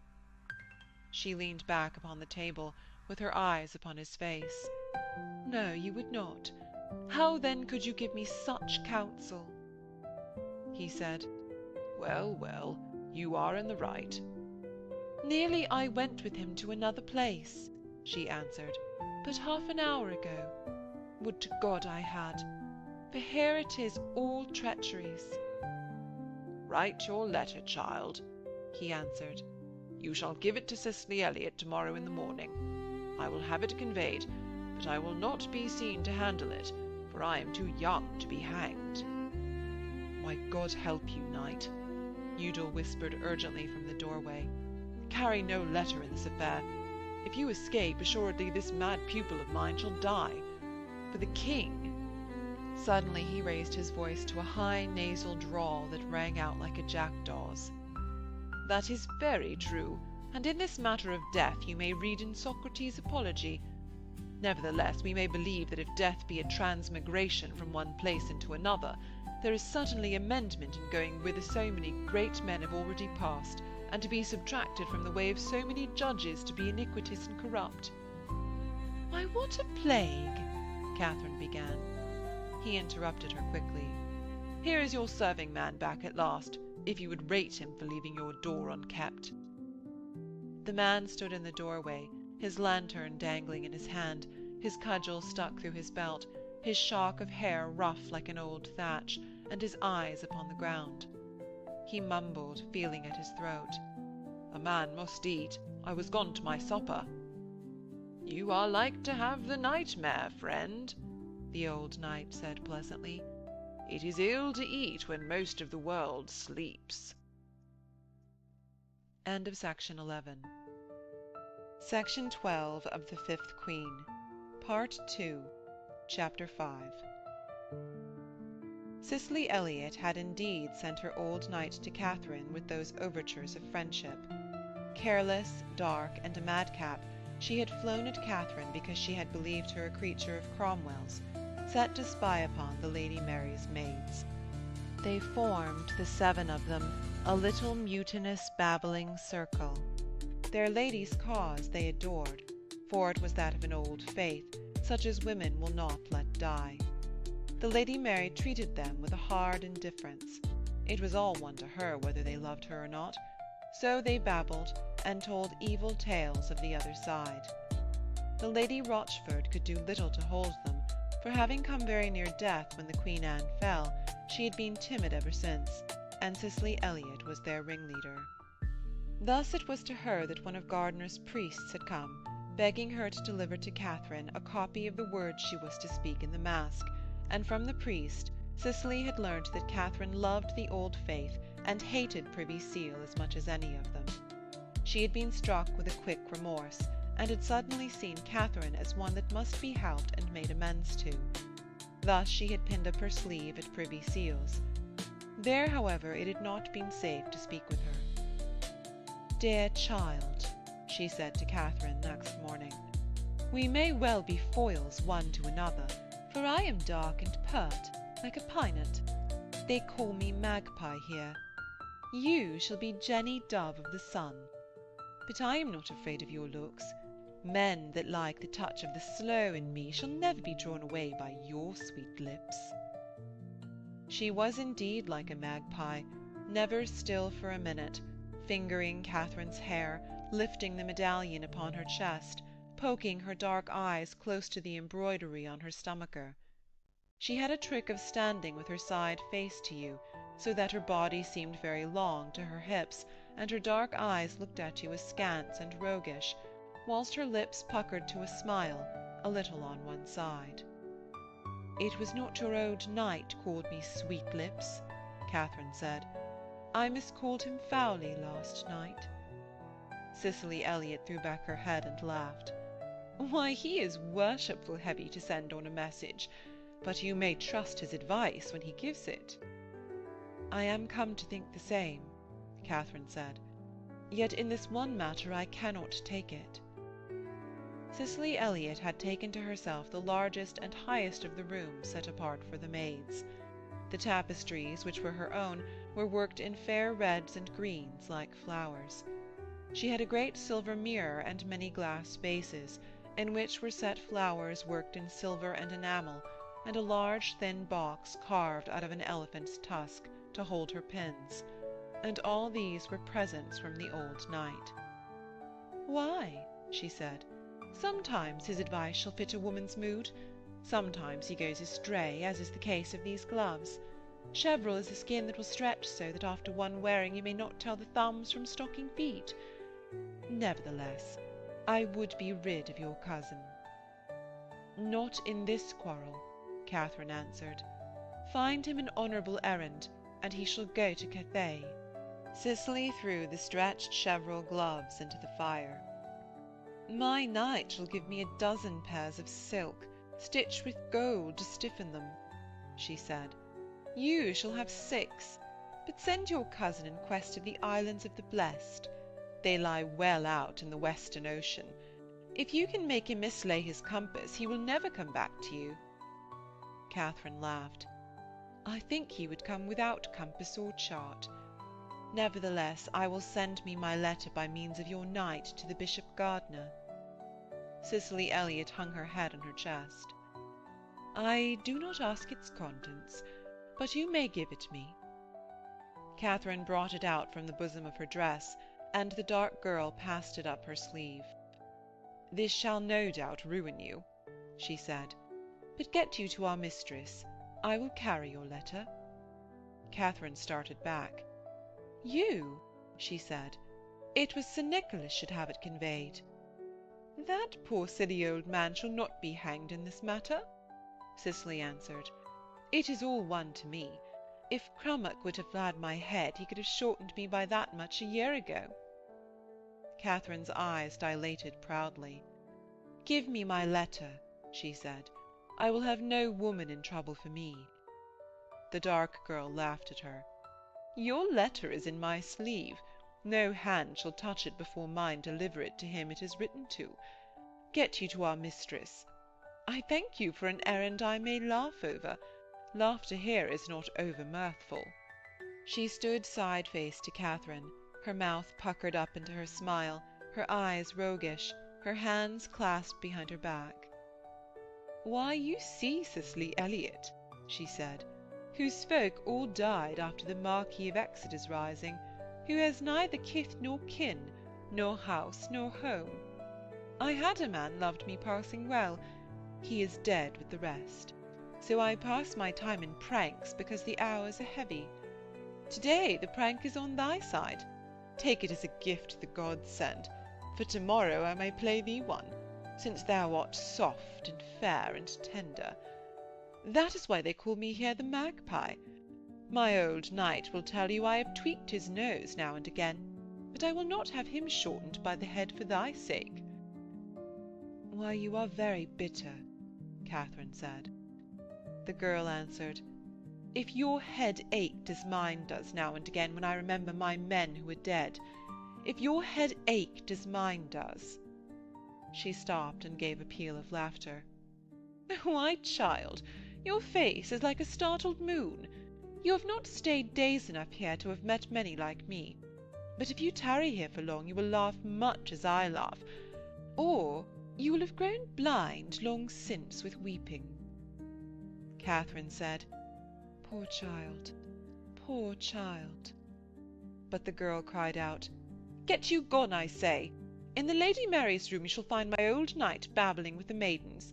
Send him to me, for my head aches scurvily, and he shall dip his handkerchief in vinegar and set it upon my forehead. Let me comb thy hair, Katharine said. My hand is sovereign against a headache. No, get you gone, the girl said harshly. I will have men of war to do these errands for me. Katharine answered, Sit thee down. Thou wilt take my letter. I must ease thy pains. As like as not I shall scratch thy pink face, Cicely said. At these times I cannot bear the touch of a woman. It was a woman made my father run with the Marquis of Exeter. Sweetheart, Katharine said softly, I could hold both thy wrists with my 2 fingers. I am stronger than most men. Why, no, the girl cried. I may not sit still. Get you gone. I will run upon your errand. If you had knelt to as many men as I have, you could not sit still either, and not one of my men was pardoned. She ran from the room with a sidelong step like a magpie's, and her laugh rang out discordantly from the corridor. The Lady Mary sat reading her Plautus in her large painted gallery, with all her maids about her sewing, some at a dress for her, some winding silk for their own uses. The old knight stood holding his sturdy hands apart between a rope of wool that his namesake Lady Rochford was making into balls. Other gentlemen were beside some of the maids, toying with their silks or whispering in their ears. No one much marked Katharine Howard. She glided to her lady and kissed the dry hand that lay in the lap motionless. Mary raised her eyes from her book, looked for a leisurely time at the girl's face, and then began again to read. Old Rochford winked pleasantly at her, and after she had saluted his cousin, he begged her to hold the wool in his stead, for his hands, which were used to sword and shield, were very cold, and his legs, inured to the saddle, brooked standing very ill. Cicely Elliot hath a headache, Katharine said. She bade me send you to her. He waited before her, helping her to adjust the wool onto her white hands, and she uttered in a low voice, She hath taken my letter for me. He said, Why, what are the plague's name? And stood fingering his peaked little beard in a gentle perplexity. Lady Rochford pulled at her wool and gave a hissing sigh of pain, for the joint of her wrist was swollen. It has always been easterly winds in January since the holy blood of Hales was lost, she sighed.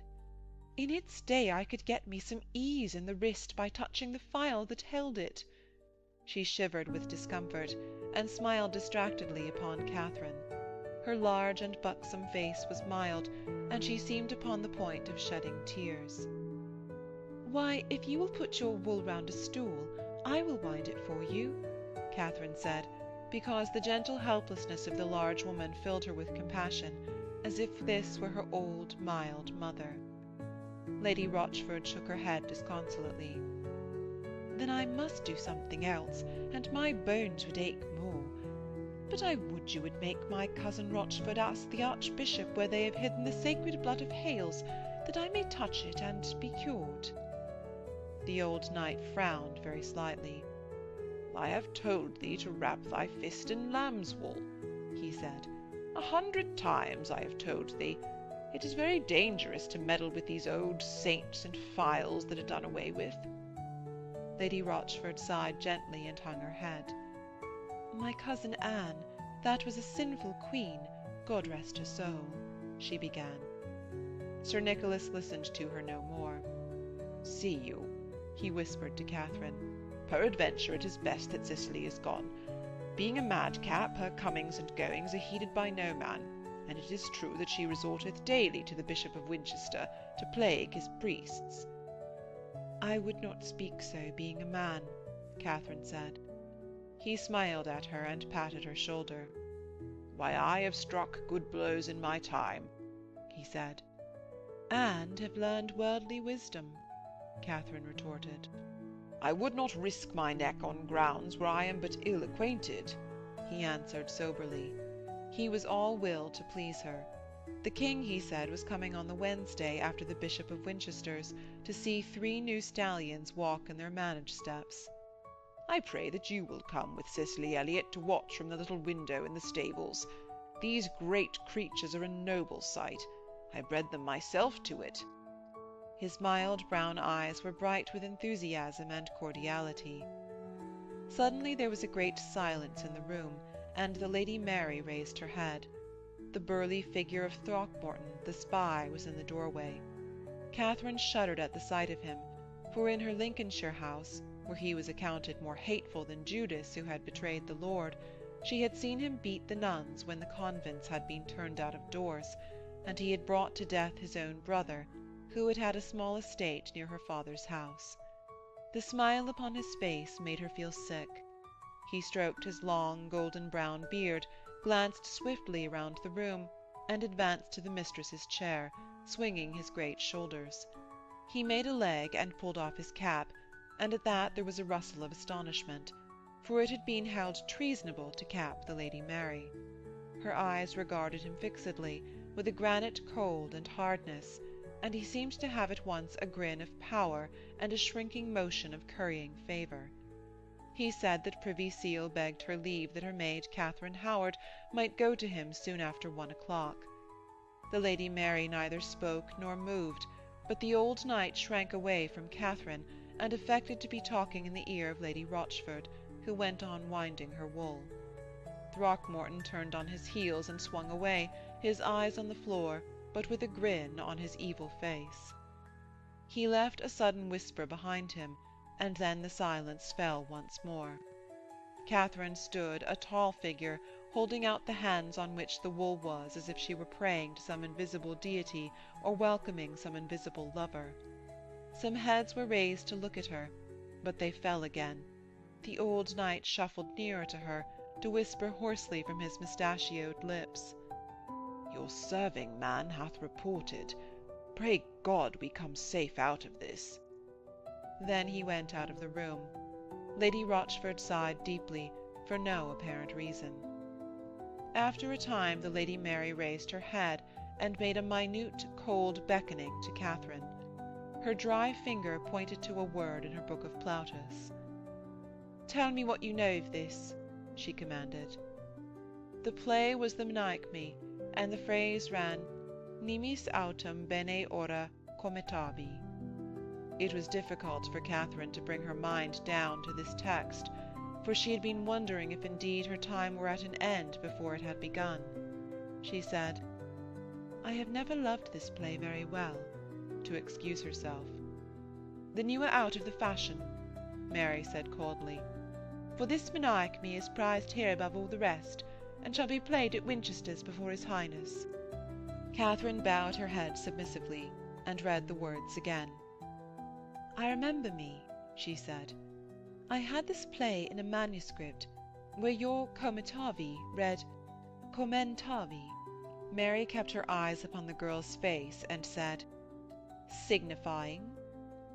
"Why, it signifies," Catherine said, "that Messenia did well mark a face. If you read comitavi, it should mean that he scratched it with his nails, so that it resembled a harrowed field, if commentavi, that he bethumped it with his fist, so that bruises came out like the stops on a fair writing. It is true that you are a good Latinist, Mary said expressionlessly. Bring me my inkhorn to that window. I will write down your commentavi. Katharine lifted the inkhorn from its hole in the arm of the chair, and gracefully followed the stiff and rigid figure into the embrasure of a distant window. Mary bent her head over the book that she held in her hand, and writing in the margin, she uttered, "Pity that such an excellent Latinist should meddle in matters that nothing concern her." Katharine held the inkhorn carefully, as if it had been a precious vase. "If you will bid me do naught but serve you, I will do naught else," she said. "I will neither bid thee nor aid thee," Mary answered. "The Bishop of Winchester claims thy service. Serve him as thou wilt." "I would serve my mistress in serving him," Katharine said. "He is a man I love little." Mary pulled suddenly from her bodice a piece of crumpled parchment that had been torn across. She thrust it into Katharine's free hand. "Such letters I have had written me by my father's men," she said. "If this bishop should come to be my father's man, I would take no service from him." Katharine read on the crumpled parchment such words as, "Be you dutiful. I will not protect. You shall be ruined utterly. You had better creep underground. Therefore humble you." "It was Thomas Cromwell that wrote that," the Lady Mary cried. "My father's man." "But if this brewer's son be brought down," Katharine pleaded. "Why, I tore his letter across, for it is filthy," Mary said, "and I keep the halves of his letter that I may remember. If he be brought down, who shall bring his master down, that let him write so?" Katharine said, "If this tempter of the devil's brood were brought down, there should ensue so great an atonement from his sorrowful master, whom he deludes." Mary uttered a tush of scorn and impatience. "This is the babbling of a child. My father is no holy innocent, as you and your like feign to believe." "Nevertheless, I love you most well," Katharine pleaded. Mary snapped her book to. Her cold tone came back over her heat as the grey clouds of a bitter day shut down again upon a dangerous flicker of lightning. "Do as you will," she said. "Only if your head fall, I will stir no finger to aid you. Or if by these plottings my father could be got to send me his men upon their knees and bearing crowns, I would turn my back upon them and say no word." "Well, my plottings are like to end full soon," Katharine said. "Privy Seal hath sent for me upon no pleasant errand." Mary said, "God help you," with a frigid unconcern, and walked back to her chair. End of Section 12. Section 13 of The Fifth Queen, Part 2, Chapter 6. Cromwell kept as a rule his private courts either in his house at Austin Friars or in a larger one that he had near the Rolls. But when the king was as far away from London as Greenwich, or when such ill-wishers as the Duke of Norfolk were in the king's neighbourhood, Cromwell never slept far out of earshot from the king's rooms. It was said, indeed, that never once, since he had become the king's man, had he passed a day without seeing his Highness once at least, or writing him a great letter. But he contrived continually to send the nobles that were against him upon errands at a distance, as when Bishop Gardiner was made ambassador to Paris, or Norfolk sent to put down the North after the Pilgrimage of Grace. Such errands served a double purpose. Gardiner, acting under the pressure of the king, was in Paris forced to make enemies of many of his foreign friends, and the Duke, in his panic-stricken desire to curry favour with Henry, had done more harrying, hanging, and burning among the Papists than ever Henry or his minister would have dared to command, for in those northern parts the king's writ did not run freely. Thus, in spite of himself, the Duke at York had been forced to hold the country whilst creatures of Privy Seal, men of the lowest birth and of the highest arrogance, had been made wardens of the marches and filled the councils of the borders. Such men, with others, like the judges and proctors of the Court of Augmentations, which Cromwell had invented to administer the estates of the monasteries and his cheated lords' lands, with a burgess or two from the shires and Parliament, many lawyers and some suppliants of rank, filled the ante-rooms of Privy Seal. There was a matter of 200 of them, mostly coming not upon any particular business, so much as that any enemies they had who should hear of their having been there might tremble the more. Cromwell himself was in the room that had the King and Queen's heads on the ceiling and the tapestry of Diana hunting. He was speaking with a great violence to Sir Leonard Ughtred, whose sister-in-law, the widow of Sir Anthony Ughtred and sister of the Queen Jane, his son Gregory had married 2 years before.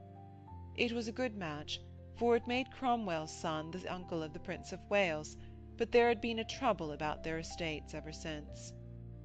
"Sir," Cromwell threatened the knight, "Gregory, my son, was ever a fool.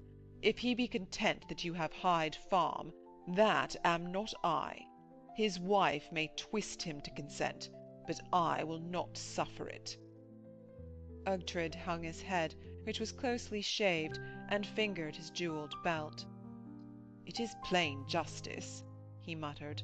"The farm was ceded to my brother after Hyde Monastery was torn down. It was to my brother, not to my brother's wife, who is now your son's." Cromwell turned upon the Chancellor of the Augmentations, who stood in the shadow of the tall mantelpiece. He was twisting his fingers in his thin grey beard that wagged tremulously when he spoke. "Truly," he bleated piteously, "it stands in the register of the Augmentations as the worshipful knight says." Cromwell cried out in a studied rage, "I made thee, and I made thy office. I will unmake the one and the other, if it and thou know no better law." "God help me!" the Chancellor gasped. He shrank again into the shadow of the chimney, and his blinking eyes fell upon Cromwell's back with a look of dread and the hatred of a beast that is threatened at the end of its hole. "Sir," Cromwell frowned darkly upon Ughtred, "the law stands thus if the Augmentation people know it not. This farm and others were given to your late brother upon his marriage, that the sister of the Queen might have a proper state. The statute of uses hath here no say. Understand me. It was the King's to give, it is the King's still." He opened his mouth so wide that he appeared to bellow. "That farm falleth to the survivor of those two, who is now my son's wife. What judge shall gainsay that?" He swayed his body round on his motionless and sturdily planted legs, veering upon the Chancellor and the knight in turn, as if he challenged them to gainsay him who had been an attorney for 10 years after he had been a wool merchant. Ughtred shrugged his shoulders heavily, and the Chancellor hastened to bleat, "No judge shall gainsay your lordship. Your lordship hath an excellent knowledge of the law." "Why hast thou not as good a one?" Cromwell rated him. "I made thee since I thought thou hadst." The Chancellor choked in his throat and waved his hands. "Thus the law is," Cromwell said to Ughtred, "and if it were not so, Parliament should pass an act to make it. For it is a scandal that a queen's sister, an aunt of the prince that shall be king, should lose her lands upon the death of her husband. It savours of treason that you should ask it. I have known men go to the Tower upon less occasion." "Well, I am a broken man," Sir Leonard muttered. "Why, God help you," Cromwell said. "Get you gone. The law takes no account of whether a man be broken, but seeketh to do honour to the King's Highness and to render justice." Viridus and Sadler, who was another of Cromwell's secretaries, had come in whilst Privy Seal had been speaking, and Cromwell turned upon them, laughing as the knight went out, his head hanging. "Here is another broken man," he said, and they all laughed together. "Well, he is another very notable swordsman," Viridus said. "We might well post him at Milan, lest Pole flee back to Rome that way." Cromwell turned upon the Chancellor with a bitter contempt. find thou for this night some monk's lands in Kent. He shall to Milan with them for a price. Viridus laughed. Now we shall soon have those broken swordsmen in every town of Italy between France and Rome. Such a net Pole shall not easily break through. It were well he were done with soon, Cromwell said. The king shall love us much the more, and it is time. Why, there will be in 2 days such a clamour of assassins in Paris that he shall soon boat from there towards Rome, Viridus answered. It will go hard if he escape all our Italy men. I hold it for certain that Winchester shall have reported to him in Paris that this Culpepper is on the road. Will you speak with this Howard wench? Cromwell knitted his brows in uncertainty. It was her cousin that should clamour about this murder in Paris, Viridus reminded him. Is she without? Cromwell asked. Have you it for certain that she hath reported to my Lord of Winchester? Winchester's priest of the bedchamber hath shown me a copy of the letter she wrote. I would have your lordship send some reward to that Father Michael. He hath served us in many other matters. Cromwell motioned with his hand that Sadler should note down this Father Michael's name. Are there many men in my antechambers? He asked Viridus, and hearing that there were more than 150. Why, let this wench stay there half an hour. It humbles a woman to be alone among so many men, and she shall come here without a sound clout to her back for the crush of them. He began talking with Sadler about 2 globes of the world that he had ordered his agent to buy in Antwerp, one for himself and the other for a present to the king. Sadler answered that the price was very high, 1,000 crowns or so. He had forgotten just how many. They had been 12 years in the making, but the agent had been afraid of the greatness of the expense. Cromwell said, "Tush! I must have the best of these Flemish furnishings." He signed to Viridus to send for Katharine Howard, and went on talking with Sadler about the furnishing of his house in the Austin Friars. He had his agents all over Flanders watching the noted masters of the crafts to see what notable pieces they might turn out, for he loved fine carvings, noble hangings, great worked chests, and other signs of wealth, and the money was never thrown away, for the wood and the stuffs and the gold thread remained so long as you kept the moth and the woodlouse from them. To the king, too, he gave presents every day. Catherine entered by a door from a corridor at which he had not expected her. She wore a great head-dress of net like the queen's, and her dress was in no disarray, neither were her cheeks flushed by anything more than apprehension. She said that she had been shown that way by a large gentleman with a great beard. She would not bring herself to mention the name of Throckmorton, so much she detested him. Cromwell answered with a benevolent smile, "Ay, Throckmorton ever had an eye for beauty. Otherwise you would come scurvily out of that wash." He twisted his mouth up as if he were mocking her, and asked her suddenly how the Lady Mary corresponded with her cousin the Emperor, for it was certain she had a means of writing to him. Catherine flushed all over her face with relief, and her heart stilled itself a little. Here at least there was no talk of the Tower at once for her, because she had written a letter to Bishop Gardiner. She answered that that day for the first time she had been in the Lady Mary's service. He smiled benevolently still, and holding out a hand in a little warning gesture, and with an air of pleasant reasonableness, said that she must earn her bread like other folks in his Highness's service. "Why," she answered, "I have been marvellous ill, but I shall be more diligent in serving my mistress." He marked a distinction, pointing a fat finger at her heart-place. In the serving of her mistress she should not do enough work to pay for bodkins nor for sewing silk, since the Lady Mary asked nothing of her maids, neither their attendance, their converse, nor yet their needlework. Such a place asked nothing of one so fortunate as to fill it. To atone for it, the service of the king demanded her labours. "Why," she said again, "if I must spy in those parts, it is a great pity that I ever came there as your woman, for who there shall open their hearts to me?" He laughed at her comfortably still. "You may put it about that you hate me," he said. "You may mix with them that love me not. In the end you may worm yourself into their secrets." Again a heavy flush covered Katharine's face from the chin to the brow. It was so difficult for her to keep from speaking her mind with her lips that she felt as if her whole face must be telling the truth to him. But he continued to shake his plump sides as if he were uttering inaudible ho-ho-hos. "That is so easy," he said. "A child, I think, should compass it." He put his hands behind his back and stretched his legs apart.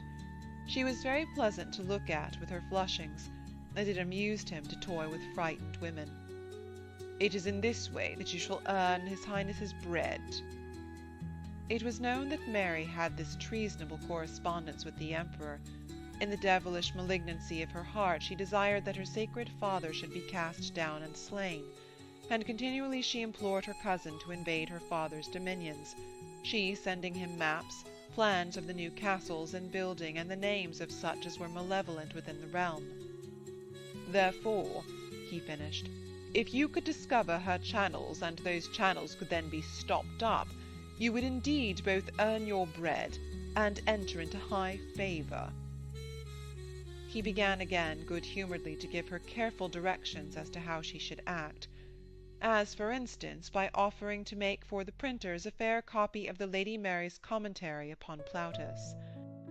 By pretending that certain words were obscure to her, she should find opportunities for coming suddenly into the room, and she should afford herself excuses for searching among his mistress's papers without awakening suspicions. "Why, my face is too ingenuous," Katharine said. "I am not made for playing the spy." He laughed at her. "That is so much the better," he said. "The best spies are those that have open countenances. It needs but a little schooling." "I should get me a hangdog look very soon," she answered. She paused for a minute and then spoke earnestly, holding out her hands. "I would you would set me a nobler task. Very surely it is shameful that a daughter should so hate the father that begat her, and I know the angels weep to see her desire that the great and noble prince should be cast down and slain by his enemies. But, sir, it were the better task to seek to soften her mind. Such knowledge as I have of goodly writers should aid me rather to persuade her heart towards her father, for I know no text that should make me skilful as a spy, but I can give you a dozen from Plautus alone that do inculcate a sweet and dutiful love from daughter to sire." He leered at her pleasantly. "Why, you speak sweetly, by the book. If the Lady Mary were a man, now—" The hitherto silent men laid back their heads to laugh, and the Chancellor of the Augmentation suddenly rubbed his palms together, hissing like an ostler. But seeing her look became angry and abashed, Cromwell stopped his sentence and once more held out a finger. "Why, indeed," he said gravely. "If you could do that, you might be the first lady in the land, for neither the king nor I, nor yet all nor many, have availed there." Katharine said, "Surely there is a way to touch the heart of this noble lady, and by long seeking I may find." "Well, you have spoken many words," Cromwell said. "This is a great matter. If you shall achieve it, it shall be accounted to you both here and in heaven.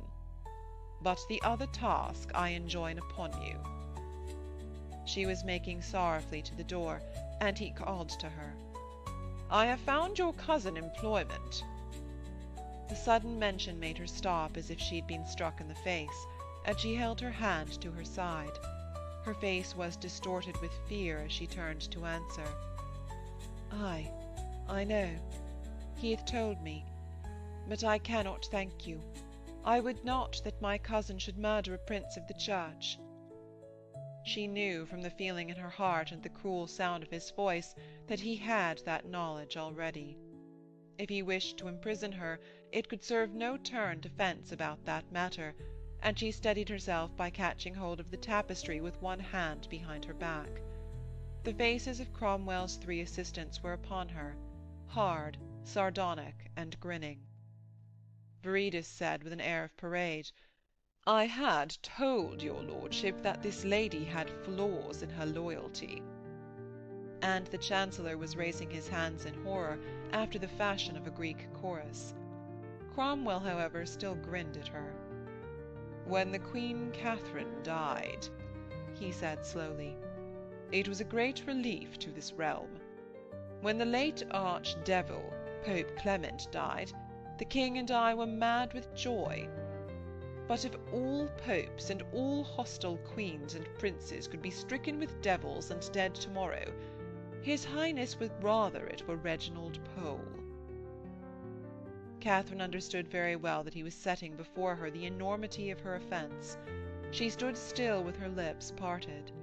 He went on rehearsing the crimes of the cardinal, how he had been educated by the king's high bounty, how the king had offered him the archbishopric of York, how he had rather fled to the Bishop of Rome, how he had written a book accusing the king of such crimes and heresies that all Christendom had cried out upon his Highness. Even then this Pole was in Paris with a bull from the Bishop of Rome calling upon the Emperor and the King of France to fall together upon their lord. Catherine gasped, "I would well he were dead, but not by my cousin. They should take my cousin and slay him." Cromwell had arranged this scene very carefully, for his power over the king fell away daily, and that day he had had to tell Baumbach, the Saxish ambassador, that there was no longer any hope of the king's allying himself with the Schmalkner League. Therefore he was the more hot to discover a new papist treason. The suggestion of Viridus that Catherine might be made either to discover or to invent one had filled him with satisfaction. There was no one who could be more believed if she could be ground down into swearing away the life of her uncle or any other man of high station. And to grind her down thus needed only many threats. He infused gradually more terror into his narrow eyes, and spoke more gravely. "Neither do I desire the death of this traitor so hotly as doth his Highness. For there be these foul lies, and have you not heard the ancient fool's prophecy that was made over 30 years ago, that one with a red cap brought up from low degree should rule all the land under the king? I trow ye know who that was. And that after much mixing the land should by another red cap be reconciled or else brought to utter ruin." "I am new to this place," Catherine said. "I never heard that saying. God help me, I wish this man were dead." His voice grew the more deep as he saw that she was the more daunted. "Aye, and whether the land be reconciled to the Bishop of Rome, or be brought to utter ruin, the one and the other signify the downfall of his Highness." The Chancellor interrupted piously. "God save us! Whither should we all flee then?" "It is not," Viridus commented dryly, "that his Highness or my lord here do feel a fool prophecy made by a drunken man. But then there being such a prophecy running up and down the land, and such a malignant and devilish red cap ranting up and down the world, the hearts of foolish subjects are made to turn." "Idiot wench!" the Chancellor suddenly yelped at her. "Ignorant, naughty harlot! You had better have died than have uttered those your pretty words." "Why," Cromwell said gently, "I am very sure that now you desire that your cousin should slay this traitor." He paused, licked his lips, and held out a hand. "Upon your life," he barked, "tell no one this secret." The faces of all 4 men were again upon her, sardonic, leering, and amused, and suddenly she felt that this was not the end of the matter. There was something untrue in this parade of threats. Cromwell was acting. They were all acting parts. Their speeches were all too long, too dryly spoken. They had been rehearsed. This was not the end of the matter, and neither her cousin nor Cardinal Pole here were the main point. She wondered for a wild moment if Cromwell, too, like Gardiner, thought that she had a voice with the king. but Cromwell knew as well as she that the king had seen her but once for a minute, and he was not a fool like Gardiner to run his nose into a mare's nest. "There is no power upon earth could save you from your doom, if through you this matter miscarried," he said softly. "Therefore, be you very careful. Act as I would have you act. Seek out that secret that I would know." It came irresistibly into Catherine's head. "These men know already very well that I have written to Bishop Gardiner. This is to hold a halter continuously above my head." Then at least they did not mean to do away with her instantly. She dropped her eyes upon the ground, and stood submissively, whilst Privy Seal's voice came cruel and level. "You are a very fair wench, made for love and such stuff. You are an indifferent good Latinist who might offer good counsel. But be you very careful that you come not against me. You should not escape, but may burrow underground sooner than that. Your Aristotle should not help you, nor Lucretius, nor Lucan, nor Silius Italicus. Diodorus Siculus hath no maxim that should help you against me. But, like Diodorus the dialectician, you should die of shame. Seneca shall help you if you but dally with that fool Thought who saith, Quieris quo jaciis post obitum loco, quo non nata jacent. Ay, thou shalt die and lie in an unknown grave as thou hadst never been born." She went, her knees trembling half with fear and half with rage, for it was impossible to imagine anything more threatening or more arrogant than his soft, cruel voice, that seemed to sound for long after in her ears, saying, "I have you at my mercy. See you do all as I have bidden you." Watching the door that closed upon her, Viridus said with a negligent amusement, "That fool Udal hath set it all about that your lordship designed her for the recreation of his highness."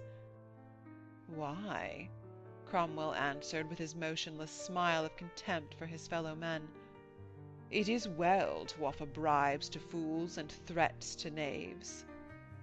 The Chancellor bleated with amazed adulation, "Marvel that your lordship should give so much care to such a worthless rag." "An I had never put my heart into trifles, I had never stood here," Cromwell snarled at him. "Would that my knaves ever would come to learn that." He spoke again to Viridus. "See that this wench come never near his highness.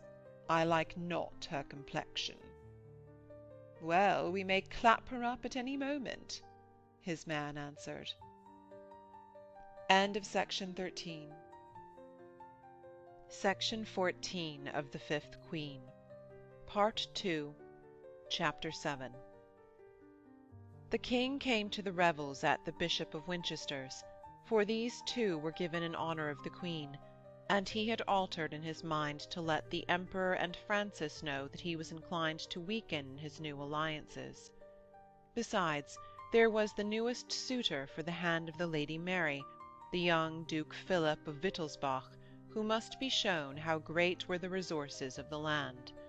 Young, gay, dark, a famous warrior and a good Catholic, he sat behind the Queen, and speaking German of a sort, he made her smile at times. The play was the Menechmi of Plautus, and Duke Philip interpreted it to her. She seemed at times so nearly human that the king, glancing back over his shoulder to note whether she disgraced him, could settle down into his chair and rest both his back and his misgivings. Seeing the frown leave his brow, all the courtiers grew glad behind him. Cromwell talked with animation to Baumbach, the ambassador from the Schmalkaldner League, since he had not seen the king so gay for many days, and Gardiner in his bishop's robes smiled with a black pleasure, because his feast was so much more prosperous than Privy Seal's had been. There was no one there of the Lady Mary's household, because it was not seemly that she should be where her suitor was before he had been presented to her. The large hall was lit with tapers at dusk, and hung with ivy and with holly. Dried woodruff, watermint, and other sweet herbs were scattered about the floors to give an agreeable odour. The antlers of deer from the bishop's chase in Winchester were like a forest of dead boughs, branching from the walls, some gilded, some silvered, some supporting shields emblazoned with the arms of the see, of the bishop, of the king, or of Cleves. An army of wood-pigeons and stock-doves with silver collars about their necks was at one time let fly into the hall, and the swish of their wings and afterwards their cooing among the golden rafters of the high ceiling made pleasing sounds, and mingled with the voices of sweet singing from the galleries at each end of the hall near the roof. The players spoke their parts bravely, and because this play was beloved among all others at the court, there was a great and general contentment. For the after scene they had a display of theology. There were 3 battles of men, in black with red hats, horns branching above them, and in the centre a great devil with a triple tiara, who danced holding up an enormous key. These stood on the right. On the left were priests in fustian, holding enormous flagons of Rhenish wine and dancing in a drunken measure with their arms round more drunken doxies dressed like German women. In the centre stood grave and reverend men wearing horsehair beards and the long gowns of English bishops and priests. Before these there knelt an angel in flame-coloured robes with wings like the rainbow. The angel supported a great volume on the back of which might be read in letters of gold, Regis Nostri Sapientia. The great devil, dancing forward, brandishing his key, roared that these reverend men should kneel to him. He held out a cloven foot and bade them kiss it. But a venerable bishop cried out, "You be Antichrist. I know you. You be the arch-devil. But from this book I will confound you. Thank God that we have one that leads us aright." Coming forward, he read in Latin from the book of the king's wisdom, and the great devil fell back fainting into the arms of the men in red hats. The king called out, "By God, goodman bishop, you have spoken well," and the court roared. Then one from the other side danced out, holding his flagon and grasping his fat wife round the waist. He sang in a gross and German way, smacking his lips, that these reverend Englishmen should leave their godly ways and come down among the Lutherans. But the old bishop cried out, "Ay, Dr. Martinus, I know thee. Thou despisest the body of God. Thou art a fornicator. God forbid that our English priest should go among women as ye do. Listen to wisdom. For, thank God, we have one to lead us aright." These words spread a sudden shiver into the hall, for no man there knew whether the king had commanded them to be uttered. The king sat back in his chair, half frowning. Anne blinked. Philip of Wittelsbach laughed aloud.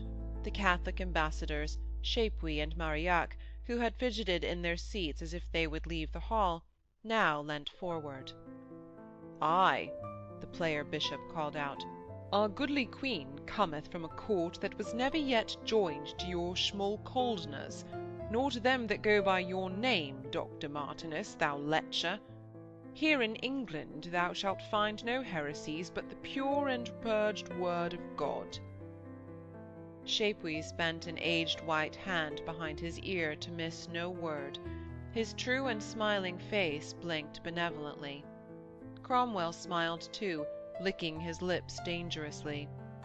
Baumbach, the Schmalkaldner, understanding nothing, rolled his German blue eyes in his great head like a pink baby's, and tried to catch the attention of Cromwell, who talked over his shoulder to one of his men. But the many Lutherans that were in the hall scowled at the floor. The player bishop was reading thunderous words of the king, written many years before, against married priests. Henry sat back in his round chair, grasping the arms with his enormous hands. "Why, Master Bishop," he called out. The player stopped his reading and looked at the king, his air of austerity never leaving him. Henry, however, waved his hand and said no more. This dreadful incident caused a confusion in the players. They faltered. The player Lutheran slunk back to his place with his wife, and all of them stood with their heads hanging down.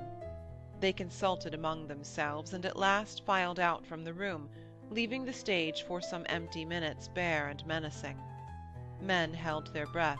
The king was seen to be frowning. But a quick music was played from the galleries, and a door opened behind.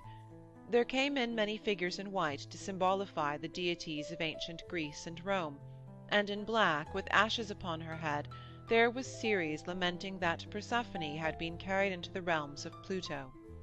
No green thing should blow or grow upon this earth, she wailed in a deep and full voice, until her daughter trod again there. The other deities covered their heads with their white skirts. No one heeded this show very much in the hall, for the whispers over what had gone before never subsided again that day. Men turned their backs upon the stage in order to talk with others behind them, and it was generally agreed that if this refurbishing of old doctrines were no more than a bold stroke of Bishop Gardiner's, Henry at least had not scowled very harshly upon it. So that, for the most part, they thought that the old faith might come back again, whilst others suddenly remembered, much more clearly than before, that Cleves was a principality not truly Lutheran, and that the marriage with Anne had not tied them at all to the Schmalkaldner's League. Therefore this shadow of the old ways caused new uneasiness, for there was hardly any man there that had not some of the monastery lands. The king was the man least moved in the hall. He listened to the lamentations of Mother Ceres, and gazed at a number of naked boys who issued suddenly from the open door. They spread green herbs in a path from the door to the very feet of Anne, who blinked at them in amazement, and they paid no heed to Mother Ceres, who asked indignantly how any green thing could grow upon the earth that she had bidden lie barren till her daughter came again. Persephone stood framed in the doorway. She was all in white, very slim and tall. In among her hair she had a wreath of green Egyptian stones, called feridets, of which many remained in the treasuries of Winchester, because they were soft and of so little value that the visitors of the monasteries had left them there. And she had these green feridets, cut like leaves, worked into the white lawn over her breasts. In her left arm there lay a cornucopia filled with gold coins, and in her right a silver coronet of olive leaves. She moved in a slow measure to the music, bending her knees to right and to left, drawing her long dress into white lines and curves, until she stood in the centre of the green path. She smiled patiently and with a rapt expression, as if she had come out of a dream. "The wreath of olive leaves," she said, "the gods sent to their most virtuous, most beauteous queen, who had brought peace in England. The cornucopia filled with gold was the offering of Plutus to the noble and benevolent king of these parts." Her words could hardly be heard for the voices of the theologians in the hall before her. Henry suddenly turned back, lifted his hand and shouted, "Be silent!" Persephone's voice became very audible in the midst of the terrified hush of all these people, who feared their enormous king as if he were a wild beast that at one moment you could play with and the next struck you dead. "How happy is England among the nations!" The voice rang out clear and fluting like a boy's. "Her people how free and bold! Her laws how gentle and beneficent! Her nobles how courteous and sweet in their communings together for the public weal! How thrice happy that land when peace is upon the earth! Her women how virtuous! Her husbandmen how satiated! Her cattle how they let down their milk!" She swayed round to the gods that were uncovering their heads behind her. "Ay, my masters and fellow godsheads, woe is me that we never knew this happy and contented country. Better it had been there to dwell than upon high Olympus. Better than in the Cyclades, better than in the islands of the blest, than hide amid the Bermudian tempest. Woe is me!" Her expression grew more rapt.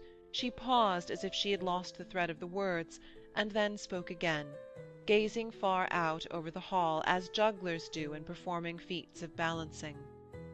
"For surely We had been more safe than reigning alone above the clouds had we lived here, the veriest hinds, beneath a king that is 5 times blessed, in that he is a most wealthy and generous of rewards, most noble of courage, most eloquent, most learned in the lore of men, and most high interpreter of the lore of God." Seeing that the king smiled, as though he had received a just panegyric, a great clamour of applause went up in the hall, and swaying beneath the weight of the cornucopia, she came to the king over the path of green herbs and boughs. Henry reached out his hands himself to take his present, smiling and genial, and that alone was a sign of great favour, for by rights she should have knelt with it, offered it, and then receded, giving it into the arms of a serving-man. She passed on, and would have crowned the queen with the silver wreath, but the great hood that Anne wore stood in the way, therefore she laid it in the queen's lap. Henry caught at her hanging sleeve. "That was a fine gay speech," he said. "I will have it printed." Little ripples of fear and coldness ran over her, for her dress was thin and her arms bared between the loops above. Her eyes roved round upon the people, as if, tall and white, she were a Christian virgin in the agonies of martyrdom. She tried to pull her sleeve from between his great fingers, and she whispered in a sort of terror, "You stay the mask." He lay back in his chair, laughing so that his grey beard shook. "Why, thou art a pert baggage," he said. "I could stay their singing for good, and I would." He looked her up and down, commanding and good-humouredly malicious. She put her hand to her throat as if it throbbed, and uttered with a calmness of desperation, "That were great pity. They have practised much, and their breaths are possible sweet." The godheads with their beards of tow, their lyres and thunderbolts all gilt, stood in an awkward crescent, their music having stopped. Henry laughed at them. "I know thy face," he said. "It would be less than a king to forget it." "I am Katharine Howard," she faltered, stretching out her hands beseechingly. "Let me go back to my place." "Oh, ay," he answered.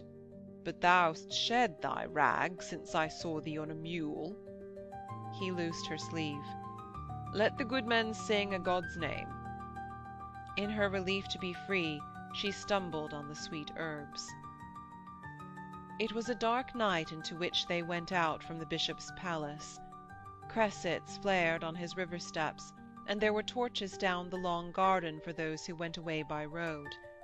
Because there would be a great crowd of embarkers at the bishop's landing-place, so that there might be many hours to wait until their barge should come, Katharine, by the office of old Sir Nicholas, had made a compact with some of the maids of honour of the Lady Elizabeth.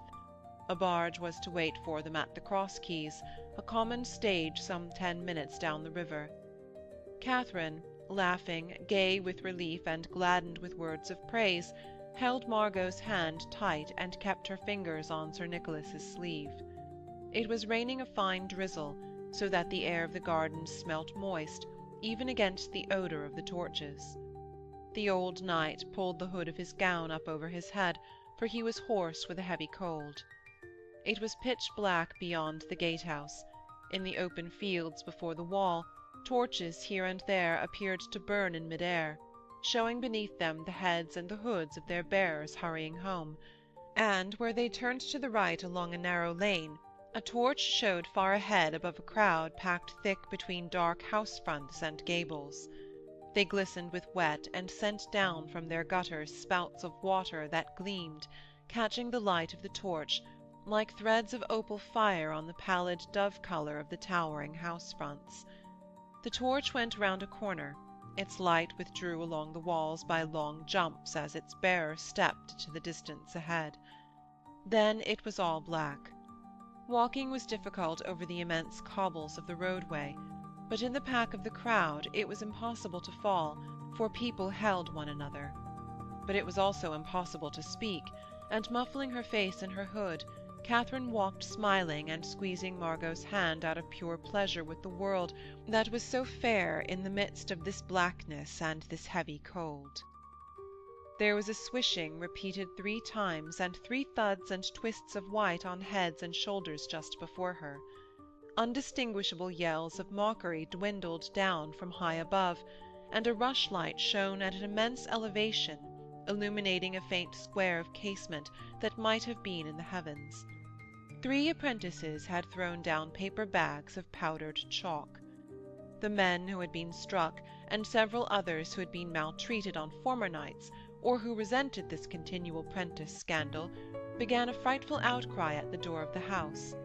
More bags came bursting down, and foul water.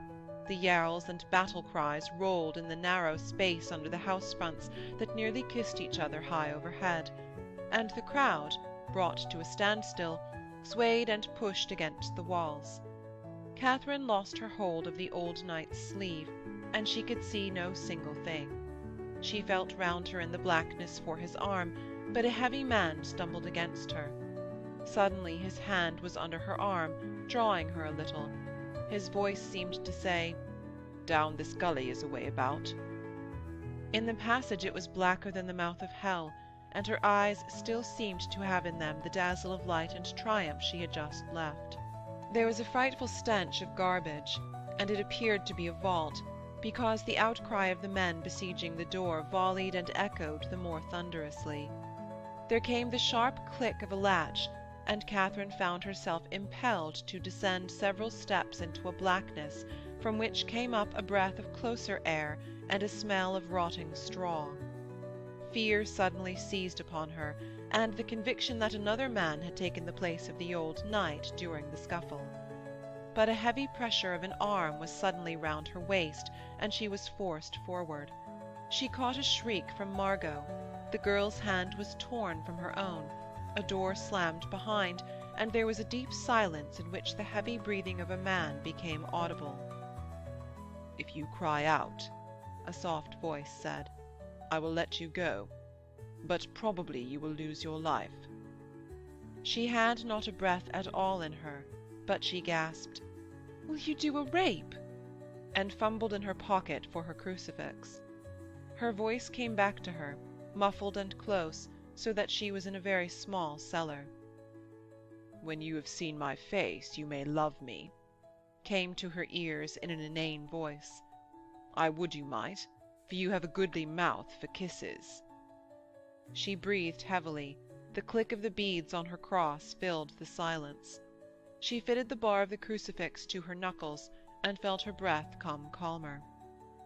For if the man struck a light, she could strike him in the face with the metal of her cross, held in the fist. She could blind him if she hit an eye. She stepped back a little and felt behind her the damp stone of a wall. The soft voice uttered more loudly, "I offer you a present of great price. I can solve your perplexities." Katharine breathed between her teeth and said nothing.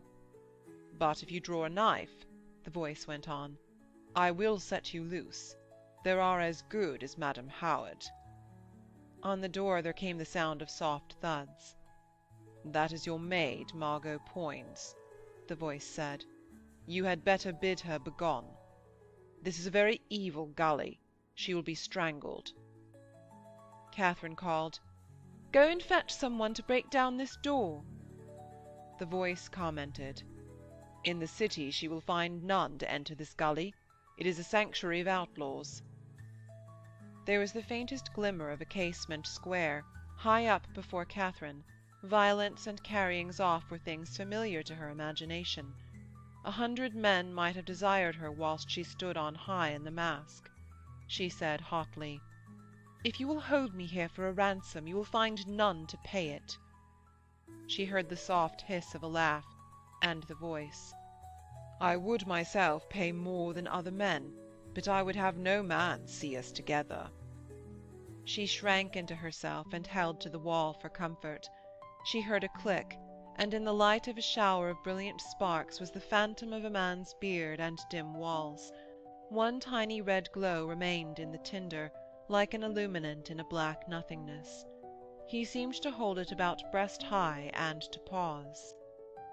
"You had best be rid of Margot Poins," The musing voice came out of the thick air. "Send her back to her mother's people. She gets you no friends." Katharine wondered if she might strike about 18 inches above the tiny spark, or if in these impenetrable shadows there were a very tall man.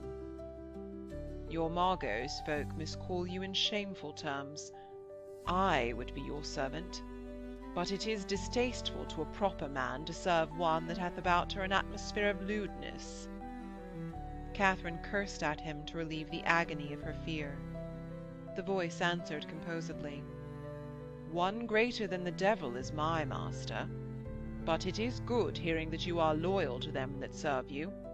So you shall be loyal to me, for I will serve you well." The spark in the tinder moved upwards. The man began to blow on it. In the dim glimmer there appeared red lips, a hairy moustache, a straight nose, gleaming eyes that looked across the flame, a high, narrow forehead, and the gleam of a jewel in a black cap. This glowing and dusky face appeared to hang in the air. Katharine shrank with despair and loathing. She had seen enough to know the man. She made a swift step towards it, her arm drawn back, but the glow of the box moved to one side, the ashes faded, there was already nothing before she could strike. "You see, I am Throckmorton, a goodly knight," the voice said, laughing. This man came from Lincolnshire, near her own home. He had been the brother of a gentleman who had a very small property, and he had had one sister. God alone knew for what crime his father had cursed Throckmorton and left his patrimony to the monks at Ely, but his sister had hanged herself. Throckmorton had disappeared. In that black darkness she had seemed to feel his gloating over her helplessness, and his laughing over all the villainies of his hateful past. He was so loathsome to her that merely to be near him had made her tremble, when the day before he had fawned over her and shown her the side door to Privy Seal's room. Now the sound of his breathing took away all her power to breathe. She panted, "Infamous dog! I will have you shortened by the head for this rape." "It is true I am a fool to play cat and mouse," he answered. "but I was ever thus from a child. I have played silly pranks. Listen to gravity. I bring you here because I would speak to you where no ear dare come to listen. This is a sanctuary of night robbers." His voice took on fantastically and grotesquely the nasal tones of doctors of logic when they discuss abstract theses. "I am a bold man to dare come here, but some of these are in my pay. Nevertheless, I am a bold man, though indeed the step from life into death is so short and so easily passed that a man is a fool to fear it. Nevertheless, some do fear it. Therefore, as men go, I am bold. Though, since I set much store in the intervention of the saints on my behalf, maybe I am not so bold. Yet I am a good man, or the saints would not protect me. On the other hand, I am fain to do their work for them.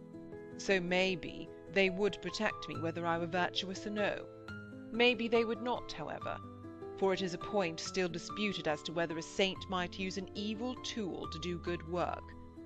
But in short, I am here to tell you what Privy Seal would have of you." "God help the pair of you," Katharine said. "Have ye descended to cellar work now?" "Madam Howard," the voice came, "for what manner of man do you take me? I am a very proper man that do love virtue. There are few such philosophers as I since I came out of Italy." It was certain to her now that Privy Seal, having seen her thick with the Bishop of Winchester, had delivered her into the hands of this vulture. "If you have a knife," she said, "put it into me soon. God will look kindly on you, and I would pardon you half the crime." She closed her eyes and began to pray. "Madam Howard," he answered in a lofty tone of aggrievement, "the door is on the latch. The latch is at your hand to be found for a little fumbling. Get you gone if you will not trust me." "Ay, You have cutthroats without," Katharine said. She prayed in silence to Mary and the saints to take her into the kingdom of heaven with a short agony here below. Nevertheless, she could not believe that she was to die, for being still young, though death was always round her, she believed herself born to be immortal. The sweat was cold upon her face, but Throckmorton was upbraiding her in a lofty nasal voice. "I am an honourable knight," he cried, in his affected and shocked tones. "If I have undone men, it was for love of the Republic. I have nipped many treasons in the bud. The land is safe for a true man because of my work." "You are a werewolf," she shuddered. "You eat your brother." "Why, enough of this talk," he answered. "I offer you a service. Will you take it? I am the son of a gentleman. I love wisdom, for that she alone is good. Virtue I love for virtue's sake, and I serve my king. What more goeth to the making of a proper man? You cannot tell me." His voice changed suddenly. "If you do hate a villain, now is the time to prove it. Would you have him down? Then tell your gossip Winchester that the time approaches to strike, and that I am ready to serve him. I have done some good work for the King's Highness through Privy Seal, but my nose is a good one. I begin to smell out that Privy Seal worketh treasonably." "You are a mad fool to think to trick me," Katharine said. "Neither you nor I nor any man believes that Privy Seal would work a treason. You would trick me into some foolish utterances. It needed not a cellar in a cutthroat's gully for that." "Madam Spitfire," his voice answered, "you are a true woman, I a true man. We may walk well together. Before the Most High God, I wish you no ill." "Then let me go," she cried. "Tell me your lies some otherwhere." "The latch is near your hand still," he said, "but I will speak to you no otherwhere. It is only here in the abode of murder and evil men that in these evil times a man may speak his mind and fear no listener." She felt tremulously for the latch, and its rattling set her heart on the jump. When she pulled the door ajar, she heard voices in the distant street. It rushed through her mind that he was set neither on murder nor unspeakable things. Or, indeed, he had cutthroats waiting to brain her on the top step. She said tremulously, "Tell me what you will with me in haste." "Why, I have bidden your barge fellows wait for you," he answered, "till cock-crow if need were. They shall not leave you, they fear me too much. Shut the door again, for you dread me no more." Her knees felt suddenly limp, and she clung to the latch for support. She believed that Mary had turned the heart of this villain. He repeated that he smelt treason working in the mind of an evil man, and that he would have her tell the Bishop of Winchester. "I did bring you here, for it is the quickest way.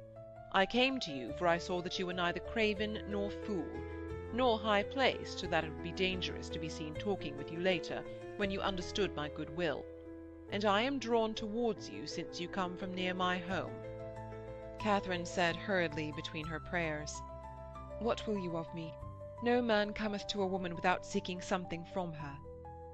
"Why, I would have you look favourably upon me," he answered. "I am a goodly man." "I am meat for your masters," she answered with bitter contempt. "You have the blood of my kin on your hands." He sighed half-mockingly. "If you will not give me your favours," he said in a low, laughing voice, "I would have you remember me according as my aid is of advantage to you." "God help you," she said. "I believe now that you have it in mind to betray your master." "I am a man that can be very helpful," he answered, with his laughing assurance that had always in it the ring of a sneer. "Tell Bishop Gardiner again that the hour approaches to strike if these cowards will ever strike." Katharine felt her pulses beat more slowly. "Sir," she said, "I tell you very plainly that I will not work for the advancement of the Bishop of Winchester. He turned me loose upon the street tonight after I had served him, with neither guard to my feet nor bit to my mouth. If my side goes up, he may go with it, but I love him not." Why, then, devise with the Duke of Norfolk, he answered after a pause. Gardiner is a black rogue, and your uncle a yellow craven, but bid them join hands till the time comes for them to cut each other's throats. You are a foul dog to talk thus of noblemen, she said. He answered, Oh la, you have little to thank your uncle for. What do you want? Will you play for your own hand, or will you partner those two against the other? I will never partner with a spy and a villain, she cried hotly. He cried lightly, Oh hey, goose the rumfoodle, you will say differently before long. If you will fight in a fight, you must have tools. Now you have none, and your situation is very parlous. I stand on my legs, and no man can touch me, she said hotly. But 2 men can hang you tomorrow, he answered. One man you know, the other is the Sieur Gardiner. Cromwell hath contrived that you should write a treasonable letter. Gardiner holdeth that letter's self.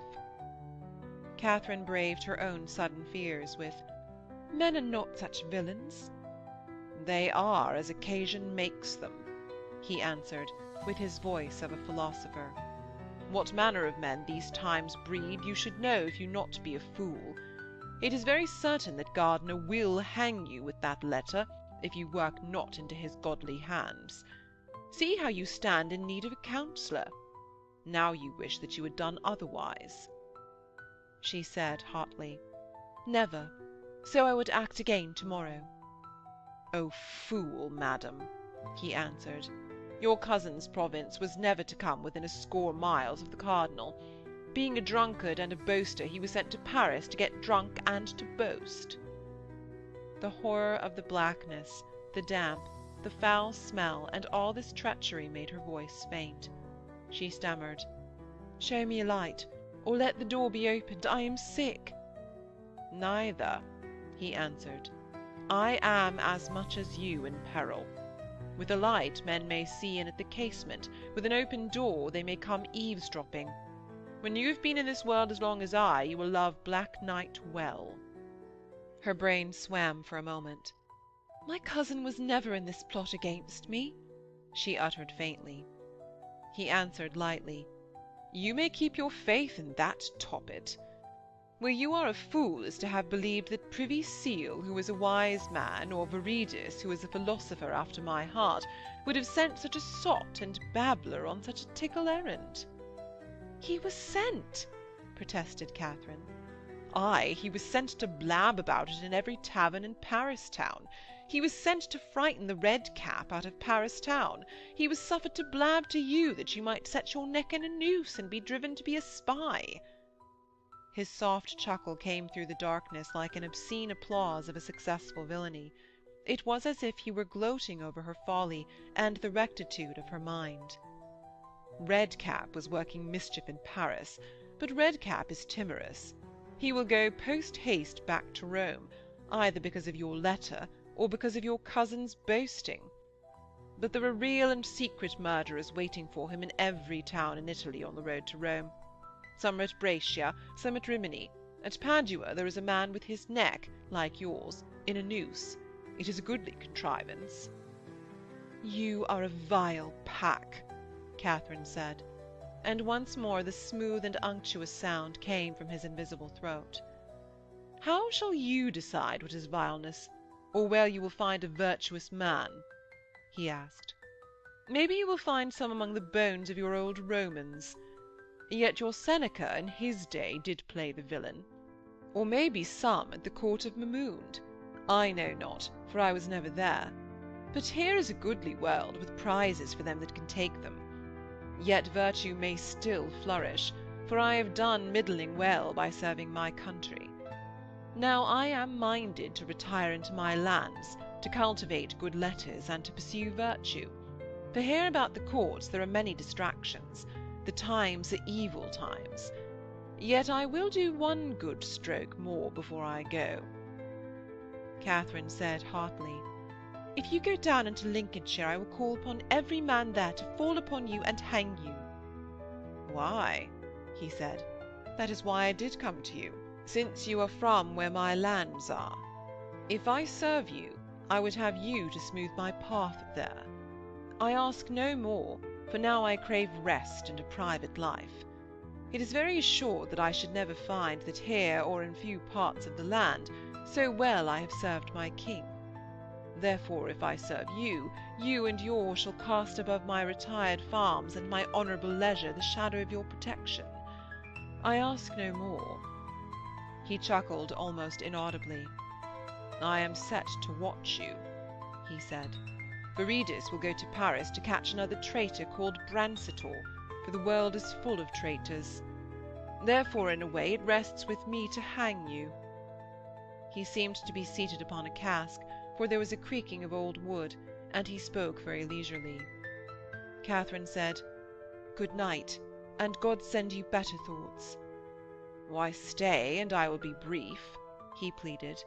"I dally because it is sweet talking to a fair woman in a black place." "You are easily content, for all the sweet words you get from me," she scorned him. "See you," he said earnestly, "it is true that I am set to watch you. I love you because you are fair. I might bend you, since I hold you in the hollow of my hand. But I am a continent man, and there is here a greater stake to be had than any amorous satisfaction. I would save my country from a man who has been a friend, but has grown a villain. Listen." He appeared to pause to collect his words together. "Baumbach, the Saxon ambassador, is here seeking to tack us to the Schmalkaldner heresies. Yesterday he was with Privy Seal, who loveth the Lutheran alliance. So Privy Seal takes him to his house, and shows him his marvellous armoury, which is such that no prince nor emperor hath elsewhere. So says Privy Seal to Baumbach, 'I love your alliance, but his Highness will naught of it.'" And he fetched a heavy sigh. Katharine said, "What does this hearsay to me?" "He fetched a heavy sigh," Throckmorton continued. "And your uncle or Gardiner knew how heavy a sigh it was, their hearts would be very glad." "This means that the King's Highness is very far from Privy Seal?" Katharine asked. "His Highness hateth to do business with small princelings." Throckmorton seemed to laugh at the King's name. "His high and princely stomach loveth only to deal with his equals, who are great kings. I have seen the letters that have passed about this Cleves wedding. Not one of them is from his Highness's hand. It is Privy Seal alone that shall bear the weight of the blow when rupture cometh." "Well, she is a foul slut," Katharine said, and her heart was full of sympathy for the heavy king. "Nay, she is none such," Throckmorton answered. "If you look upon her with an unjaundiced eye, she will pass for a Christian to be kissed. It is not her body that his Highness hateth, but her fathering. This is a very old quarrel betwixt him and Privy Seal. His Highness hath been wont to see himself the arbiter of the Christian world. Now Privy Seal hath made of him an ally of German princelings. His Highness loveth the old faith and the old royal ways. Now Privy Seal doth seek to make him take up the faith of Schmalkaldners, who are a league of bakers and unfrocked monks. Madam Howard, I tell you that if there were but one man that could strike after the new Parliament is called together—" Katharine cried, "The very stones that Cromwell hath soaked with blood will rise to fall upon him when the King's feet no longer press them down." Throckmorton laughed almost inaudibly. "Norfolk feareth Gardiner for a spy. Gardiner feareth the ambition of Norfolk. Bonner would sell them both to Privy Seal for the price of an archbishopric. The King himself is loath to strike, since no man in the land could get him together such another truckling Parliament as can Privy Seal." He stopped speaking, and let his words soak into her in the darkness, and after a long pause her voice came back to her. "It is true that I have heard no man speak as you do. I can see that his dear Highness must be hatefully inclined to this filthy alliance." "Why, you are minded to come into my hut with me," he chuckled. "There are few men so clear in the head as I am. So listen again to me. If you would strike at this man, it is of no avail to meddle with him at home. It shall in no way help you to clamour of good monks done to death, of honest men ruined, of virgins thrown on to dung-heaps. The king hath had the pence of these good monks, the lands of these honest men, and the golden neck-collars off these virgins. She called out, Keep thy tongue off this sacred king's name. I will listen to no more lewdness. A torch passing outside sent a moving square of light through the high grating across the floor of the cellar. The damp walls became dimly visible with shining snail-tracks on them, and his great form leaning negligently upon a cask, his hand arrested in the pulling of his long beard, his eyes gleaming upon her, sardonic and amused. The light twisted round abruptly and was gone. "You are monstrous fair," he said, and sighed. She shuddered. "No," his mocking voice came again. "Speak not to the king, not to whomsoever you shall elect to speak to the king, of this man's work at home. The king shall let him go very unwillingly, since no man can so pack a parliament to do the king's pleasure. And he hath a nose for treasons that his highness would give his own nose to possess." "Keep thy tongue off the king's name," she said again. He laughed and continued pensively. "A very pretty treason might be made up of his speech before his armoury to Baumbach. Mark again how it went. Says he, 'Here are such weaponings as no king, nor prince, nor emperor hath in Christendom. And in this country of ours 20 gentlemen, my friends, have armouries as great or greater.' Then he sighs heavily, and saith, 'But our king will never join with your Schmalkaldners. Yet I would give my head that he should.' Your madamship marks that this was said to the ambassador from the Lutheran League?" "You cannot twist that into a treason," Katharine whispered. "No doubt," he said reasonably. "Such words from a minister to an envoy are but a courtesy, as one would say, 'I fain would help you, but my master wills it not.'" The voice suddenly grew crafty. "But these words, spoken before an armoury and the matter of 20 gentlemen with armouries greater. Say that these 20 are creatures of my Lord Cromwell, implicateur, for the Lutheran cause. And again the matter, no king hath such an armoury. No king, I would have you observe." "Why, this is monstrous, foolish pettifogging," Katharine said. "No king would believe a treason in such words."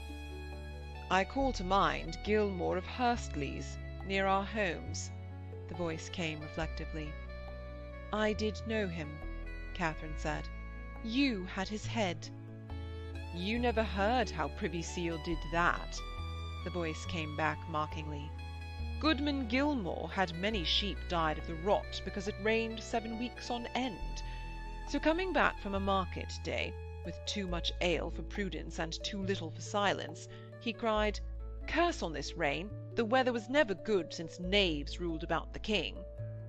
So that came to the ears of Privy Seal, who made a treason of it, and had his sheep and his house and his lands and his head.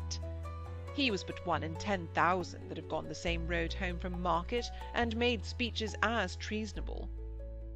"Thus poor Gilmore died?" Katharine asked. "What a foul world this is!" "Time it was cleansed," he answered. He let his words rankle for a time, then he said softly, "Privy Seal's words before his armoury were as treasonable as Gilmore's on the market road." Again he paused. "Privy Seal may call thee to account for such a treason," he said afterwards. "He holdeth thee in a hollow of his hand." She did not speak. He said softly, "It is a folly to be too proud to fight the world with the world's weapons." The heavy darkness seemed to thrill with her silence. He could tell neither whether she were pondering his words, nor whether she still scorned him. He could not even hear her breathing. "God help me," he said at last, in a high, angry note. "I am not such a man as to be played with too long. People fear me." She kept silence still, and his voice grew high and shrill. "Madam Howard, I can bend you to my will. I have the power to make such a report of you as will hang you tomorrow." Her voice came to him expressionlessly, without any inflection. In few words, what would he have of her? She played his own darkness off against him, so that he could tell nothing new of her mood. He answered swiftly, "I will that you tell the men you know what I have told you. You are a very little thing. It were no more to me to cut you short than to drown a kitten. But my own neck I prize. What I have told you I would have come to the ears of my Lord of Winchester. I may not be seen to speak with him myself. If you will not tell him, another will. But I would rather it were you." "Evil dreams make thy nights hideous," she cried out so suddenly that his voice choked in his throat. "Thou art such dirt as I would avoid to tread upon, and shall I take thee into my hand?" She was panting with disgust and scorn. "I have listened to thee. Listen thou to me. Thou art so filthy that if thou couldst make me a queen by the touch of a finger, I'd rather be a goose-girl and eat grass. If by thy forged tales I could cast down Mahmud, I'd rather be his slave than thy accomplice. Could I lift my head if I had joined myself to thee? Thou Judas to the fiend! Junius Brutus, when he did lay siege to a town, had a citizen come to him that would play the traitor. He accepted his proffered help, and when the town was taken, he did flay the betrayer.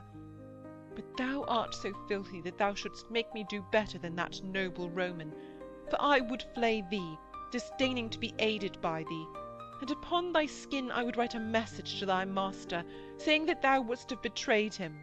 His laugh rang out discordant and full of black mirth. For a long time his shoulders seemed to shake. He spoke at last quite calmly. "You will have a very short course in this world," he said. A hoarse and hollow shouting reverberated from the gully. The glow of a torch grew bright in the window space. Katharine had been upon the point of opening the door, but she paused, fearing to meet some night villains in the gully. Throckmorton was now silent, as if he utterly disdained her, and a frightful blow upon the wood of the door, so certain were they that the torch would pass on, made them spring some yards further into the cellar. The splintering blows were repeated. The sound of them was deafening.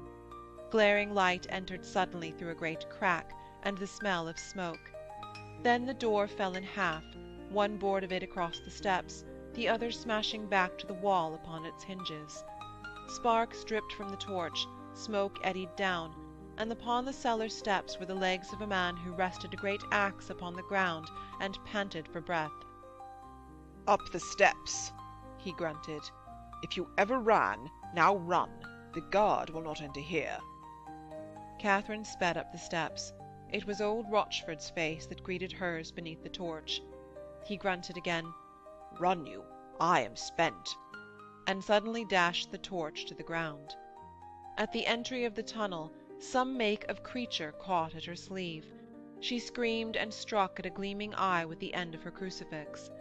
Then nothing held her, and she ran to where, at the mouth of the gully, there were a great many men with torches and swords peering into the darkness of the passage. In the barge, Margot made an outcry of joy and relief, and the other ladies uttered civil speeches. The old man, whose fur near the neck had been slashed by a knife thrust as he came away, explained pleasantly that he was able to strike good blows still. But he shook his head none the less. It was evil, he said, to have such lovers as this new one. Her cousin was bad, but this rapscallion must be worse indeed to harbour her in such a place. Margot, who knew her London, had caught him at the barge, to which he had hurried. "Aye," he said, "I thought you had played me a trick and gone off with some spark, but when I heard to what place, I fetched the guard along with me. Well for you that it was I, for they had not come for any other man, and then you had been stuck in the street. For, you see, whether you would have had me fetch you away or no, it is 10 to 1 that a gallant who would take you there would mean that you should never come away alive, and God help you whilst you lived in that place." Katharine said, "Why, I pray God that you may die on the green grass yet, with time for a priest to shrive you. I was taken there against my will." She told him no more of the truth, for it was not every man's matter, and already she had made up her mind that there was but one man to whom to speak. she went into the dark end of the barge and prayed until she came to Greenwich, for the fear of the things she had escaped still made her shudder, and in the company of Mary and the saints of Lincolnshire alone could she feel any calmness. She thought they whispered round her in the night, amid the lapping of the water. End of section 14.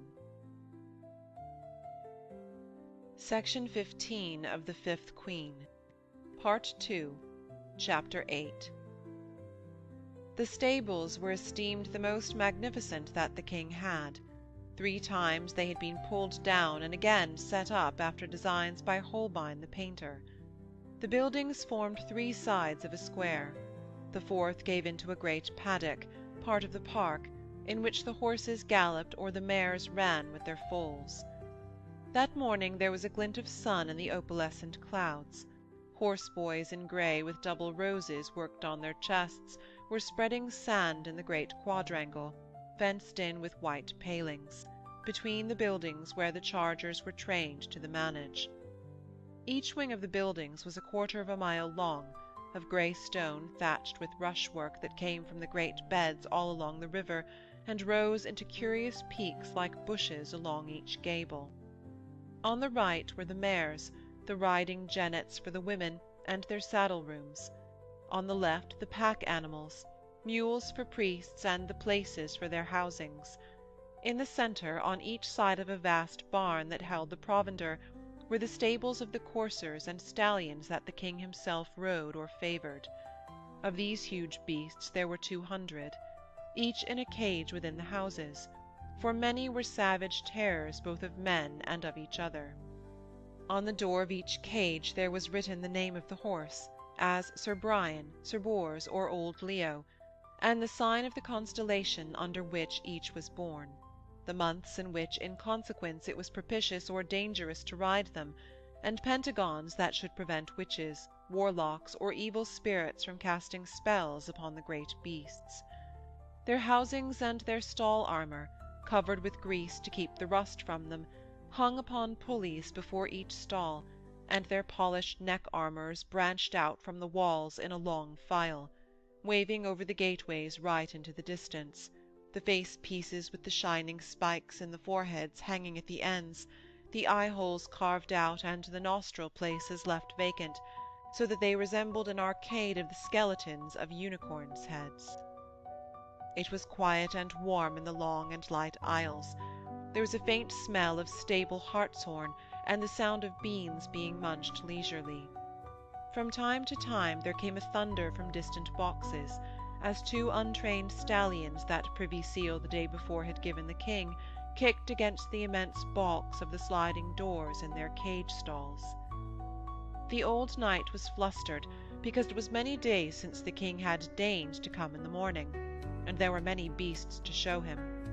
In his steel armour, from which his old head stood out benign and silvery, he strutted stiffly from cage to cage, talking softly to his horses and cursing at the harnessers. Cicely Elliot sat on a high stool from which she could look out of window, and gibed at him as he passed. "Let me grease your pot-lids, goodly servant. You creak like a roasting-jack." He smiled at her with an engrossed air, and hurried himself to pull tight the head-strap of a great barb that was fighting with 4 men. A tucket of trumpets sounded, silvery and thin through the cold grey air. A page came running with his sallet helmet. "Why, I will lace it for him," Cicely cried, and ran, pushing away the boy. She laced it under the chin and laughed. "Now you may kiss my cheek, so that I know what it is to be kissed by a man in pot-lids." He swung himself, grunting a little, into the high saddle, and laughed at her with the air of a man very master of himself. The tucket thrilled again. Katharine Howard pushed the window open, craning out to see the king come. The horse, proud and mincing, appearing in its grey steel as great as an elephant, stepped yet so daintily that all its weight of iron made no more sound than the rhythmic jingling of a sabre, and man and horse passed like a flash of shadow out of the door. Cicely hopped back onto the stool and shivered. "We shall see these 2 old fellows very well without getting such a rheumatism as Lady Rochford's." and she pulled the window to against Katharine's face, and laughed at the vacant and far-away eyes that the girl turned upon her. "You are thinking of the centaurs of the Isles of Greece," she jeered. "Not of my knight and his old fashions of ironwork and horse-dancing. Yet such another will never be again, so perfect in the old fashions."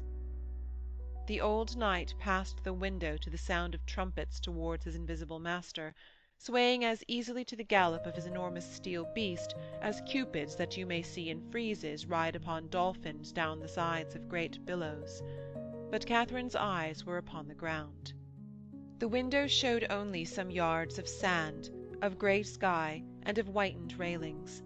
Trumpet blew after trumpet, and behind her back horse after horse went out, its iron feet ringing on the bricks of the stable, to die into thuds and silence once the door was passed. Cicely Elliott plagued her, tickling her pink ears with a piece of straw and sending out shrieks of laughter. And Katharine, motionless as a flower in breathless sunlight, was inwardly trembling. She imagined that she must be pale and hollow-eyed enough to excite the compassion of the black-haired girl, for she had not slept at all for thinking, and her eyes ached and her hands felt weak, resting upon the brick of the window-sill. Horses raced past, shaking the building, in pairs, in fours, in 12s. They curveted together, pawed their way through intricate figures, arched their great necks, or reined in suddenly at the gallop, cast up the sand in showers and great flakes of white foam. The old knight came into view, motioning with his lance to invisible horsemen from the other side of the manage, and the top notes of his voice reached them thinly as he shouted the words of direction. But the king was still invisible. Suddenly Cicely Elliott cried out, "Why, the old boy hath dropped his lance! Quel malheur!" And indeed the lance lay in the sand, the horse darting wildly aside at the thud of its fall. The old man shook his iron fist at the sky, and his face was full of rage and shame in the watery sunlight that penetrated into his open helmet. "Poor old sinful man," Cicely said, with a note of concern deep in her throat. A knave in grey ran to pick up the lance, but the knight sat, his head hanging on his chest, like one mortally stricken riding from a battlefield. Katharine's heart was in her mouth, and all her limbs were weak together. A great shoulder in heavy furs, the back of a great cap, came into the view of a window. An immense hand grasped the white balustrade of the manage rails. He was leaning over, a figure all squares, like that on a court-card, only that the embroidered bonnet raked abruptly to one side, as if it had been thrown on to the square head. Henry was talking to the old knight across the sand. The sight went out of her eyes, and her throat uttered indistinguishable words. She heard Cicely Elliott say, "What will you do? My old knight is upon the point of tears." And Katharine felt herself brushing along the wall of the corridor towards the open door. The immense horse, with his steel plates spreading out like skirts from its haunches, dropped its head motionlessly close to the rail, and the grey wrinkling steel of the figure on its back caught the reflection of the low clouds and flakes of light and shadow. The old knight muttered indistinguishable words of shame inside his helmet. The king said, "Aye, God help us, we all grow old together." And Katharine heard herself cry out, "Last night you were about very late, because evil men plotted against me. Any man might drop his lance in the morning." Henry moved his head leisurely over his shoulder. His eyelids went up in haughty incredulity, so that the whites showed all round the dark pupils. He could not turn far enough to see her without moving his feet, and appearing to disdain so much trouble, he addressed the old man heavily. 3 times I dropped my pen writing 1 letter yesterday," he said. "If you had my troubles, you might groan of growing old." But the old man was too shaken with the disgrace to ride any more, and Henry added testily, "I came here for distractions, and you have run me up against old cares because the sun shone in your eyes. If you will get tricking it with wenches overnight, you cannot be fresh in the morning. This is gospel for all of us. Get in and disarm. I have had enough of horses for this morning." As if he had dispatched that piece of business, he turned, heavily and all of one piece, right round upon Katharine. He set his hands into his side, and stood with his square feet wide apart. "It is well that you remember how to kneel," he laughed ironically, motioning her to get up before she had reached her knees. "You are the pertest baggage I have ever met." He had recognized her whilst the words were coming out of his great lips. "Why is it you the old fellow should marry? I heard he had found a young filly to frisk it with him." Katharine, her face pale and in consternation, stammered that Cicely Elliot was in the stables. He said, "Bide there. I will go speak with her. The old fellow is very cast down. We must hearten him. It is true that he groweth old, and has been a good servant." He pulled the dagger that hung from a thin gold chain on his neck into its proper place on his chest, squared his shoulders, and swayed majestically into the door of the stable.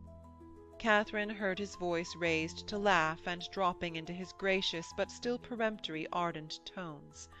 She remained alone upon the level square of smooth sand. Not a soul was in sight, for when the king came to seek distraction with his horses, he brought no one that could tease him. She was filled with fears. He beckoned her to him with his head, ducking it right down to his chest and back again, and the glances of his eyes seemed to strike her like hammer blows when he came out from the door. "It was you, then, that composed that fine speech about the Fortunate Isles?" he said. "I had sent for you this morning. I will have it printed." She wanted to hang her head like a pupil before her master, but she needs must look him in the eyes, and her voice came strangely and unearthly to her own ears. "I could not remember the speech the Bishop of Winchester wanted me to say.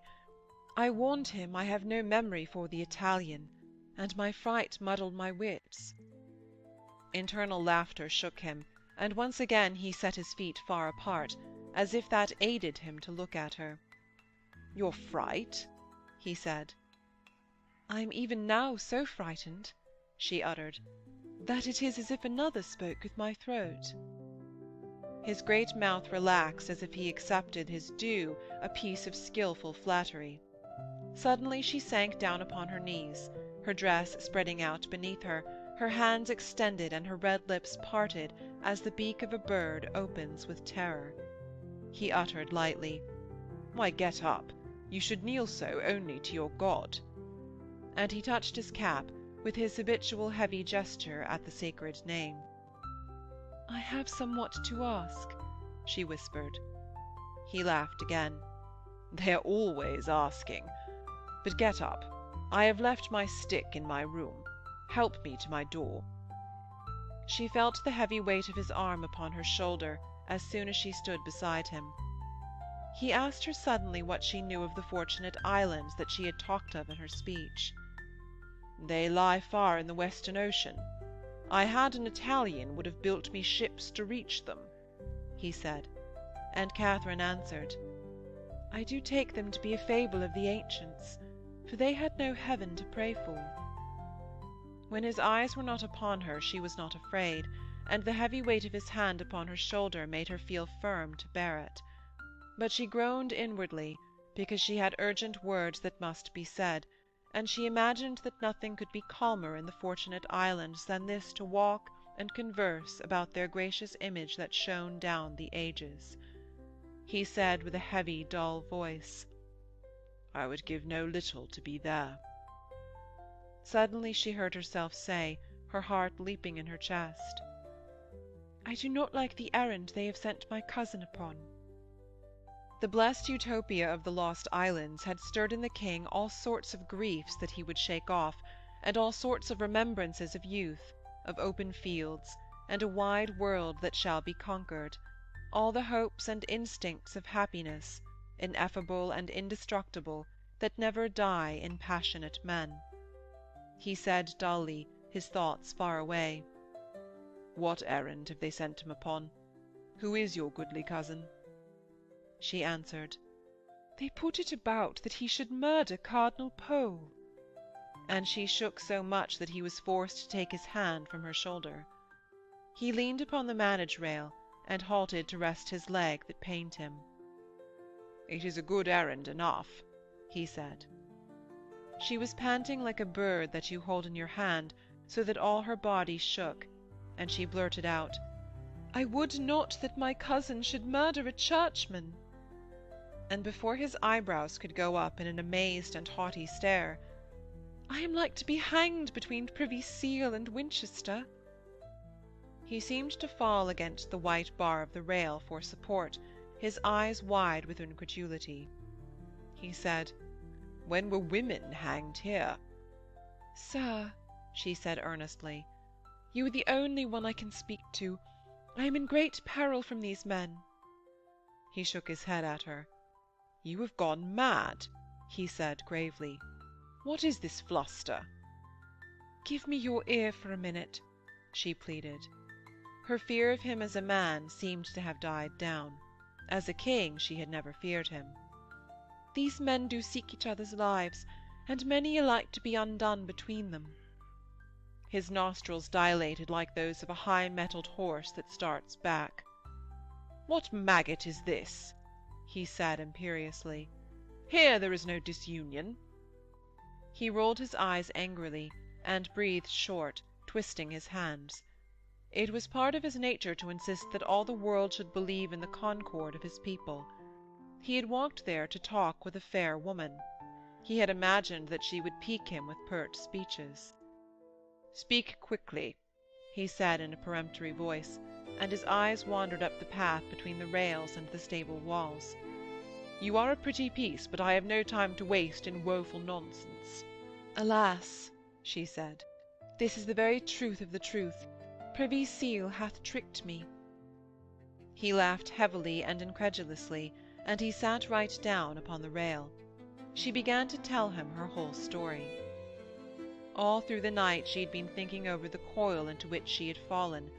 It was a matter of desperate haste, for she had imagined that Throckmorton would go at once or before dawn and make up a tale to Privy Seal, so that she should be put out of the way. To her no counter-plotting was possible. Gardiner she regarded with a young disdain. He was a man who walked in plots. And she did not love him because he had treated her like a servant after she had walked in his mask. Her uncle Norfolk was a craven who had left her to sink or swim. Throckmorton, a werewolf who would defile her if she entered into any compact with him. He would inform against her with the first light of the morning, and she had trembled in her room at every footstep that passed the door.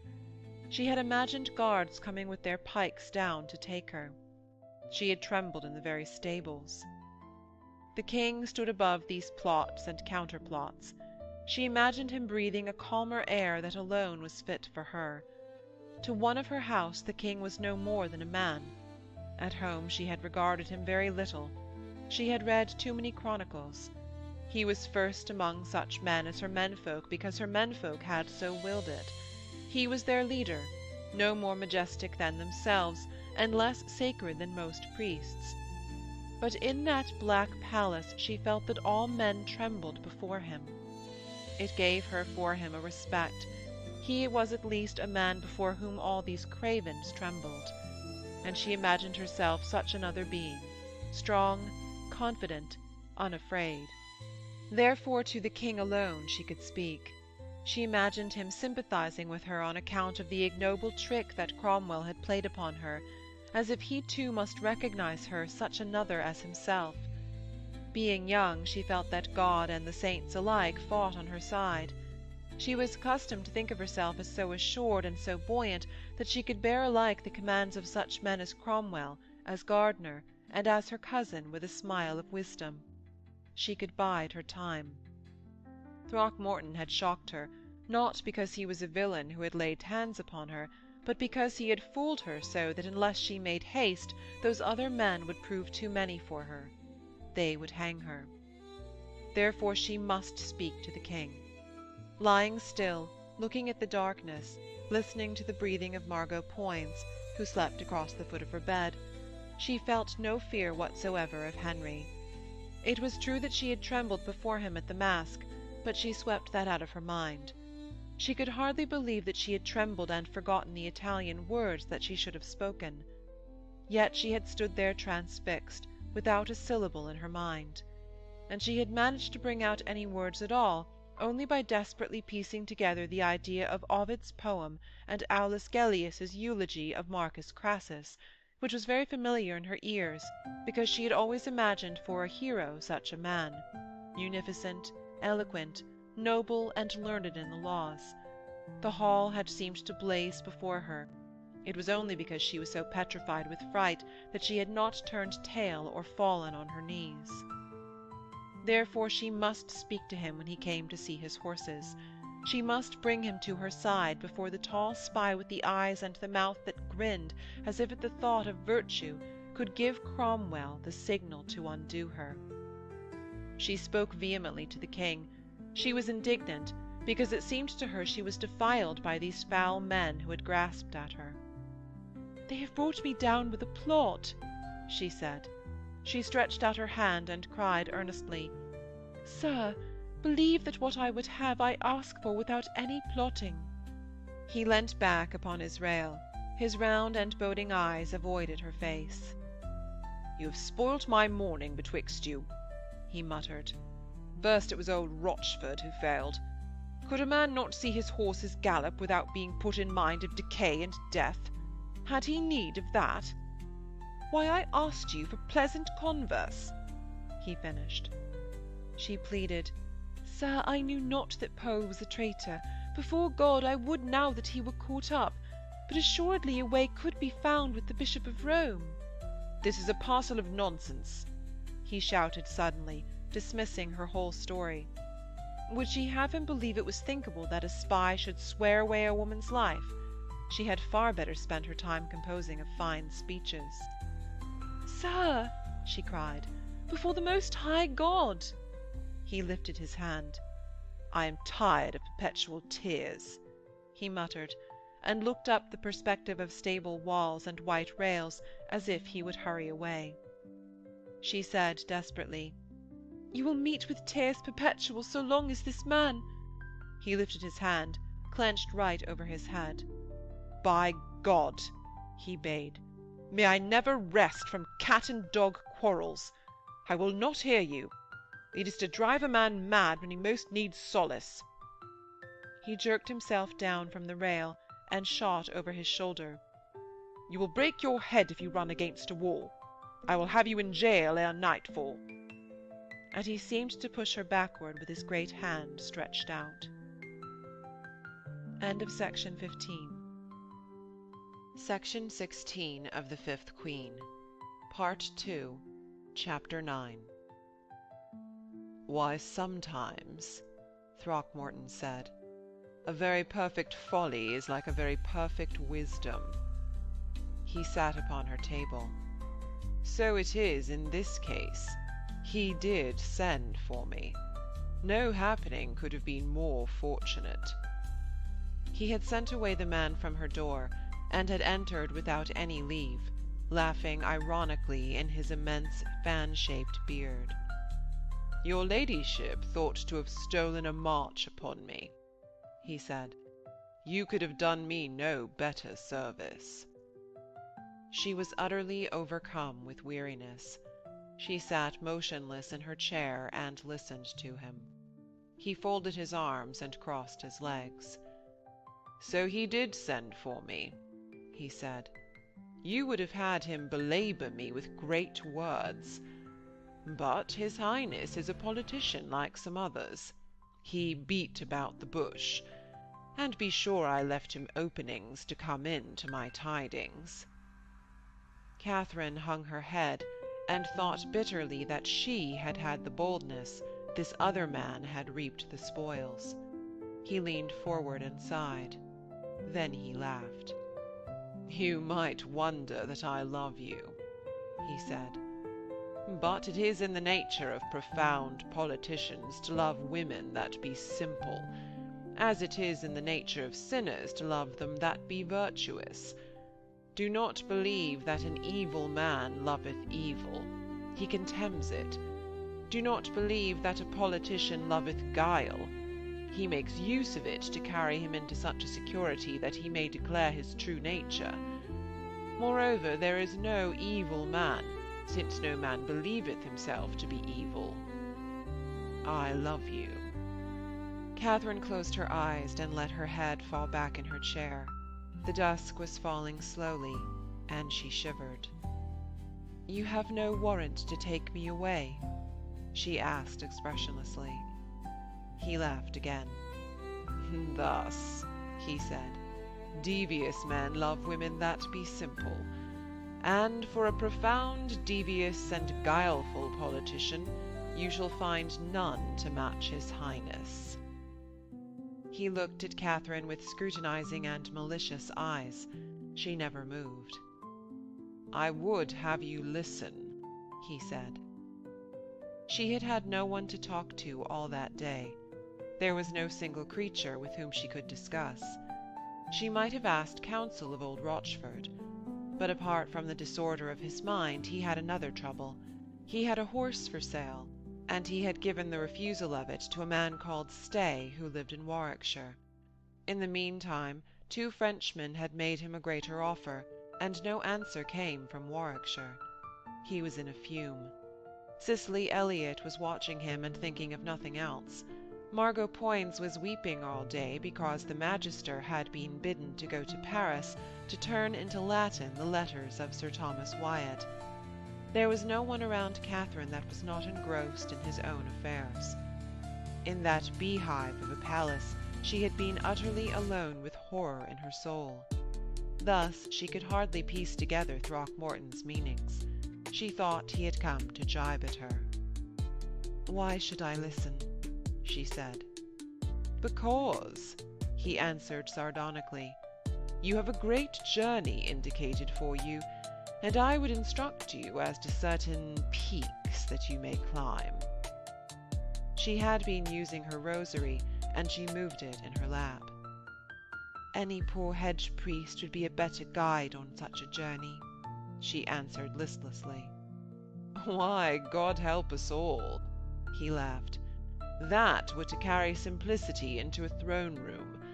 In a stable-yard it served, but you will not always find a king among horse-straws."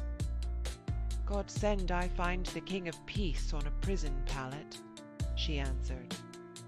"Why, we are at cross purposes," he said lightly. He laughed still more loudly when he heard that the king had threatened her with jail. "Do you not see," he asked, "how that implies a great favour towards you?" "Oh, mock on," she answered.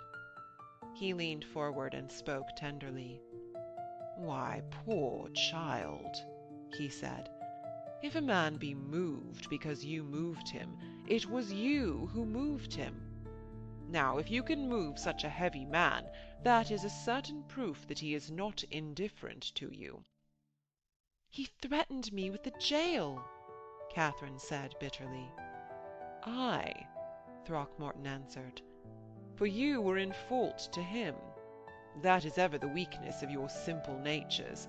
They will go brutally to work upon a man." "Tell me then in 3 words what his highness will do with me," she said. "There you go, brutally to work again," he said. "I am a poor man that do love you. You ask what another man will do with you that affects you." He stood up to his full height, dressed all in black velvet.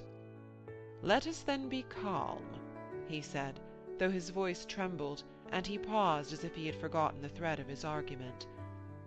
"Why, even so, you were in grievous fault to his highness that is a prince much troubled, as thus, you were certain of the rightness of your cause."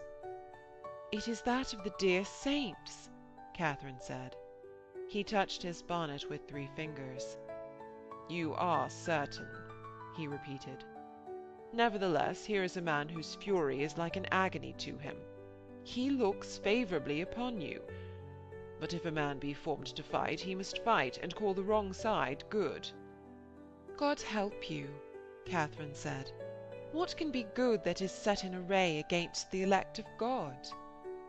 "These be brave words," he answered. but the days of the Crusades be over.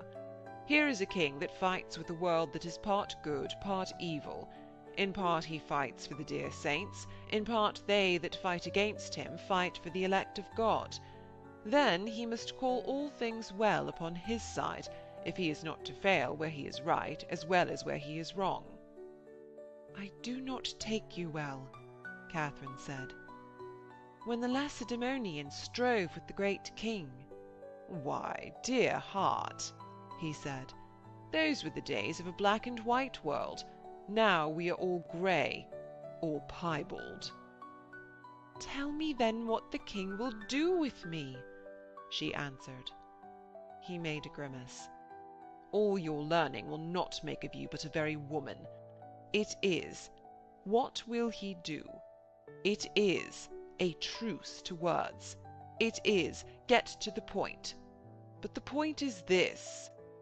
In the name of heaven, she said, shall I go to jail or no? Then in the name of heaven, he said, you shall. This next month or next year, or in 10 years' time. That is very certain, since you goad a king to fury. She opened her mouth, but he silenced her with his hand. No, you shall not go to jail upon this quarrel. She sank back in her chair. He surveyed her with sardonic malice. But it is very certain, he said, that there had been there already a clerk with a warrant and a pen. You had not again seen the light of day until you came to a worse place on a hill. Catherine shivered. Why, get you gone and leave me to pray, she said. He stretched out towards her a quivering hand. Aye, there you be again, simple and brutal. His jaws grinned beneath his beard. I love the air you breathe. I go about to tell a tale in a long way that shall take a long time, so that I may stay with you. You cry, for pity, come to the point. I have pity. So you cry, having obtained your desire, get ye gone, and let me pray. She said wearily, I have had too many men besiege me with their suits. He shrugged his great shoulders and cried, Yet you never had better friend than I, who bring you comfort, hoping for none in return. Why, she answered, it is a passing bitter thing that my sole friend must be a man accounted so evil. He moved backwards again to the table, set his white hands upon it behind him, and balancing himself upon them, swung one of his legs slowly. It is a good doctrine of the Holy Church, he said, to call no man evil until he be dead. He looked down at the ground, and then suddenly he seemed to mock at her and himself. Doubtless, had such a white soul as yours led me from my first day, you today had counted me as white. It is evident that I was not born with a nature that warped towards sin. For let us put it that good is that thing that you wish. He looked up at her maliciously. Let that be good. Then, very certainly, since I am an enlisted heart and soul in the desire that you may have what you wish, you have worked a conversion in me. I will no longer bear with your mocking, she said. She began to feel herself strong enough to command for him. Why, he answered, hear me you shall, and I must mock, since to mock and to desire are my nature. You pay too little heed to men's natures, therefore the day will come to shed tears. That is very certain, for you will knock against the whole world. Why, yes, she answered. I am as God made me. So are all Christians, he retorted, but some of us strive to improve upon the pattern. She made an impatient movement with her hands, and he seemed to force himself to come to a point. It may be that you will never again hear me speak, he said quickly. Both for you and for me these times are full of danger. Let me then leave you this legacy of advice. Here is a picture of the King's Highness. I shall never go near his Highness again, Catherine said. Ay, but you will, he answered, for 'tis your nature to meddle. or 'tis your nature to work for the blessed saints, put it which way you will. But his Highness meditateth to come near you. Why, you are mad, Katharine said wearily. That is that maggot of Magister Udal's. He lifted one finger in an affected philosophic gesture. Oh, nay, he laughed. That his Highness meditateth more speech with you, I am assured, for he did ask me where you usually resorted. He would know if I be a traitor. Ay, but from your own word of mouth he would know it. He grinned once more at her. Do you think that I would forbear to court you if I were not afraid of another than you? She shrugged her shoulders up to her ears, and he sniggered, stroking his beard. You may take that as a proof very certain, he said. None of your hatred should have prevented me, for I am a very like-worthy man. Ladies that have hated afore now, I have won to love me. With you too I would essay the adventure. You are most fair, most virtuous, most simple, ay, and most lovable. But for the moment I am afraid. From now on for many months I shall not be seen to frequent you, for I have known such matters of old. A great net is cast, smaller fish than I, who am a proper man, are taken up. It is good hearing that you will no more frequent me, Katharine said. He nodded his great head. Why, I speak of what is in my mind, he answered. Think upon it, and it will grow clear when it is too late. But here I will draw you a picture of the king. I have seen his Highness with mine own eyes, she caught him up. But your eyes are so clear, he sighed. They see the black and the white of a man, the grey they miss, and you are slow to learn. Nevertheless, already you have learned that here we have no yea-nay world of evil and good. No, she said, that I have not learned, nor never shall. Oh, ay, he mocked at her. You have learned that the Bishop of Winchester, who is on the side of your hosts of heaven, is a knave and a fool. You have learned that I, whom you have accounted a villain, am for you and a very wise man. You have learned that Privy Seal, for whose fall you have prayed these 10 years, is, his deeds apart, the only good man in this quaking place. His acts are most hateful, Katharine said stoutly. But these are not the days of Plutarch, he answered, and I doubt the days of Plutarch never were. For already you have learned that a man may act most evilly, even as Privy Seal, and yet be the best man in the world. And, he ducked his great head sardonically at her, you have learned that a man may be most evil and yet act passing well for your good. So I will draw the picture of the king for you. Something seductive in his voice, and the good humour with which he called himself villain, made Katharine say no more than, "Why, you are an incorrigible babbler." Whilst he had talked, she had grown assured that the king meditated no imprisoning of her. The conviction had come so gradually that it had merely changed her terrified weariness into a soft languor. She lay back in her chair, and felt a comfortable limpness in all her limbs. His Highness, Throckmorton said, God preserve him and send him good fortune, is a great and formidable club. His Highness is a most great and most majestic bull. He is a thunderbolt and a glorious light. He is a storm of hail and a beneficent sun. There are few men more certain than he when he is certain. There is no one so full of doubts when he doubteth. There is no wind so mighty as when he is inspired to blow. But God alone, who directeth the wind in its flight, knoweth when he will storm through the world. His Highness is a balance on a pair of scales. Now he is up, now down. Those who have ruled him may have taken account of this. If you had known the Sieur Cromwell as I have, you would have known this very well. The excellent Privy Seal hath been benaved by the hour, and hath borne it with a great composure. For well he knew that the king, standing in midst of a world of doubts, would in the next hour, the next week, or the next month, come in the midst of doubts to be of Privy Seal's mind.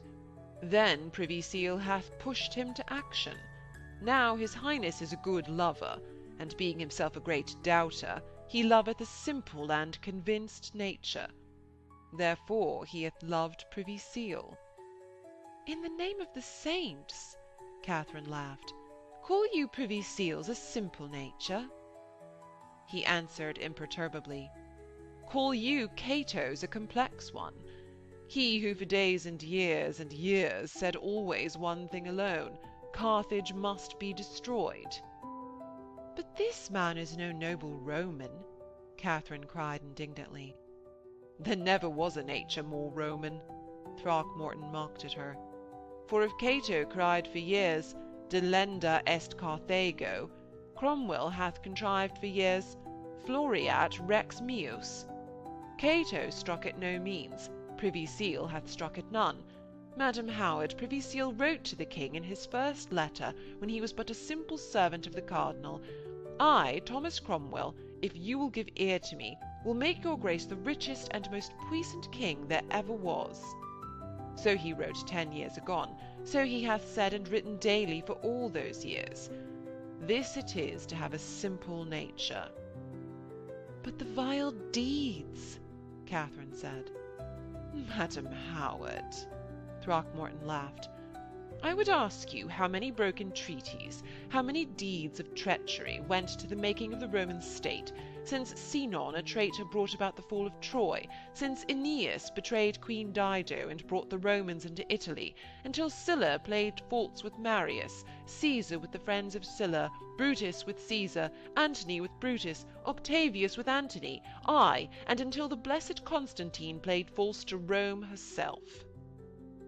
Foul man, ye blaspheme, Katharine cried. God keep me from that sin, he answered gravely. And of all these traitors, she continued, not one but fell. Ay, by another traitor, he caught her up. It was then as now. Men fell, but treachery prospered, ay, and Rome prospered. So may this realm of England prosper exceedingly, for it is very certain that Cromwell hath brought it to a great pitch, yet Cromwell made himself by betraying the great cardinal. Katharine protested too ardently to let him continue. The land was brought to a low and vile estate, and it was known that Cromwell had been, before all things, and to his own peril, faithful to the great cardinal's cause. Throckmorton shrugged his shoulders. Without doubt you know these histories better than I, he answered. But judge them how you will, it is very certain that the king, who loveth simple natures, loveth Privy Seal. Yet you have said that he lay under a great shadow, Katharine convicted him. Well, he said composedly, the balance is down against him.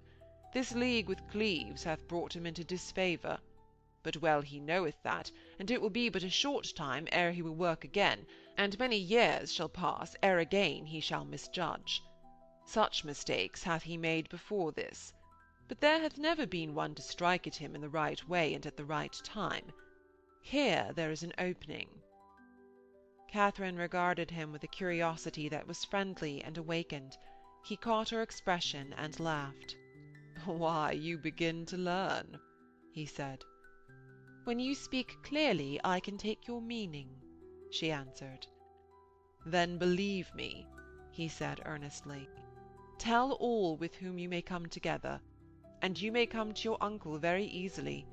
Tell him that if he may find France and Spain embroiled within these 5 months, Privy Seal and Cleves may fall together. But if he delay till Privy Seal hath shaken him clear of Cleves, Cromwell shall be our over-king for 20 years. He paused and then continued, Believe me again, every word that is spoken against Privy Seal shall tell its tale, until he has shaken himself clear of this Cleves coil.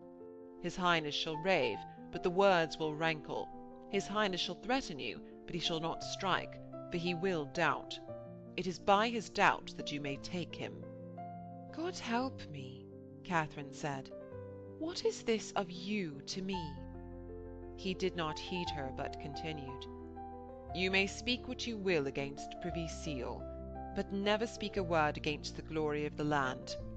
It is when you do call this realm the Fortunate Land that at once you make his Highness incline towards you, and doubt.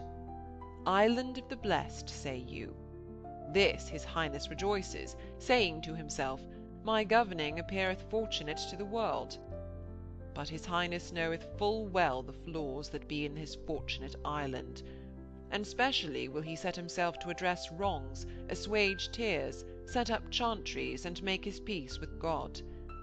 But if you come to him saying, This land is torn with dissent, here heresies breed, and despair stalks abroad, if you say all is not well, his Highness getteth enraged. All is well, he will swear, all is well, for I made it. And he would throw his cap into the face of Almighty God rather than change one jot of his work. In short, if you will praise him, you make him humble, for at bottom the man is humble. If you will blame him, you will render him as rigid as steel and more proud than the lightning. For before the world's eyes, this man must be proud, else he would die. Katharine had her hand upon her cheek. She said musingly, His Highness did threaten me with a jail, but you say he will not strike. If I should pray him to restore the Church of God, would he not strike then?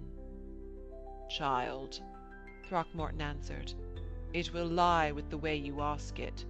If you say, This land is heathen, your grace hath so made it, his Highness will be more than terrible. But if you say, This land prospereth exceedingly, and is beloved of the Mother of God, his Highness will begin to doubt that he hath done little to pleasure God's mother, or to pleasure you, who love that heavenly rose. Say how all good people rejoice that his Highness hath given them a faith pure and acceptable, and very shortly his Highness will begin to wonder of his faith. That were ignoble flattery, Katharine said.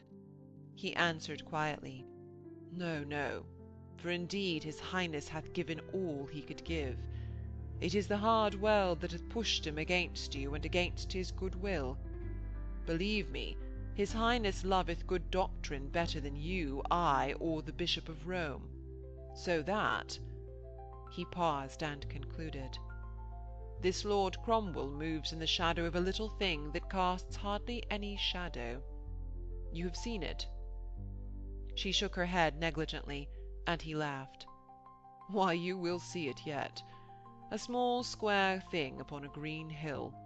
The noblest of our land kneel before it by his Highness's orders, yet the worship of idols is condemned now.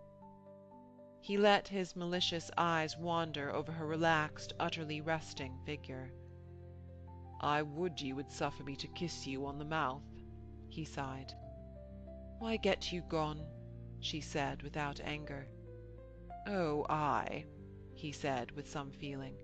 It is pleasant to be desired as I desire you. But it is true that ye be meat for my masters.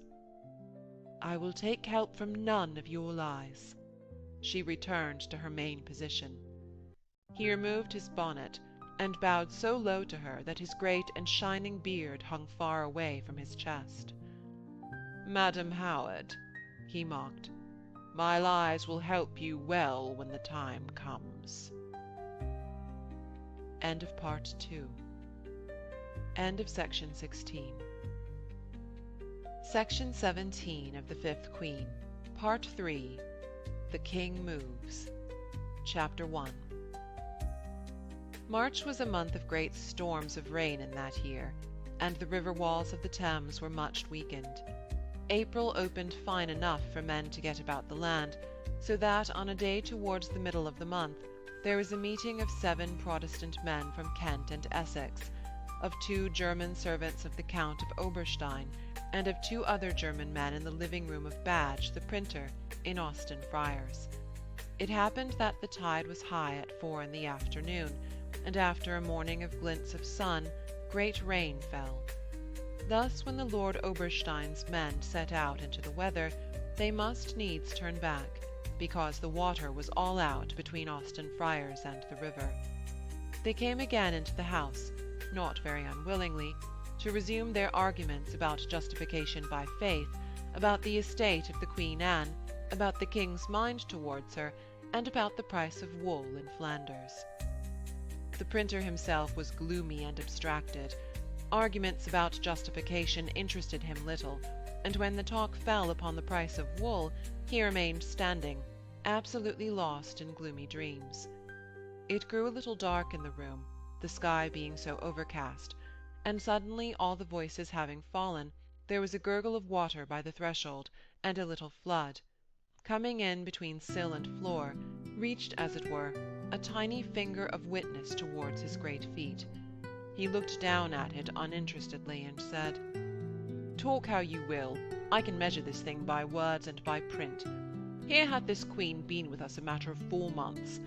Now in my chronicle the pageants have been made in her honour fill but 5 pages, whereas the chronicling of the jousts, pageants, merry nights, masques, and hawkings that had been given in the first 4 months of the Queen Jane had occupied 16 pages, and for the Queen Anne Boleyn 64. What sort of honour is it then that the King's Highness showeth the Queen?" He shook his head gloomily. "Why, goodman," a wool stapler from the Tower Hamlets cried at him, "when they shot off the great guns against her coming to Westminster in February, all my windows were broken by the shrinking of the earth. Such ordnance was never yet shot off in a queen's honour." The printer remained gloomily silent for a minute. The wind howled in the chimney-place, and the embers of the fire spat and rustled.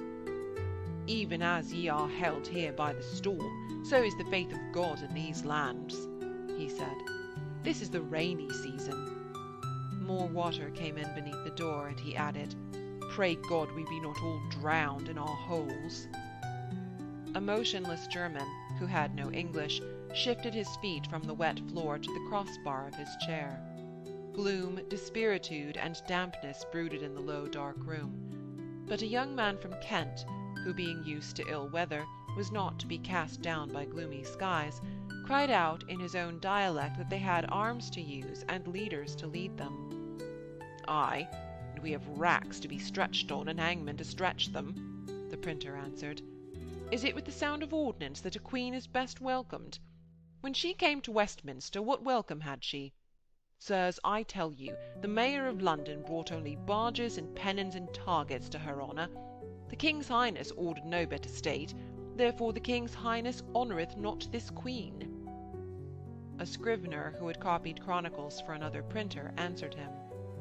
"Master Printer John Badge, ye are too much in love with velvet, ye are too avid of gold. Earlier records of this realm told of blows struck, of ships setting sail, of godly ways of life in towns in France taken by storm.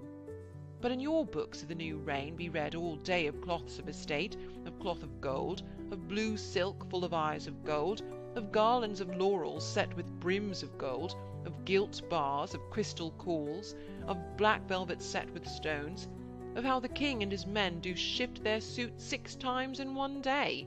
The 5th Harry never shifted his harness for 14 days in the field." The printer shrugged his enormous shoulders. "Oh, ignorant," he said. 100 years ago kings made war with blows. Now it is done with black velvets or the lack of black velvets. And I love laurel with brims of gold, if such garlands crown a queen of our faith. And I lament their lack of it, by the King's Highness maketh war upon our faith. And Privy Seal shall dine with the Bishop of Winchester, and righteousness kiss with the whoredom of abomination. And my Lord Cromwell knew how many armed men he had to his beck, he had never made peace with Winchester," the man from Kent cried. He rose from his bench and went to stand near the fire. A door latch clicked, and in the dark corner of the room appeared something pale and shining, the face of old Badge, who held open the stair door and grinned at the assembly, leaning down from a high step. "Weather-bound all," he quavered maliciously. "I will tell you why." He slipped down the step, pulling behind him the large figure of his grandchild Margot. "Get you gone back," the printer snarled at her. "That will I not," her gruff voice came. "See where my back is wet with the drippings through the roof." She and her grandfather had been sitting on a bed in the upper room, but the rain was trickling now through the thatch. The printer made a nervous stride to his printing stick, and brandishing it in the air, poured out these words: "Whores and harlots shall not stand in the sight of the godly." Margot shrank back upon the stairplace and remained there, holding the bolt of the door in her hand, ready to shut off access to the upper house. "I will take no beating, uncle," she panted. "This is my grandfather's abode and dwelling." The old man was sniggering towards the window. He had gathered up his gown about his knees, and picked his way between the pools of water on the floor and the Lutherans on their chairs towards the window. He mounted upon an oak chest that stood beneath the casement, and peering out, chuckled at what he saw. "A mill race and a dam," he muttered. "This floor will be a duck pond in an hour." "Harlot, and servant of a harlot," the printer called to his niece. The Lutherans, who came from houses where father quarrelled with son and mother with daughter, hardly troubled more than to echo the printer's words of abuse. But one of them, a grizzled man in a blue cloak, who had been an ancient friend of the household, broke out, "Naughty wench, thou wast at the ordeal of Dr. Barnes." Margot, drawing her knees up to her chin where she sat on the stairs, answered nothing. Had she not feared her uncle's stick, she was minded to have taken a mop to the floor, and to have put a clout in the doorway. "Abominable naughty wench," the grizzled man went on. "How had ye the heart to aid in that grim scene? Knew ye no duty to your elders?" Margot closed the skirts round her ankles to keep away the upward draught, and answered reasonably, "Why, neighbour Ned, my mistress made me go with her to see a heretic swinged, and so dull is it in our service that I would go to a puppet show far less fine, and thank thee for the chance." The printer spat upon the floor when she mentioned her mistress. "I will catechize," he muttered. "Answer me as I charge thee." The old man, standing on the chest, tapped one of the Germans on the shoulder. "See you that wall, friend?" he laughed. "Is it not a noble dam to stay the flood back into our house? Now the Lord Cromwell—" The Landsknecht rolled his eyes round because he understood no English. The old man went on talking, but no one there, not even Margot Poins, heeded him. She looked at her uncle reasonably and said, "Why, an thou wilt set down thy stick, I will even consider thee, uncle." He threw the stick into the corner, and immediately she went to fetch a mop from the cooking closet, where there lived a mumbling old housekeeper. The printer followed her with gloomy eyes. "Is not thy mistress a naughty woman?" he asked, as a judge talks to a prisoner condemned.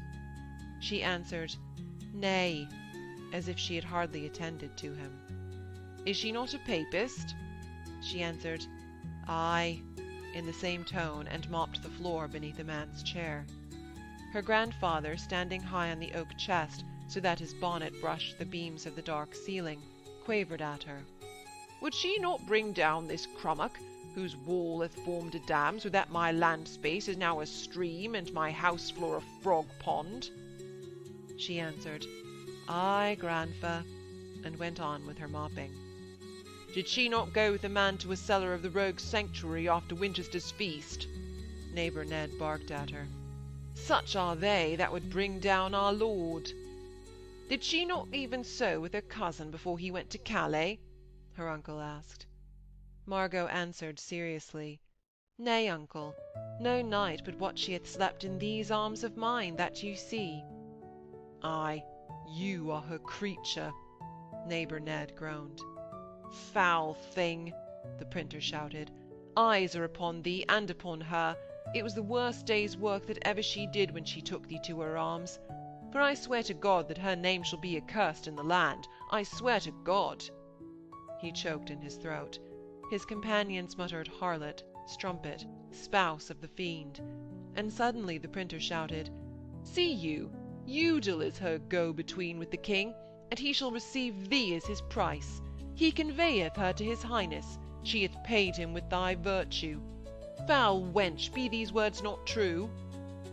She leaned upon her mop handle and said, "Why, uncle, it is a foul bird that files his own nest." He shook his immense fist in her face. "Shame shall come out in the communion of the godly, be it whose kin it will." "Why, I wish the communion of the godly joy in its hot tails," she answered. As for me, speak you with the magister when he comes from France. As for my mistress, 3 times she had seen the king since Winchester's feast was 3 months agone. She in no wise affected his highness till she had heard his highness confute the errors of Dr. Barnes in the small closet. When she came away therefrom, she said that his highness was like a god for his knowledge of God's law. If you want better tales than that, go to a wench from the stairs to make them for you. Ay, said their neighbour, 3 times hath she been with the king, and the price of the first time was the warrant that took thee to pay Udal for his connivance, and the price of the second was that the king's highness should confute our sacred barns in the conclave, and the price of the third was that the Lord Cromwell should dine with the Bishop of Winchester, and righteousness sit with its head in ashes. Why, have it as thou wilt, neighbour Ned, she answered. In my life of 20 years thou hast brought me 20 sugar cates. God forbid that I should stay thy willing lips over a sweet morsel.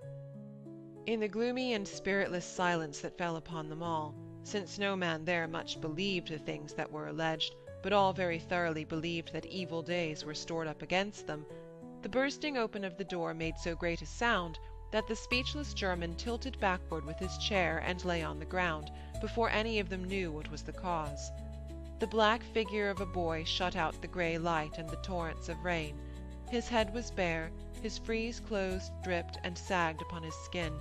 He waved his clenched fist half at the sky and half at Margot's face, and screamed, I ha' carried letters for thee, twixt thy mistress and the king. I ha' carried letters. I ha' been jailed for it. O fool, Margot's deep voice uttered, unmoved. The letters went not between those two, and thou art free, come in from the rain. He staggered across the prostrate German. I ha' lost my advancement, he sobbed. Where shall I go? 20 hours I have hidden in the reeds by the riverside. I shall be taken again. There is no hot pursuit for thee, then, Margot said, for in all the 20 hours no man hath sought thee here. She had the heavy immobility of an elemental force. No fright could move her till she saw the cause for fright. I will fetch thee a dram of strong waters. He passed his hand across his wet forehead. Thy mistress is taken, he cried. I saw Privy Seal's pikes go to her doorway. Now God be praised, the printer cried out, and caught at the boy's wrist. Tell your tale, and he shook him on his legs. Me too, Privy Seal had taken, but I scaped free, he gasped.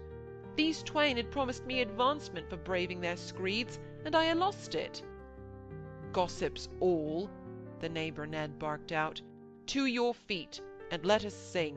A fortress fast is God the Lord. The harlot of the world is down. End of section 17. Section 18 of The Fifth Queen, Part 3, Chapter 2. During the time that had ensued between January and that month of March, it had been proved to Katharine Howard how well Throckmorton, the spy, voiced the menfolk of their day. He had left her alone, but she seemed to feel his presence in all the air. He passed her in corridors, and she knew from his very silence that he was carrying on a fumbling game with her uncle Norfolk and with Gardiner of Winchester. He had not induced her to play his game, but he seemed to have made her see that every man else in the world was playing a game like his. It was not precisely any more a world of black and white that she saw, but a world of men who did one thing in order that something very different might happen a long time afterwards. The main court had moved from Greenwich to Hampton towards the end of January, but the Lady Mary with her ladies came to a manor house at Isleworth, and shut in as she was with a grim mistress, who assuredly was all white or black, Katharine found herself like one with ears strained to catch sounds from a distance, listening for the smallest rumours that could come from the other great house upstream. The other ladies each had their men, as Cicely Elliot had the old knight. One of them even had 6, who one day fought a melee for her favours on an eyot before the manor windows. These men came by barge in the evenings, or rode over the flats with a spare horse to take their mistresses a-hawking after the herons in the swampy places, so that each of them had her channel by which true gossip might reach her. But Katharine had none. Till the opening of March, the Magister came to whisper with Margot Poins. Then he was sent again to Paris to set his pen at the service of Sir Thomas Wyatt, who had so many letters to write. Thus she heard much women's tattle, but knew nothing of what passed. Only it seemed certain that Gardiner of Winchester was seeing fit, God knows why, to be hot in favour of the old faith. It was certain, from 6 several accounts, that at Paul's Cross he had preached a sermon full of a very violent and acceptable doctrine. She wondered what move in the game this was. It was assuredly not for the love of God. No doubt it was part of Throckmorton's plan. The Lutherans were to be stirred to outrages in order to prove to the king how insolent were they upon whom Privy Seal relied. It gratified her to see how acute her prescience had been when Dr. Barnes made his furious reply to the bishop, for Dr. Barnes was one of Privy Seal's most noted men, an insolent fool whom he had taken out of the gutter to send ambassador to the Schmalkaldners. And it was on the day when Gardiner made his complaint to the king about Dr. Barnes that her uncle Norfolk sent to her to come to him at Hampton. He awaited her, grim and jaundiced, in the centre of a great empty room, where, shivering with cold, he did not let his voice exceed a croaking whisper, though there was panelling and no arras on the dim walls. But to his queries she answered clearly, "Nay, I serve the Lady Mary with her Latin. I hear no tales, and I bear none to any man." And again, "3 times I have spoken with the King's Highness, the Lady Mary being by, and once it was of the islands of the blessed, and once of the Latin books I read, and once of indifferent matters, such as of how apple trees may be planted against a wall in Lincolnshire." Her uncle gazed at her. His dark eyes were motionless and malignant by habit. He opened his lips to speak, closed them again without a word spoken. He looked at a rose, carved in a far corner of the ceiling, looked at her again, and muttered, "The French are making great works at Ardres." "Oh, aye," she answered. "My cousin Tom wrote me as much. He is commanded to stay at Calais." "Tell me," he said, "will they go against Calais town in good earnest?"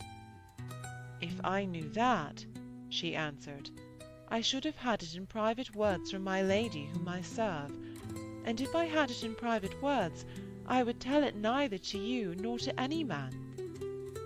He scowled patiently and muttered, "Then tell in private words back again this, that if the French king or the emperor do war upon us now Privy Seal will sit upon the king's back forever."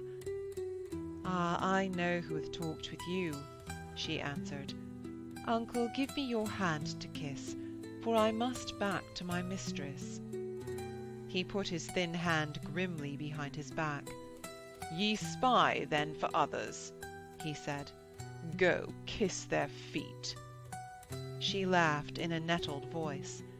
"If the others get no more from me than your Grace of Norfolk—" He frowned ominously, pivoted stiffly round on his heels, and said over his shoulder, "Then I will have thy cousin clapped up the first time he is found in a drunken brawl at Calais." She was after him beseechingly, with her hands held out.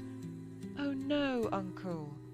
and "Oh dear uncle, let poor fool Tom be drunken when drunken brawls work no manner of ill." "Then get you sent to the King of France, through the channel that thou wot of, the message I have given you to convey." He kept his back to her, and spoke as if to the distant door. "Why must I mull in these matters?" she asked him piteously. "Or why must poor Tom?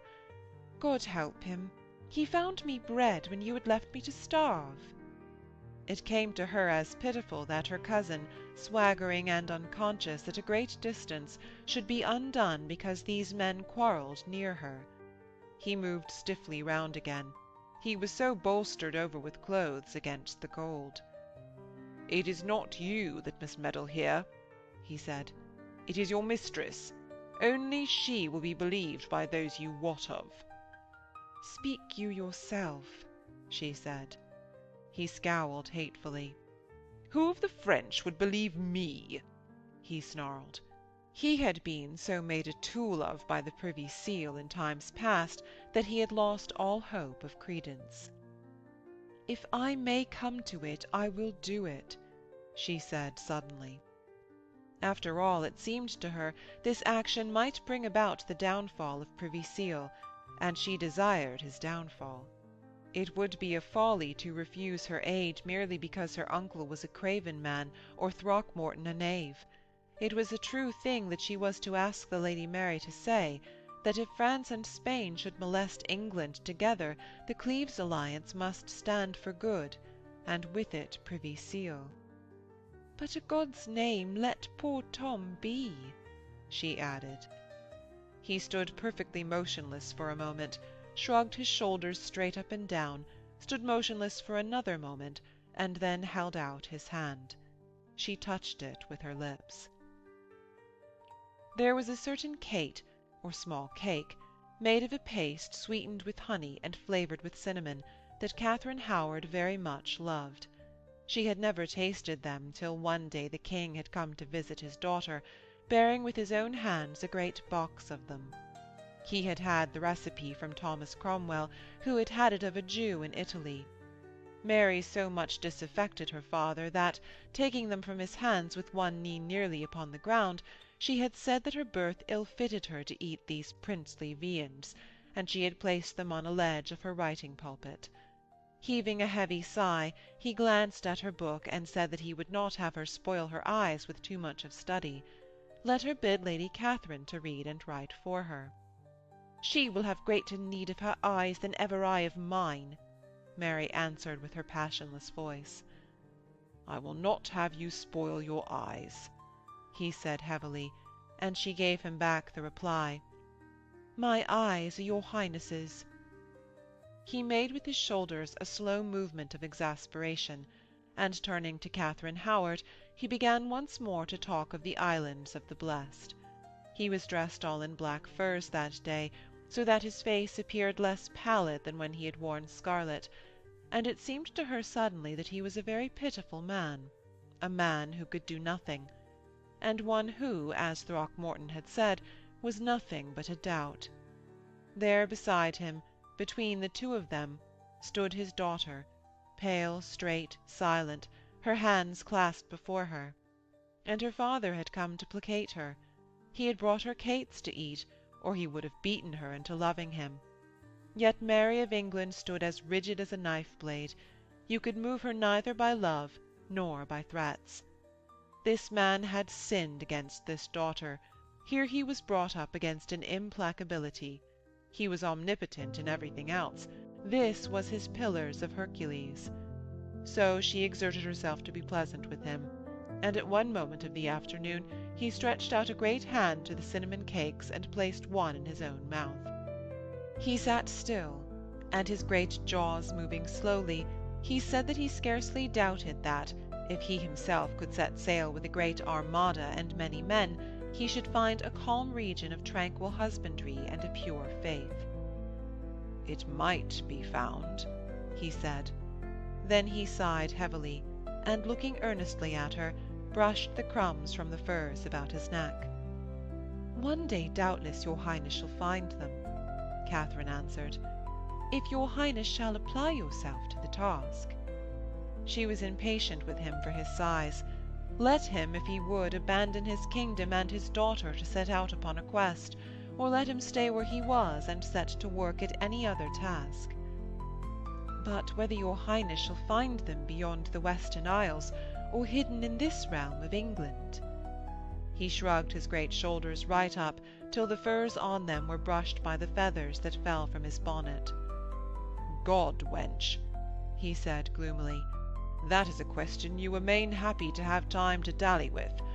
I have wife and child and kith and kin, and a plaguy basket of rotten apples to make cider from." He pulled himself out of his chair with both hands on the arms, stretched his legs as if they were cramped, and rolled towards the door. "Why, read of this matter in old books," he said, "and if you find the place, you shall take me there." Then he spoke bitterly to the Lady Mary, who had never moved. "Since your eyes are mine, I bid you not spoil them," he said. "Let this lady aid you. She has 10 times more of learning than you have." But taking his jewelled walking-stick from beside the door, he added, "God, wench, you are my child. I have read your commentary, and I, a man who have as much as good letters as any man in Christendom, am well content to father you." "Did your Highness mark, this book being my child, which side of the paper it was written on?" his daughter asked. Katharine Howard sighed, for it was the Lady Mary's bitter jest that she wrote on the rough side of the paper, having been born on the wrong side of the blanket. "Madam Howard," she said to Katharine with a cold sneer, as of a very aged woman, "my father, who has taken many things from me to give to other women, takes now my commentary to give to you. Pray you finish it, and I will save mine eyes." As the king closed the door behind him, she moved across to the chair and set herself down to gaze at the coals. Katharine knelt at her feet and stretched out her hands. She was, she said, her mistress's woman. But the Lady Mary turned obdurately the side of her face to her suppliant, only her fingers picked at her black dress. "I am your woman," Katharine said. "Before God and St. Anthony, the king is naught to me. Before God and the Mother of God, no man is aught to me. I swear that I am your woman. I swear that I will speak as you bid me speak, or be silent. May God do so to me if in aught I act other than may be of service to you." "Then you may sit motionless, till the green mould is over your cheeks," Mary answered. But 2 days later, in the afternoon, Katharine Howard came upon her mistress with her jaws moving voraciously. Half of the cinnamon cates were eaten from the box on the writing-pulpit. A convulsion of rage passed over the girl's dark figure. Her eyes dilated and appeared to blaze with a hot and threatening fury. "If I could have thy head, before God I would shorten thee by the neck," she said. "Stay now, go not, take thy hand from the door-latch." Sudden sobs shook her, and tears dropped down her furrowed and pallid cheeks. She was tormented always by a gnawing and terrible hunger that no meat and no bread might satisfy, so that, being alone with the cates in the cold spring afternoon, she had, in spite of the donor, been forced always nearer and nearer to them. "God help me," she said at last. "Udal is gone, and the scullion that supplied me in secret has the smallpox. How may I get me things to eat?" "To have stayed to ask me," Katharine cried. "What a folly was here!" For as a daughter of the king, the Lady Mary was little more than herself, but because she was daughter to a queen that was at once a saint and martyr, Katharine was ready to spend her life in her service. "I would stay to ask a service of any man or woman," Mary answered, "save only that I have this great hunger." She clutched angrily at her skirt, and so calmed herself. "How may you help me?" she asked grimly. "There are many that would put poison in my food. My mother was poisoned." "I would eat myself of all the food that I bring you," said Katharine. "And if thou wast poisoned, I must get me another, and yet another after that. You know who it is that would have me away." At that hint of the presence of Cromwell, Katharine grew more serious.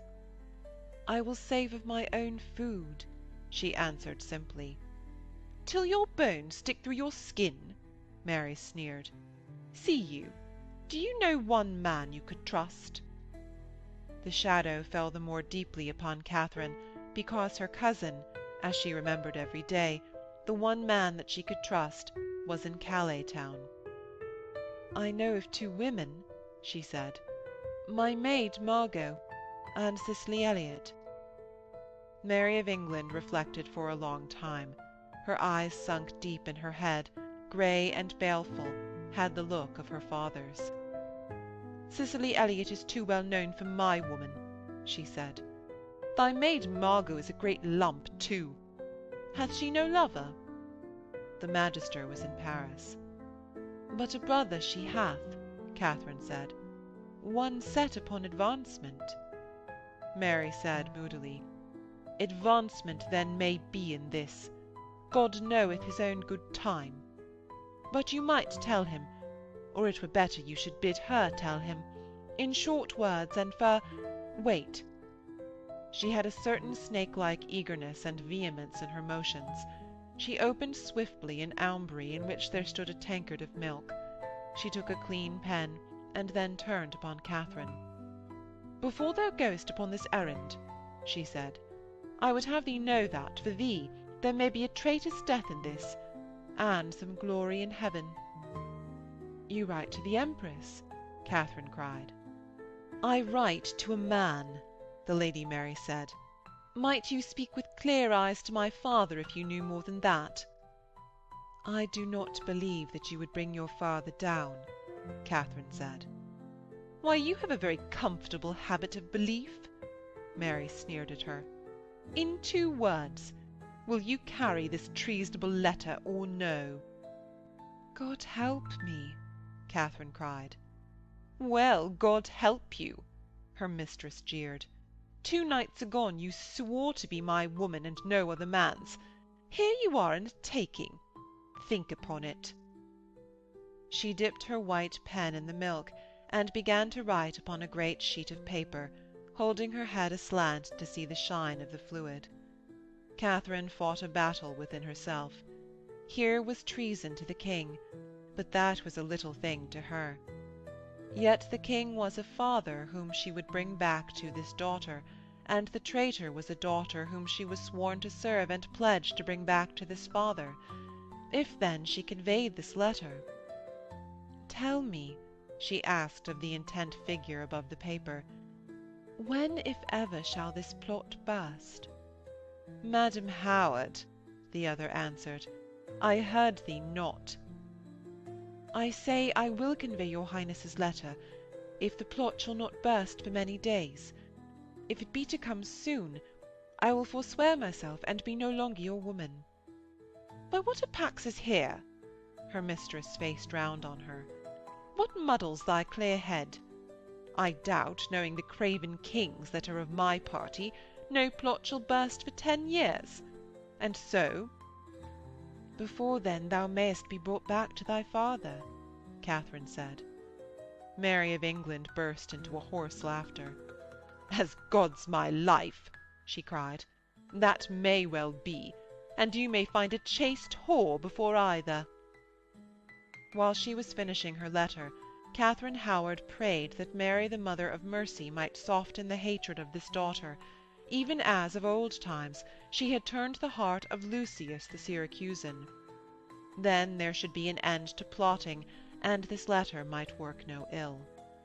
Having waved the sheet of paper in the air to dry it, Mary crumpled it into a ball. See you, she said, if this miscarry, I run a scant risk. For if this be a treason, this treason is well enough known already to them you wot of. They might have had my head this 6 years on one shift or another, had they so dared. So to me it matters little. But for thee, and for thy maid Margot, and this maid's brother, and his house, and his father, and his leman, death may fall on ye all, if this ball of paper miscarry. Katharine made no answer, and her mistress spoke on. Take now this paper ball, give it to thy maid Margot. Bid thy maid Margot bear it to her brother Ned.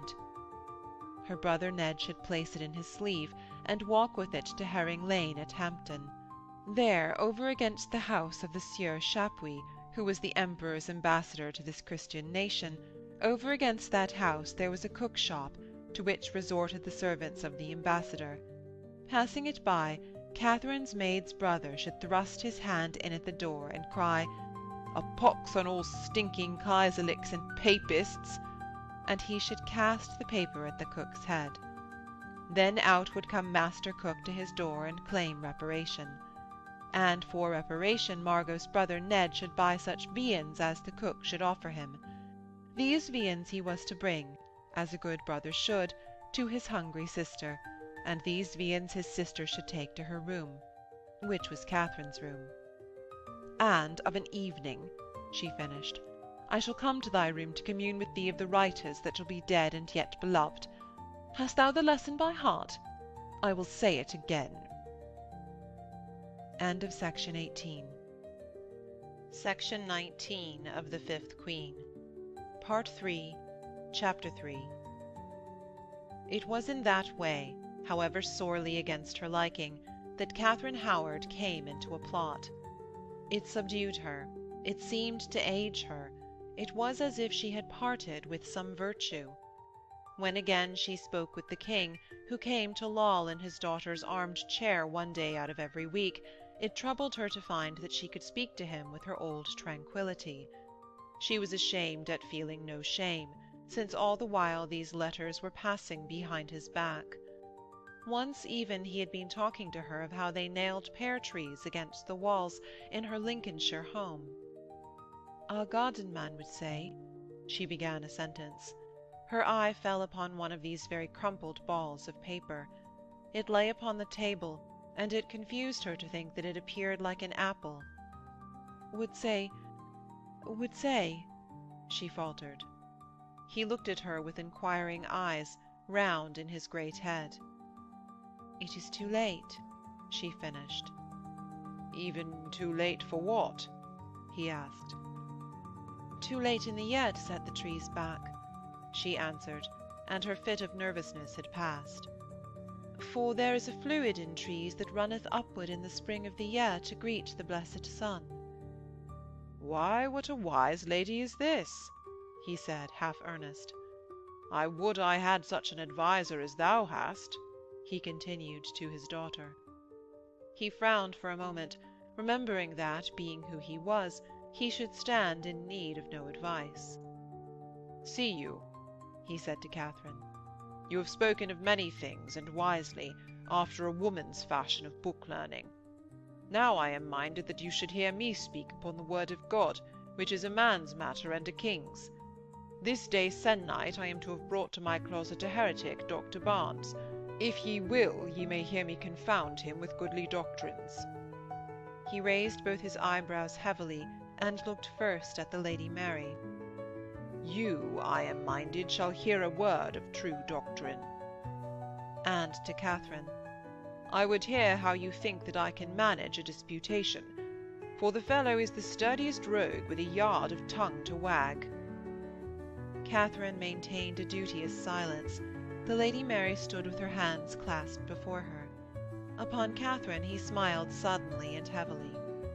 "I grow too old to be a match for thee in the learning of this world. Thy tongue has outstripped me since I am become stale. But hear me in the other make of talk." "I ask no better," Katharine said. "Therefore," he finished, "I am minded that you, Mogg, and your ladies all, do move your residences from here to my house at Hampton. This is an old and dark place. There you shall be better honoured." He lay back in his chair, and was pleased with the care that he took of his daughter. Katharine glided intently across the smooth bare floor, and took the ball of paper in her hand. His eyes followed her, and he moved his head round after her movements, heavily, and without any motion of his great body. He was in a comfortable mood, having slept well the night before, and having conversed agreeably in the bosom of a family where pleasant conversation was a rare thing. For the Lady Mary had forborne to utter biting speeches, since her eyes too had been upon that ball of paper. The king did not stay for many minutes after Katharine had gone. She was excited, troubled, and amused, and indeed the passing of those letters held her thoughts in those few days. Thus it was easy to give the paper to her maid Margot, and easy to give Margot the directions. But she knew very well by what shift Margot persuaded her scarlet-clothed springald of a brother to take the ball and to throw it into the cook-shop. For the young Poins was set upon advancement, and Margot, buxom, substantial, and honest-faced, stood before him and said, "Here is your chance for advancement, maid," if he could carry these missives very secretly. "For brother Poins," she said, "thou knowest these great folks reward greatly, and these things pass between folks very great. If I tell thee no names, it is because thou can see more through a stone wall than common folk." So the young Poins cocked his bonnet more jauntily, and setting out up river to Hampton, changed his scarlet clothes for a grey coat and Puritan hose, and in the dark did his errand very well. He carried a large poke, in which he put the larded capons and the round loaves that the cook sold to him. Later, following a reed path along the river, he came swiftly down to Isleworth with his bag on a cord, and in the darkness from beneath the walls he slung bag and cord in at Katharine Howard's open window. For several times this happened before the Lady Mary's court was moved to Hampton. At first Katharine had her tremors to put up with, and it was only when, each evening, with a thump and swish, the bag, sweeping out of the darkness, sped across her floor, it was only then that Katharine's heart ceased from pulsing with a flutter. All the while the letters were out of her own hands she moved on tiptoe, as if she were a hunter intent on surprising a coy quarry. Nevertheless, it was impossible for her to believe that this was a dangerous game. It was impossible to believe that the heavy, unsuspicious, and benevolent man, who tried clumsily to gain his daughter's love with bribes of cakes and kerchiefs, that this man could be roused to order her to death because she conveyed from one place to another a ball of paper. It was more like a game of passing a ring from hand to hand behind the players' backs, for kisses, for forfeits if the ring were caught. Nevertheless, this was treason felony, yet it was furthering the dear cause of the saints. It was on the day on which her uncle Norfolk had sent for her that the king had his interview with the heretical Dr. Barnes, nicknamed Antoninus Anglicus. The Lady Mary and Katharine Howard and her maid Margot were set in a tiny closet, in which there was, in a hole in the wall, a niche for the king's confessor. The king's own chamber was empty when they passed through, and they left the door between ajar. There came a burst of voices, and swiftly the Bishop of Winchester himself entered their closet. He lifted his black eyebrows at the sight of them, and rubbed his thin hands with satisfaction. "Now we shall hear one of Crummock's henchmen swinged," he whispered. He raised a finger for them to lend ear, and gazed through the crack of the door. They heard a harsh voice, like a dog's bay, utter clearly, "Now, goodly goodman doctor, thou hast spoken certain words at Paul's Cross. They touched on justification. Thou shalt justify them to me now." There came a sound of a man who cleared his throat, and then again the heavy voice. "Why, be not cast down. We spoke as doctor to doctor. Without a doubt thou art learned. Show then thy learning. Wast brave at Paul's Cross. Justify now." Gardiner, turning from gazing through the door-crack, grinned at the three women. "He rated me at Paul's Cross," he said. "He thumped me as I'd been a thrashing-floor." They missed the doctor's voice, but the king's came again. "Why, this is a folly. I am supreme head, but I bid thee to speak." There was a long pause till they caught the words. "Your Highness, I do surrender my learning to your Highness." Then indeed there was a great roar. "Unworthy knave, surrender thyself to none but God. He is above me as above thee. To none but God." There was another long silence, and then the king's voice again. "Why, get thee gone. Shalt to jail for a craven." And then came a hissing sound of vexation, a dull thud, and other noises. The king's bonnet lay on the floor, and the king himself alone was padding down the room when they opened their door. His face was red with rage. "Why, what a clever fiend is this Cromwell," the Lady Mary said. But the Bishop of Winchester was laughing. He pushed Margot Poins from the closet, and caught Katharine Howard tightly by the arm. "Thou shalt write what thy uncle asked of thee," he commanded in a low voice. An thou do it not, thy cousin shall to jail. I have a letter thou didst write me. A black despair settled for a moment upon Katharine, but the king was standing before her. He had walked with inaudible swiftness up from the other end of the room. "Didst not hear me argue?" he said, with the vexation of a great child. "That poxy knave outmarched me." "Why," the Lady Mary sniggered at him, "thy brewer's son is too many for your highness." Henry snarled round at her, but she folded her hands before her and uttered, "The brewer's son made your highness supreme head of the church. Therefore the brewer's son hath tied your highness' tongue. For who may argue with your highness?" He looked at her for a moment with a bemused face. "Very well," he said. "The brewer's son should have made your highness the lowest suppliant at the church doors. Then, if, for the astounding of certain beholders, your highness were minded to argue, your highness should find adversaries." The bitter irony of her words made Katharine Howard angry. This poor, heavy man had other matters for misgiving than to be badgered by a woman. But the irony was lost upon the king. He said very simply, "Why, that is true. If I be the head, the tail shall fear to bandy words with me." He addressed himself again to Katharine. "I am sorry that thou didst not hear me argue. I am main good at these arguments." He looked reflectively at Gardiner and said, "Friend Winchester, one day I will cast a main at arguments with thee, and Kat Howard shall hear. But I doubt thou art little skilled with thy tongue." "Why, I will make a better shift with my tongue than Privy Seal's men dare," the bishop said. He glanced under his brows at Henry, as if he were measuring the ground for a leap. "The Lady Mary is in the right," he ventured. The king, who was thinking out a speech to Katharine, said, "Anon?" and Gardiner ventured further. "I hold it for true that this man held his peace because Cromwell so commanded it. He is Cromwell's creature, and Cromwell is minded to escape from the business with a whole skin." The king bent him an attentive ear.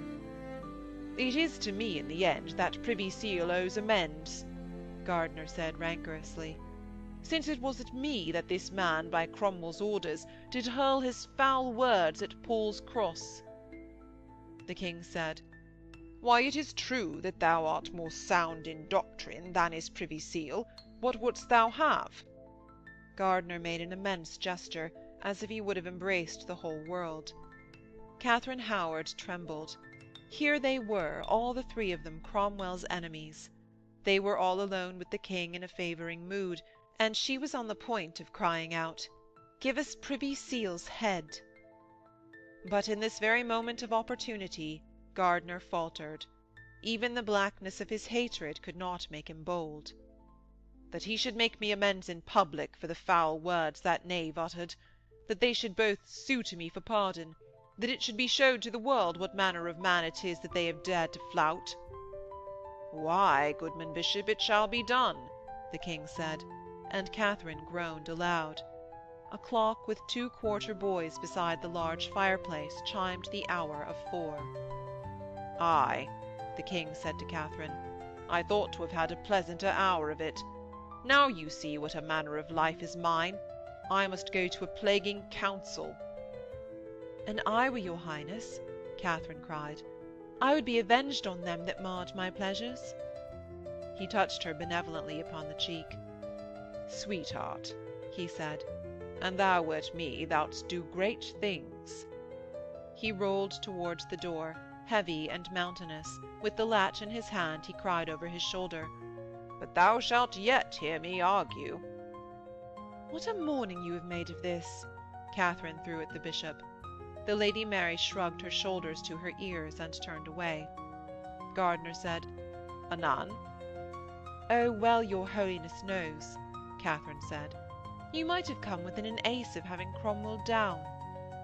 His eyes flashed, and he swallowed with a bitter delight. "I have him at my feet," he said.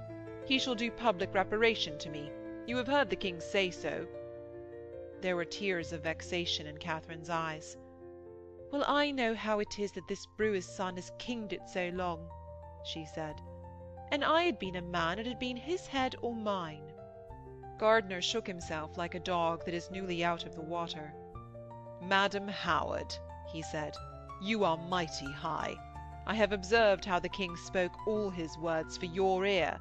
His passions are beyond words, and beyond shame." The Lady Mary was almost out of the room, and he came close enough to speak in Catherine's ears. "But be you certain that his highness' passions are not beyond the reverse of passion, which is jealousy. You have a cousin at Calais." Catherine moved away from him. "My God help you, priest," she said. "Do you think you are the only man that knows that?" He laughed melodiously with a great anger. "But I am the man that knoweth how best to use my knowledge. Therefore you shall do my will." Katharine Howard laughed back at him. "Where your lordship's will marches with mine, I will do it," she said. "But I am main weary of your lordship's threats. You know the words of Artemidorus." Gardner contained his rage. "You will write the letter we have asked you to write." She laughed again and faced him, radiant, fair, and flushed in the cheeks. "In so far as you beg me to write a letter praying the King of France and the Emperor to abstain from war upon this land, I will write the letter. But in so far as that helps forward the plotting of you and a knave called Throckmorton, I am main sorry that I must write it." The bishop drew back and uttered, "Madam Howard, ye are forward." "My God help your lordship," she said. "Where I see little cause for respect, I show little. You see I am friends with the king, therefore leave you my cousin be. Because I am friends with the king, who is a man among wolves, I will pray my mistress to indite a letter that shall save this king some troubles. But if you threaten me with my cousin, or my cousin with me, I will use my friendship with the king as well against you as against any other." Gardner swallowed in his throat, winked his eyes, and muttered, "Why, so you do what we will. It matters little in what spirit you shall do it." "So you and my uncle and Throckmorton keep your feet from my paths, you may have my leavings," she said, "and they will be the larger part, since I ask little for myself." He gave her his episcopal blessing as she followed the Lady Mary to her rooms. Her mind was made up, and she knew that it had been made up hastily, but she was never one to give much time to doubting. She wished these men to leave her out of their plots, but 4 men are stronger than 1 woman. Yet, as her philosophy had it, you may make a woman your tool, but she will bend in your hand and strike where she will for all that. Therefore she must plot, but not with them. As soon as she could, she found the Lady Mary alone, and setting her valour up against the other's dark and rigid figure, she spoke rapidly. She would have her lady write to her friends across the sea, that if Cromwell were ever to fall, they must now stay their hands against the king. They must diminish their bands, discontinue their fortifyings, and feign even to quarrel amongst themselves. Otherwise the king must rest firm in his alliance with Cleves, to counterbalance them. The Lady Mary raised her eyebrows with a show of insolent astonishment that was for all the world like the king's. "You affect my father," she said. "Is it not a dainty plan?" Catherine brushed past her words with, "It matters little who affects what thing. The main is that Privy Seal must be cast down." "Carthage must be destroyed, O Cato," the Lady Mary sneered. "Ye are peremptory." "I am as God made me," Catherine answered. "I am for God's church." She had a sharp spasm of impatience. "Here is a thing to do, and the one and the other snarl like dogs, each for his separate ends." "Oh, la, la!" the Lady Mary laughed.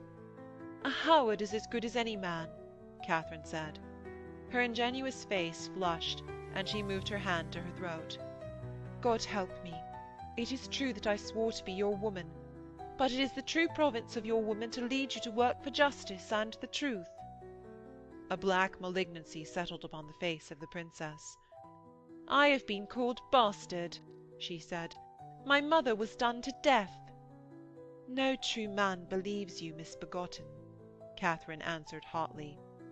"Well, it is proclaimed treason to speak thus," the Lady Mary sneered. Neither can you give your sainted mother her life again. Catherine ignored her words. But these actions were not your father's. It was an ill man forced him to them. The saints be good to you. Is it not time to forgive a sad man that would make amends? I would have you to write this letter. The Lady Mary's lips moved into the curves of a tormenting smile. You plead your lover's cause main well, she uttered. Catherine had another motion of impatience. Your cause I plead main better, she said. It is certain that, this man once down, your bastardy should be reversed. I do not ask it, the Lady Mary said. But I ask that you give us peace here, so that the king may make amends to many that he hath sorely wronged. Do you not see that the king inclineth to the church of God? Do you not see? I see very plainly that I must needs thank you for better housing, Mary answered. It is certain that my father had never brought me from that well at Isleworth, had it not been that he desireth converse with thee at his ease. Catherine's lips parted with a hot anger, but before she could speak, the bitter girl said calmly, Oh, I have not said thou art his leman. I know my father. His blood is not hot, but his ears crave tickling. Tickle them whilst thou mayest. Have I stayed thee? Have I sent thee from my room when he did come? Catherine cast back the purple hood from over her forehead. She brushed her hand across her brow, and made herself calm. This is a trifling folly, she said. In 2 words, will your Highness write me this letter? Then in 4 words, Mary answered. My Highness cares not. The mobile brows above Catherine's blue eyes made a hard, straight line. An you will not, she brought out, I will leave your Highness' service. I will get me away to Calais, where my father is. Why, you will never do that, the Lady Mary said. You have tasted blood here. Catherine hung her head and meditated for a space. No, before God, she said earnestly. I think you judge me wrong. I think I am not as you think me. I think that I do seek no ends of my own. The Lady Mary raised her eyebrows and snickered ironically. But of this I am very certain, Catherine said. She spoke more earnestly, seeming to plead. If I thought that I were grown a self-seeker, by Mars, who changed Electryon to a cock, and by Pallas Athena, who changed Arachne to a spider, if I were so changed, I would get me gone from this place. But here is a thing that I may do. If you will aid me to do it, I will stay. If you will not, I will get me gone. Good wench, Mary answered. Let us say for the sake of peace that thou art honest. Yet I have sworn by other gods than thine that never will I do aught that shall be of aid, comfort, or succour to my father's cause. Take back your oaths, Catherine cried. For thee? Mary said. Wench, thou hast brought me food, thou hast served me in the matter of letters. I might only with great trouble get another so to serve me. But by Mars and Pallas, and all the constellation of the deities, thou mightest get thee to hell's flames, or ever I would take back an oath. O madness, Catherine cried out. O mad frenzy of one whom the gods would destroy. 3 times before she had reined in her anger. Now she stretched out her hands with her habitual gesture of pitiful despair. Her eyes looked straight before her, and as she inclined her knees, the folds of her grey dress bent round her on the floor. Here I have pleaded with you, and you have gibed me with the love of the king. Here I have been earnest with you, and you have mocked. God help me, she sobbed with a catch in her throat. Here is rest, peace, and the blessing of God offered to this land. Here is a province that is offered back to the Mother of God and the dear hosts of heaven. Here might we bring an erring king back to the right way, a sinful man back under his God. But you, for a parcel of wrongs of your own— Now hold thy peace, Mary said, between anger and irony. Here is a matter of a farthing or 2. Be the letter written, and kiss upon it. Catherine stayed herself in the tremor of her emotions. And the Lady Mary said dryly, "Be the letter written, but thou shalt write it. I have sworn that I will do nothing to give this king ease." "But my writing—" Katharine began. "Thou shalt write," Mary interrupted her harshly. "If thou wilt have this king at peace for a space that Cromwell may fall, why I am at one with thee. For this king is such a palterer that without this knave at his back I might have had him down 10 years ago. Therefore thou shalt write, and I will countersign the words." "That were to write to thyself," Katharine said. "Good wench," the Lady Mary said, "I am thy slave, but take what thou canst get." Towards 6 of the next day, young Poins clambered in at Katharine Howard's window, and stood, pale, dripping with rain and his teeth chattering, between Cicely Elliot and her old knight. "The letter," he said. "They've taken thy letter. My advancement is at an end." And he fell upon the floor. Going jauntily along the Hampton street, he had been filled that afternoon with visions of advancement. Drifts of rain hid the osiers across the river, and made the mud ooze in over the laces of his shoes. The tall white and black house where the Emperor's ambassador had his lodgings leaned in all its newness over the path, and the water from its gutters fell right into the river, making a bridge above a passer's head. The little cook-shop, with its feet as it were in the water, made a small hut nestling down beneath the shadow of the great house. It was much used by Shapewe's grooms, trencher boys and javelin men, because the cook was a Fleming, and had a comfortable hand in stewing eels. Ned Poins must pass the ambassador's house in his walk, but in under the dark archway there stood 4 men sheltering, in grey cloaks that reached to their feet. Stepping gingerly on the brick causeway that led down to the barge steps, they came and stood before the young man, 3 being in a line together, and 1 a little to the side. He hardly looked at them because he was thinking, "This afternoon I will say to my sister Margot, 15 letters have I carried for thy great persons. I have carried them with secrecy and speed. Now, by cock, I will be advanced to ancient." He had imagined his sister pleading with him to be patient, and himself stamping with his foot and swearing that he would be advanced instantly. The solitary one of the 4 men barred his way and said, "No further. You go back with us." Poins swung his cape back and touched his sword hilt. "You will have your neck stretched if you stay me," he said. The other loosened his cloak, which had covered him up to his nose. He showed a mocking mouth, a long red beard that blew aside in a wild gust of the weather, and displayed on his breast the lion badge of the Privy Seal. "And you will not come, you shall be carried," he said. "Nick Throckmorton," Poins answered, "I will slit thy weasand. I am on a greater errand than thine." It was strong in his mind that he was bearing a letter for the King's Highness. The other 3 laid hands swiftly upon him, and a wet cloak flapped over his head. They had his elbows bound together behind his back before his eyes again had the river and the muddy path to look upon.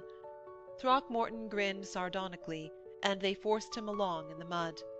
The rain fell down, his cloak was gone. And then a great dread entered into his simple mind. It kept running through his head. "I was carrying a letter for the King. I was carrying a letter for the King." But his addled brains would bear his thoughts no further until he was cast loose in the very room of Privy Seal himself. They had used him very roughly, and he staggered back against the wall, gasping for breath and weeping with rage and fear. Privy Seal stood before the fire, his eyes lifted a little, but he said nothing at all.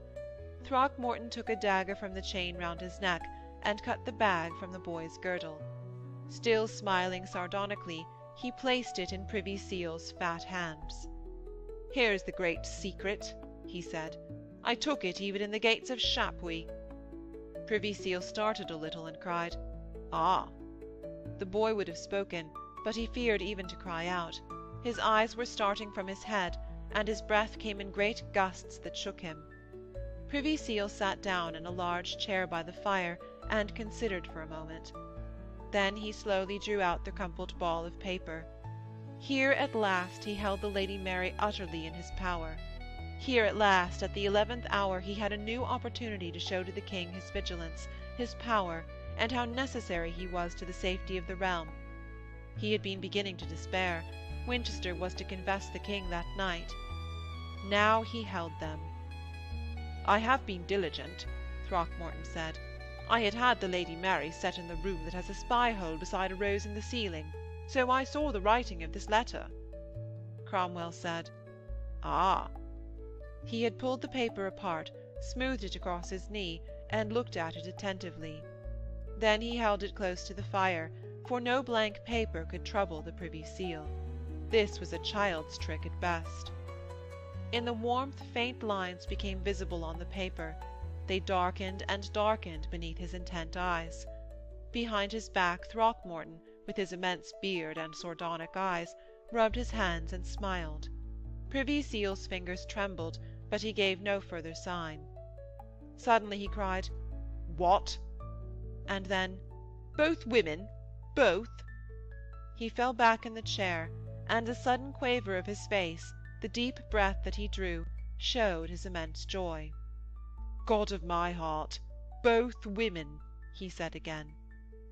The rain hurled itself with a great rustling against the casement. Though it was so early, it was already nearly dark. Cromwell sat up suddenly and pointed at the boy. "Take that rat away," he said. "Set him in irons, and come back here." Throckmorton caught the quivering boy by the ear and led him out at the door. He took him down a small stair that opened behind a curtain. At the stair-foot he pulled open a small heavy door. He still held his dagger, and he cut the ropes that tied Poins' elbows. With a sudden alacrity and a grin of malice, he kicked him violently. "Get you gone to your mistress," he said. Poins stood for a moment, wavering on his feet. He slipped miserably in the mud of the park, and suddenly he ran. His grey, straining form disappeared round the end of the dark buildings, and then Throckmorton waved a hand at the grey sky and laughed noiselessly. Thomas Cromwell was making notes in his tablets when his spy re-entered the room, with the raindrops glistening in his beard. "Here are some notes for you," Cromwell said. He rose to his feet with a swift and intense energy. "I have given you 5 farms. Now I go to the king." Throckmorton spoke gently. "You are over-eager," he said. "It is early to go to the king's highness. We may find much more yet."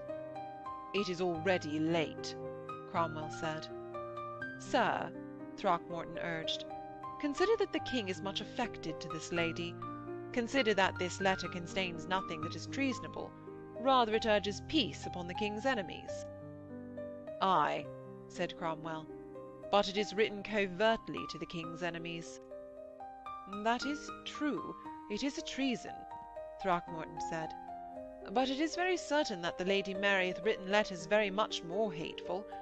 By questioning this boy that we have in jail, by jailing this Lady Katharine, why, we shall put her to the thumbscrews. By jail and by thumbscrew, we shall gar her to set her hand to another mark of confession. Then you may go to the king's highness." "Nick Throckmorton," Cromwell said, "Winchester to-night hath the king's ear." "Sir," Throckmorton answered, and a tremble in his calm voice showed his eagerness, "I beseech you to give my words your thoughts. Winchester hath the king's ear for the moment, but I will get you letters wherein the lady shall reveal Winchester for the traitor that we know him to be. Listen to me." He paused and let his crafty eyes run over his master's face. "Let this matter be for an hour. See you shall make a warrant to take this Lady Katharine." He paused and appeared to reflect. "In an hour she shall be here. Give me leave to use my thumbscrews." "Ay, but Winchester," Cromwell said. "Why," Throckmorton answered confidently, "in an hour, too, Winchester shall be with the king in the king's privy chapel. There will be a make of prayers, 10 minutes to that. There shall be Gardiner talking to the king against your lordship, 10 minutes to that. And Winchester being craven, it shall cost him twice 10 minutes to come to begging your lordship's head of the king, if he ever dare to beg it, but he never shall." Cromwell said, "Well, well." "There we have 40 minutes," Throckmorton said. He licked his lips and held his long beard in his hand carefully, as if it had been a bird. "But give me 10 minutes to do my will upon this lady's body, and 10 to write down what she shall confess. Then if it take your lordship 10 minutes to dress yourself finely, you shall still have 10 in which you shall show the king how his Winchester is traitor to him." Cromwell considered for a minute. His lips twitched cautiously, the one above the other. "This is a great matter," he said. He paused again. "If this lady should not confess, and it is very certain that the king affects her—" "Give me 10 minutes of her company," the spy answered. Cromwell considered again. "You are very certain," he said. And then, "Wilt thou stake thy head upon it?" Throckmorton wagged his beard slowly up and down. "Thy head and beard?" Cromwell repeated. He struck his hands briskly together. "It is thine own asking. God help thee if thou failest." "I will lay nothing to your lordship's door," Throckmorton said eagerly. "God knows," Cromwell said. "no man that hath served me have I deserted. So it is that no one hath betrayed me. But thou shalt take this lady without warrant from my hand." Throckmorton nodded. "If thou shalt wring a vow from her, thou shalt be the wealthiest commoner of England," Cromwell said. "But I will not be here. Nay, thou shalt take her to thine own rooms. I will not be seen in this matter. And if thou fail—" "Sir, I stand more sure of my succeeding than ever your lordship stood," Throckmorton answered him. "It is not that I shall betray thee if thou fail," Cromwell answered. "Get thee gone swiftly." He took the jewelled badge from his cap that lay on the table. "Thou hast served me well," he said. "Take this, in case I never see thy face again." "Oh, you shall see my triumph," Throckmorton answered. He bent himself nearly double as he passed through the door. Cromwell sat down in his great chair, and his eyes gazed at nothing through the tapestry of his room. End of Section 19. Section 20 of The Fifth Queen, Part 3, Chapter 4. In Katharine Howard's room they had the form of the boy, wet, grey, and mud-draggled, lying on the ground between them. Cicely Elliot rose in her chair. It was not any part of her nature to succour fainting knaves, and she let him stay where he was. Old Rochford raised his hands and cried out to Katharine, "You have been sending letters again." Katharine stood absolutely still. They had taken her letters. She neither spoke nor stirred. Slowly, as she remembered that this was indeed a treason, that here without doubt was death, that she was outwitted, that she was now the chattel of whosoever held her letters, as point after point came into her mind, the blood fled from her face. Cicely Elliot sat down in her chair again, and whilst the two sat watching her in the falling dusk, they seemed to withdraw themselves from her world of friendship and to become spectators. 10 minutes before she would have laughed at this nightmare. It had seemed to her impossible that her letters could have been taken. So many had got in safely to their bourne. Now, "Who has my letter?" she cried. How did she know what was to arise? Who was to strike the blow? Whence it would come? What could she still do to palliate its effects? The boy lay motionless upon the floor, his face sideways upon the boards. "Who? Who?" she cried. She wrung her hands, and kneeling with a swift violence shook him by the coat near his neck. His head struck the boards, and he fell back, motionless still, and like a dead man. Cicely Elliot looked around her in the darkening room. Beside the ambry there hung a brush of feathers, such as they used for the dusting of their indoor clothes. She glided and hopped to the brush and back to the hearth, thrust the feathers into the coals, and stood again, the brush hissing and spluttering, before Katharine on her knees. "Dust the springeld's face," she tittered. At the touch of the hot feathers and the acrid perfume in his nostrils, The boy sneezed, stirred, and opened his eyes. "Who has my letter?" Katharine cried. The lids opened wide in amazement. He saw her face, and suddenly closed his eyes, and lay down with his face to the floor. A spasm of despair brought his knees up to his chin. His cropped yellow head went backwards and forwards upon the boards. "I have lost my advancement," he sobbed. "I have lost my advancement." A smell of strong liquors diffused itself from him. "O beast!" Katharine cried from her knees. "Who hath my letter?" "I have lost my advancement," he moaned. She sprang from her feet to the fireplace, and caught the iron tongs with which they were wont to place pieces of wood upon the fire. She struck him a hard blow upon the arm, between the shoulder and elbow. "Sot!" she cried. "Tell me! Tell me!" He rose to his seat, and held his arms to protect his head and eyes. When he stuttered, "Nick Throckmorton had it," her hand fell powerless to her side. But when he added, "He gave it to Privy Seal," she cast the tongs into the brands to save herself from cleaving open his head. "God," she said dryly, "you have lost your advancement, and I mine, and I mine." She wavered to her chair by the hearth-place, and covered her face with her white hands. The boy got to his knees, then to his feet. He staggered backwards into the arras beside the door. "God's curse on you," he said. "Where is Margot, that I may beat her, that I may beat her as you've beaten me?" He waved his hand with a tipsy ferocity, and staggered through the door. "Was it for this that I did play for thee?" he menaced her. "By cock, I will swinge that harlot." The old knight got to his feet. He laid his hand heavily upon Cicely Elliot's shoulder. "Best be gone from here," he said.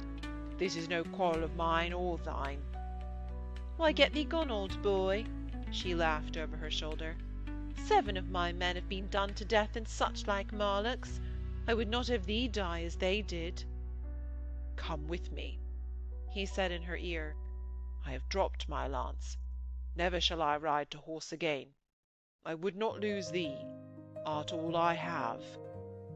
"Why, get thee gone for a brave old boy," she said. "I will come ere the last Pinot is chattered its last chatter." "It is no light matter," he answered. "I am Rochford of Bosworth Hedge, but I have lost lance and horse and manhood. I will not lose my dandery thing too." Katharine Howard sat, a dark figure in the twilight, with the fire shining upon her hands that covered her face.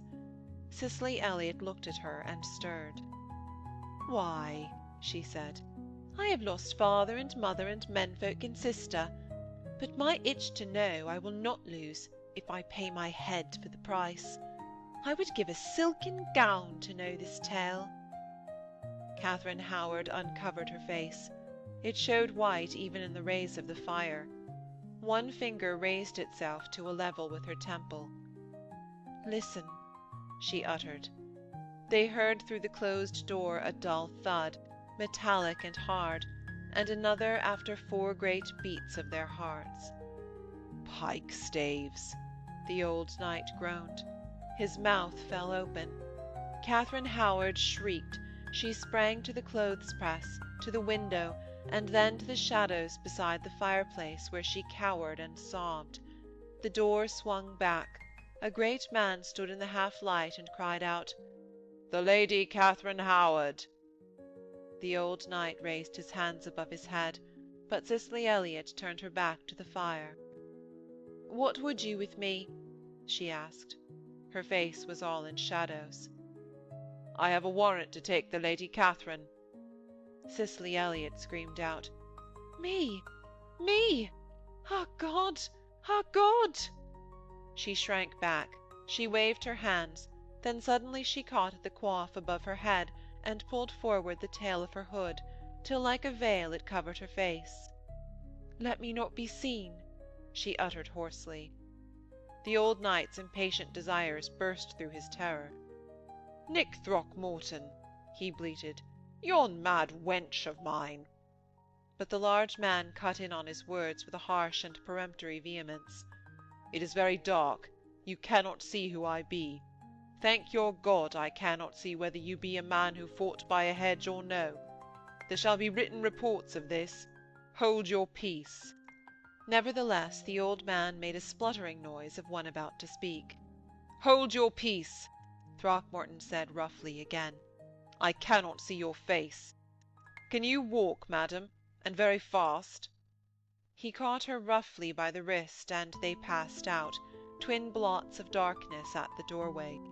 The clank of the pike-staves sounded on the boards without, and old Rochford was tearing at his white hairs in the little light from the fire. Katharine Howard ran swiftly from the shadow of the fireplace. "Give me time till they have passed the stairhead," she whispered. "For pity! For pity!" "For pity," he muttered. "This is to stake one's last years upon woman."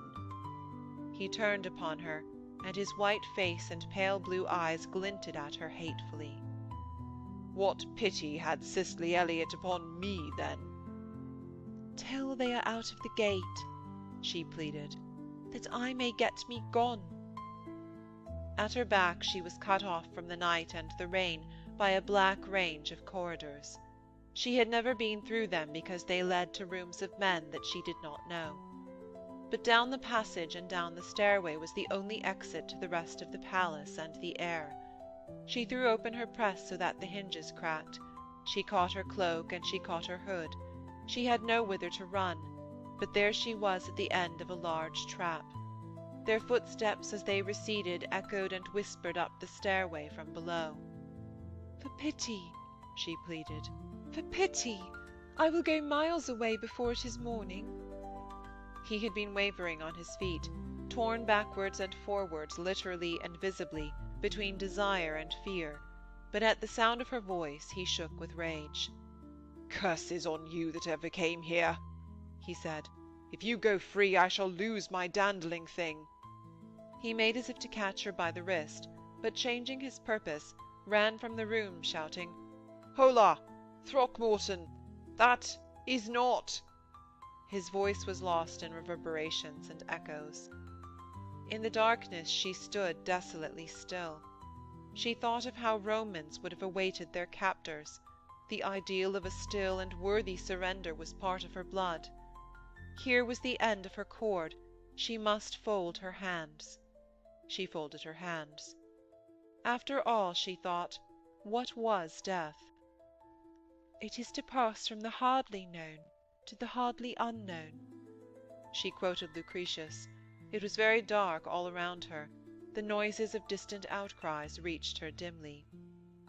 "Vix ignotum," she repeated mechanically, and then the words, "Surely it were better to pass from the world of unjust judges to sit with the mighty." A great burst of sound roamed, vivid and alive, from the distant stairhead. She started and cried out. Then there came the sound of feet hastily stepping the stair-treads, coming upwards. A man was coming to lay hands upon her. Then suddenly she was running, breathing hard, filled with the fear of a man's touch. At last in front of her was a pale leaded window. She turned to the right. She was in a long corridor. She ran. It seemed that she ran for miles. She was gasping, "For pity! For pity!" to the saints of heaven. She stayed to listen. There was a silence, then a voice in the distance. She listened and listened. The feet began to run again. The sole of one shoe struck the ground hard, the other scarcely sounded. She could not tell whether they came towards her or no. Then she began to run again, for it was certain now that they came towards her. As if at the sound of her own feet, the footfalls came faster. Desperately she lifted one foot and tore her shoe off, then the other. She half overbalanced, and catching at the arras to save herself, it fell with a rustling sound. She craved for darkness. When she ran there was a pale shimmer of night, but the aperture of an arch tempted her.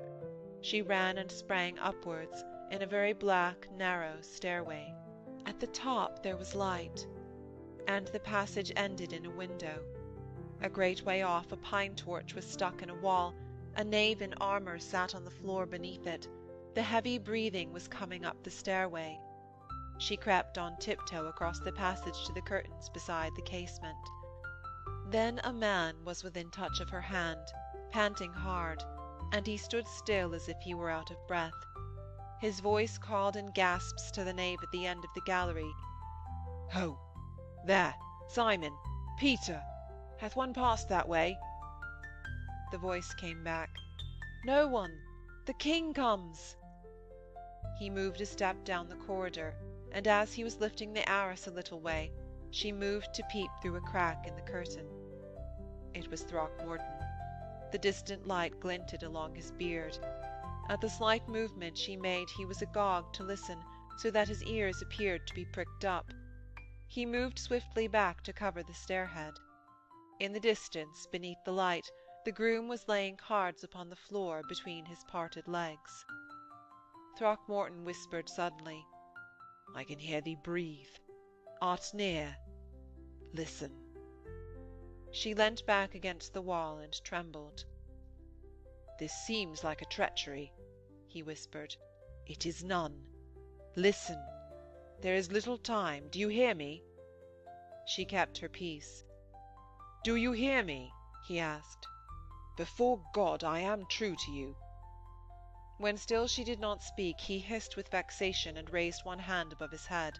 He sank his forehead in swift meditation. "Listen," he said again. "To take you, I have only to tear down this arras. Do you hear?" He bared his head once more and said aloud to himself, "But perhaps she is even in the chapel." He stepped across the corridor, lifted a latch, and looked in at double doors that were just beside her. Then swiftly he moved back once more to cover the stairhead. "God, God, God!" she heard him mutter between his teeth. "Listen," he said again. "Listen, listen, listen!" The words seemed to form part of an eager, hissed refrain. He was trembling with haste. He began to press the arras along the wall towards her with his fingertips. Her breast sank with a sickening fall. Then suddenly he started back again. She could not understand why he did not come further. Then she noticed that he was afraid still to leave the stairhead. But why did he not call his men to him? He had a whole army at his back. He was peering into the shadows, and something familiar in the poise of his head, his intent gaze, the line of his shoulders, as you may see a cat's outlined against a lighted doorway, filled her with an intense lust for revenge. This man had wormed himself into her presence. He was a traitor over and over again. And he had fooled her. He had made her believe that he was lover to her. He had made her believe, and he had fooled her. He had shown her letter to Privy Seal. After the night in the cellar, she had had the end of her crucifix sharpened till it was needle-pointed. She trembled with eagerness. This foul carrion beast had fooled her that he might get her more utterly in his power. For this he had brought her down. He would have her to himself, in some dungeon of Privy Seal's. Her fair hopes ended in this filth. He was muttering, "Listen, if you be there. Before God, Katharine Howard, I am true to you. Listen, listen." His hand shivered, turned against the light.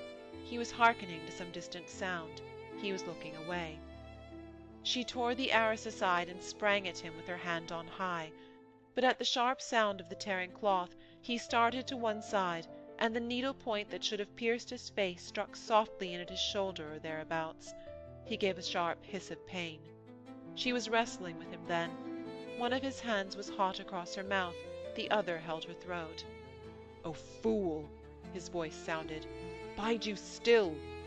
He snorted with fury and held her to him. The embroidery on his chest scraped her knuckles as she tried to strike upward at his face. Her crucifix had fallen. He strove to muffle her with his elbows, but with a blind rage of struggle she freed her wrists, and in the darkness struck where she thought his mouth would be. Then his hand over her mouth loosened, and set free her great scream. It rang down the corridor, and seemed to petrify his grasp upon her. His fingers loosened, and again she was running, bent forward, crying out in a vast thirst for mere flight. As she ran, a red patch before her eyes, distant and clear beneath the torch, took the form of the king. Her cries were still loud, but they died in her throat.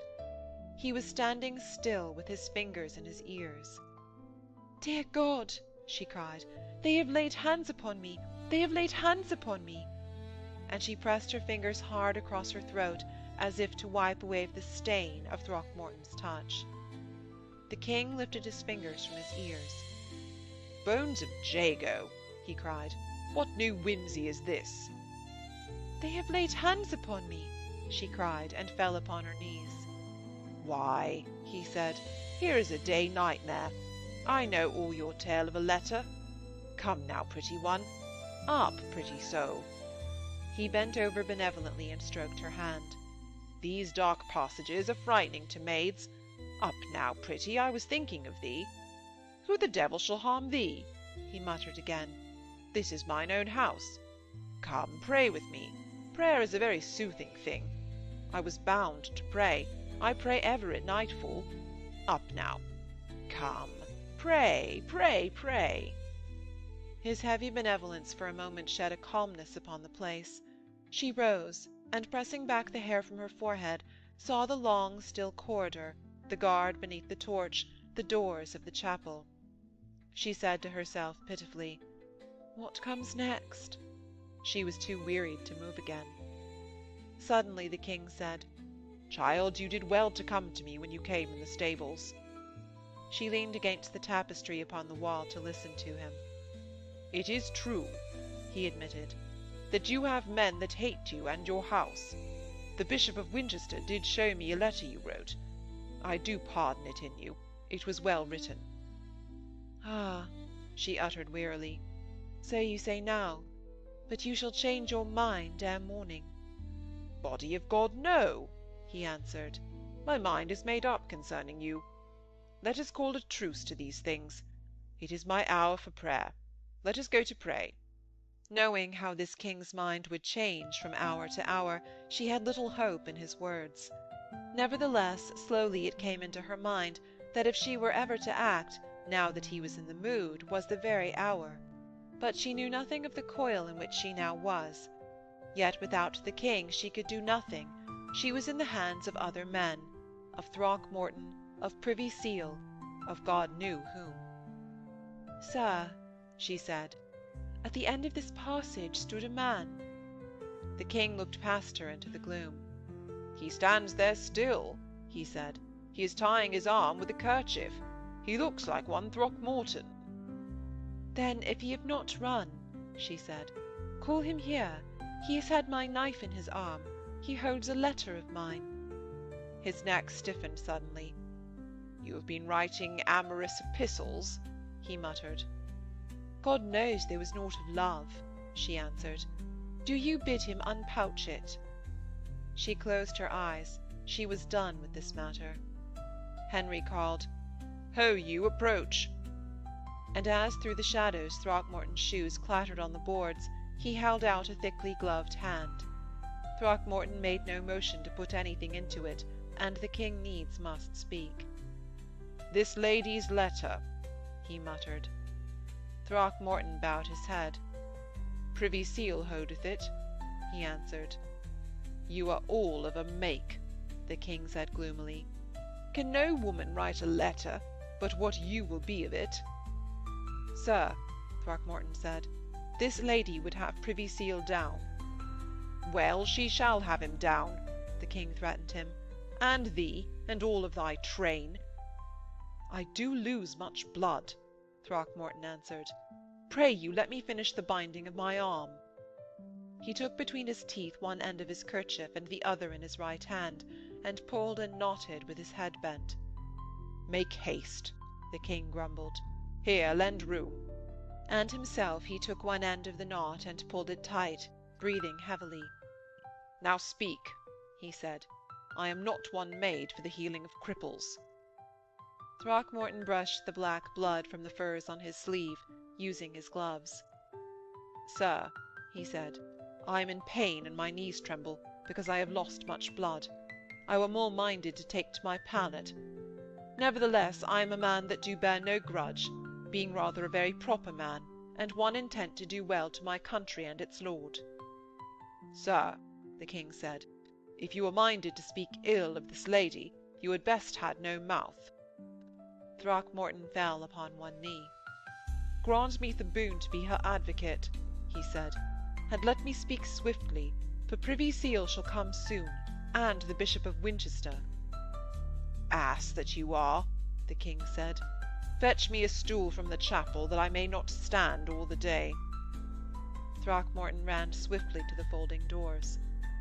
"Winchester comes," he said hurriedly when he returned. The king sat himself gingerly down upon the three-legged stool, balancing himself with his legs wide apart. A dark face peered from the folding doors. A priest's shape came out from them. "Cousin of Winchester," the king said, "bide where ye be." He had the air of a man hardly intent on what the spy could say. He had already made up his mind as to what he himself was to say to Catherine. "Sir," Throckmorton said, "this lady loves you well, and most well she loveth your highness's daughter. Most well, therefore, doth she hate Privy Seal. I, as your highness knoweth, have for long well loved Privy Seal. Now I love others better, the common weal and your great and beneficent highness. As I have told your highness, this Lady Catherine hath laboured very heartily to bring the Lady Mary to love you, but that might not be. Now your highness, being minded to give to these your happy realms a lasting peace, was intent that the Lady Mary should write a letter very urgently to your highness's foes, urging them to make a truce with this realm, so that your highness might cast out certain evil men, and then better purge this realm of certain false doctrines." Amazement, that was almost a horror, made Catherine open wide the two hands that hung at her side. "You," she cried to the king, "you would have that letter written?" He looked at her with a heavy astonishment. "Wherefore not?" he asked. My God, she said, and I have suffered." Her first feeling of horror at this endless plot hardly gave way to relief. She had been used as a tool. She had done the work, but she had been betrayed. "I would I have the letter written," the king said. "What could better serve my turn? Would I not have mine enemies stay their arming against me?" "Then I have written your letter," she said bitterly. "That is why I should be jailed." The king's look of heavy astonishment did not leave him. "Why, sweetheart, shalt be made a countess," he said. "You have done more in this than I or any man could do with my daughter." "Wherefore then should this man have jailed me?" Catherine asked. The king turned his heavy gaze upon Throckmorton. The big man's eyes had a sunny and devious smile. "Sir," he said, "this is a subtle conceit of mine, since I am a subtle man. If I am set a task, I do it ever in mine own way. Here there was a task. Pray you, let me sit upon the floor," he craved. "My legs begin to fail." The king made a small motion with his hand, and the great man, letting himself down by one hand against the arras, leaned back his head and stretched his long legs half across the corridor. "In 10 minutes Privy Seal shall be here with the letter," he said. "My head swims, but I will be brief." He closed his eyes and passed his hand across his forehead. "I do a task ever in mine own way," he began again. "Here am I. Here is Privy Seal. Your highness is minded to know it passes in the mind of Privy Seal. Well, I am Privy Seal's servant. Now, if I'm to come at the mind of Privy Seal, I must serve him well. In this thing I might seem to serve him main well. Listen." He cleared his throat and then spoke again. "Your highness would have this letter written by the Lady Mary. That, with the help of this fair dame, was a thing passing easy, but neither your highness nor Privy Seal knew the channel through which these letters passed. Yet I discovered it. Now think I to myself, here is a secret for which Privy Seal would give his head. Therefore, how better may I ingratiate myself with Privy Seal than by telling him the same fine secret? Oh, devil!" Katharine Howard called out. "Who was Judas to thee?" Throckmorton raised his head and winked upwards at her. "It was a fine device," he asked. "Why, I am a subtle man. Do you not see?" he said. "The King's Highness would have me keep the confidence of Privy Seal that I may learn out his secrets. How better should I keep that confidence than by seeming to betray your secret to Privy Seal? It was very certain," he added, "that Privy Seal should give a warrant to jail your ladyship, but it was still more certain that the King's Highness should pardon you. Therefore no bones should have been broken. And I did come myself to take you to a safe place, and to enlighten you as to the comedy." "Oh, Judas, Judas!" she cried. "Could you but have trusted me," he said reproachfully, "you had spared yourself a mad canter and me a maimed arm." "Why, you have done well," the king said heavily, "but you speak this lady too saucily." He was in a high and ponderous good humour, but he stayed to reflect for a moment, with his head on one side to see what he had gained. "The letter is written," he said, "but Cromwell holdeth it. How, then, has it profited me?" "Why," Throckmorton said, "Privy Seal shall come to bring the letter to your Highness. Your Highness shall deliver it to me, I to the cook to the ambassador to the king's, and so the king shall be prayed by your daughter, whom they heed, to stay all unfriendly hands against your Highness." "You are a shrewd fellow," the king said. "I have a shrewd ache in the head," the spy answered. "If you would give me a boon, let me be gone."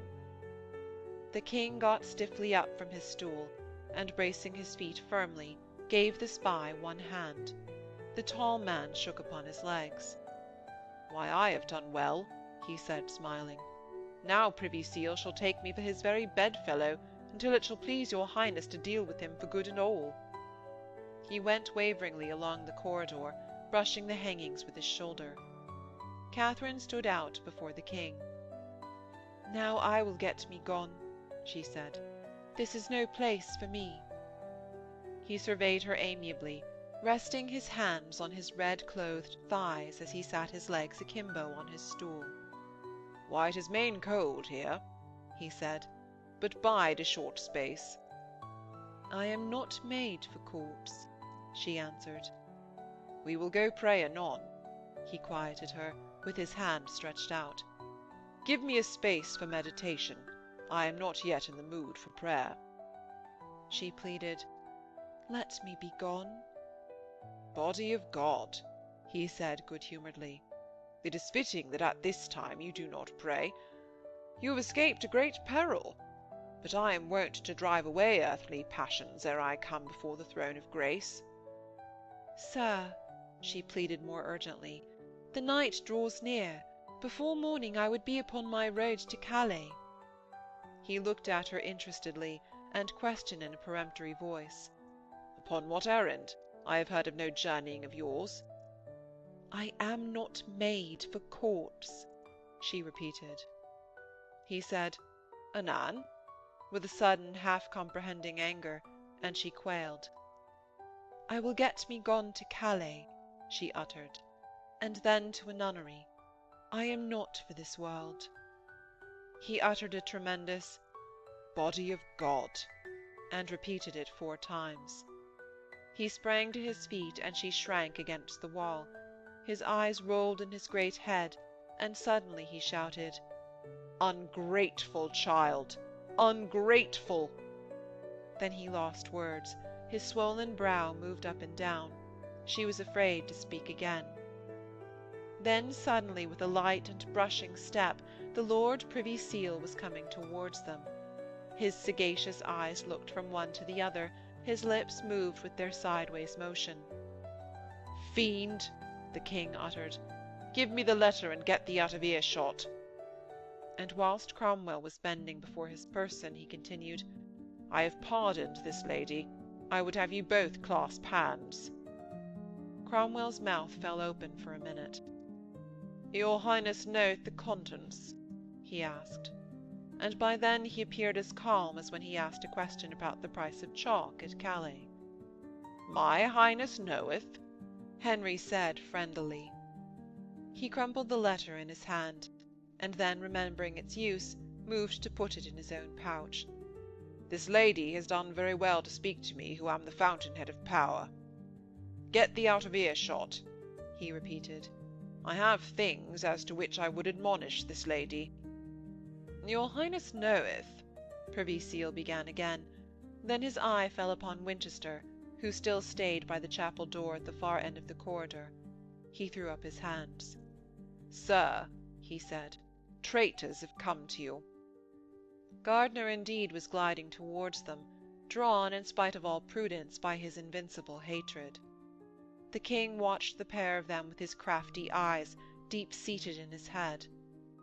It is certain that no traitors have come to me, he uttered gently, and to Cromwell, You have a nose for them.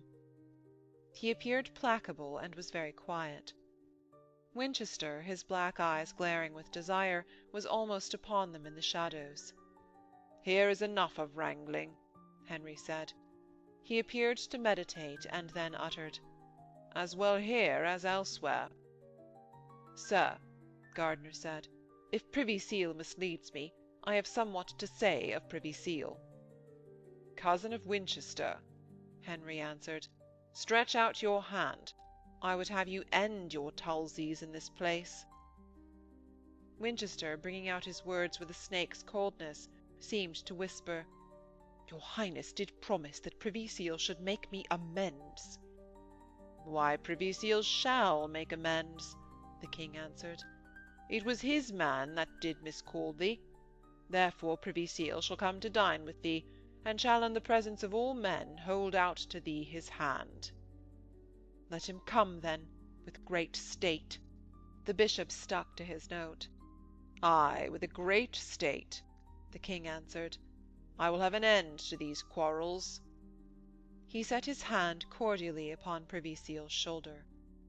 For thee, he said, I would have thee think between now and the assembling of the parliaments of what title thou wilt have to an earldom. Cromwell fell upon one knee, and in Latin made 3 words of a speech of thanks. Why, good man, the king said, art a man very valuable to me. His eyes rested upon Katharine for a moment. I am well watched for by one and the other of you, he went on. Each of you by now has brought me a letter of this lady's. Katharine cried out at Gardner, You too! His eyes sought the ground, and then looked defiantly into hers. You did threaten me, he said doggedly. I was minded to be betimes. Why, end it all now and here, the king said. Here is a folly with a silly wench in it. Here was a treason that I would show your Highness, the bishop said doggedly. Sirs, the king said. He touched his bonnet. God in his great mercy has seen fit much to trouble me, but here are troubles that I may end. Now I have ended them all. If this lady would not have her cousin to murder a cardinal, God, she would not. There are a plenty others to do that work. He pressed one hand on Cromwell's chest, and pushed him backwards gently. Get thee gone now, he said, out of earshot. I shall speak with thee soon. And you, he added to Winchester. Body of God, he muttered beneath his breath as they went. Very soon now I can rid me of these knaves. And then suddenly he blared upon Katharine. Thou seest how I am plagued, and wouldst leave me. Before the Most High God, I swear thou shalt not. She fell upon her knees. With each that speaks, I find a new traitor to me, she said. Let me begone. He threatened her with one hand. Wench, he said, I've had better converse with thee than with man or child these several years. Thinkest thou I will let thee go? She began to sob. What rest may I have? What rest? He mocked her. What rest may I have? What rest? My nights are full of evil dreams. God help me. Have I offered thee foul usage? Have I pursued thee with amorous suits? She said pitifully, You had better have done that than set me among these plotters. I have never seen a woman so goodly to look upon as thou art, he answered. She covered her face with her hands, but he pulled them apart and gazed at it. Child, he said, I will cherish thee as I would a young lamb. Shalt have Cromwell's head, shalt have Winchester in what jail thou wilt when I have used them. She put her fingers in her ears. "For pity," she whispered, "let me be gone." Why, he reasoned with her, I cannot let thee have Cromwell down before he has called this Parliament. There is no man like him for calling of truckling Parliaments.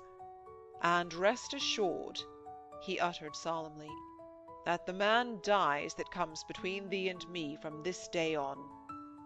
"Let me be gone," she said wearily. "Let me be gone. I am afraid to look upon these happenings." Look then upon nothing, he answered. Stay you by my daughter's side. Even yet you shall win for me her obedience. If you shall earn the love of the dear saints, I will much honour you and set you on high before all the land. She said, "For pity, for pity. Here is too great a danger for my soul." Never, never, he answered. You shall live closed in. No man shall speak with you, but only I. You shall be as you were in a cloister. And you shall have great wealth. Your house shall be advanced, your father close his eyes in honour and estate. None shall walk before you in the land. She said, "No, no." See you, he said, this world goes very wearily with me. I am upon a make of husbandry that bringeth little joy. I have no rest, no music, no corner to hide in save in thy converse and the regard of thy countenance. He paused to search her face with his narrow eyes. God knows that the Queen there is no wife of mine, he said slowly. If thou wilt wait till the accomplished time. She said, "No, no," and her voice had an urgent sharpness. She stretched out both her hands, being still upon her knees. Her fair face worked convulsively, her lips moved, and her hood, falling away from her brows, showed her hair that had golden glints. "For pity, let me go," she moaned. "For pity." He answered, "When I renounce my kingdom and my life." From opposite ends of the gallery, Winchester and Cromwell watched them with intent and winking eyes. "Let us go pray," the king said, "for now I am in the mood." She got upon her legs wearily, and for a moment took his hand to steady herself. End of Part 3. End of the Fifth Queen by Ford Madox Ford.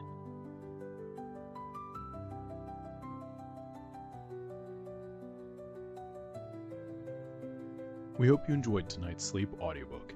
If you liked this audiobook and want to listen to more, please check out our channel at Sleep Audiobooks.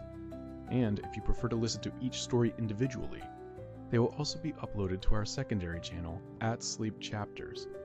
You can access our entire catalog of bedtime story audiobooks through our web app, which can be found at sleepaudiobooks.com. There, you will also find our suite of sleep tools, including a complimentary Better Sleep Quick Guide if you sign up to our mailing list. Links are in the description below.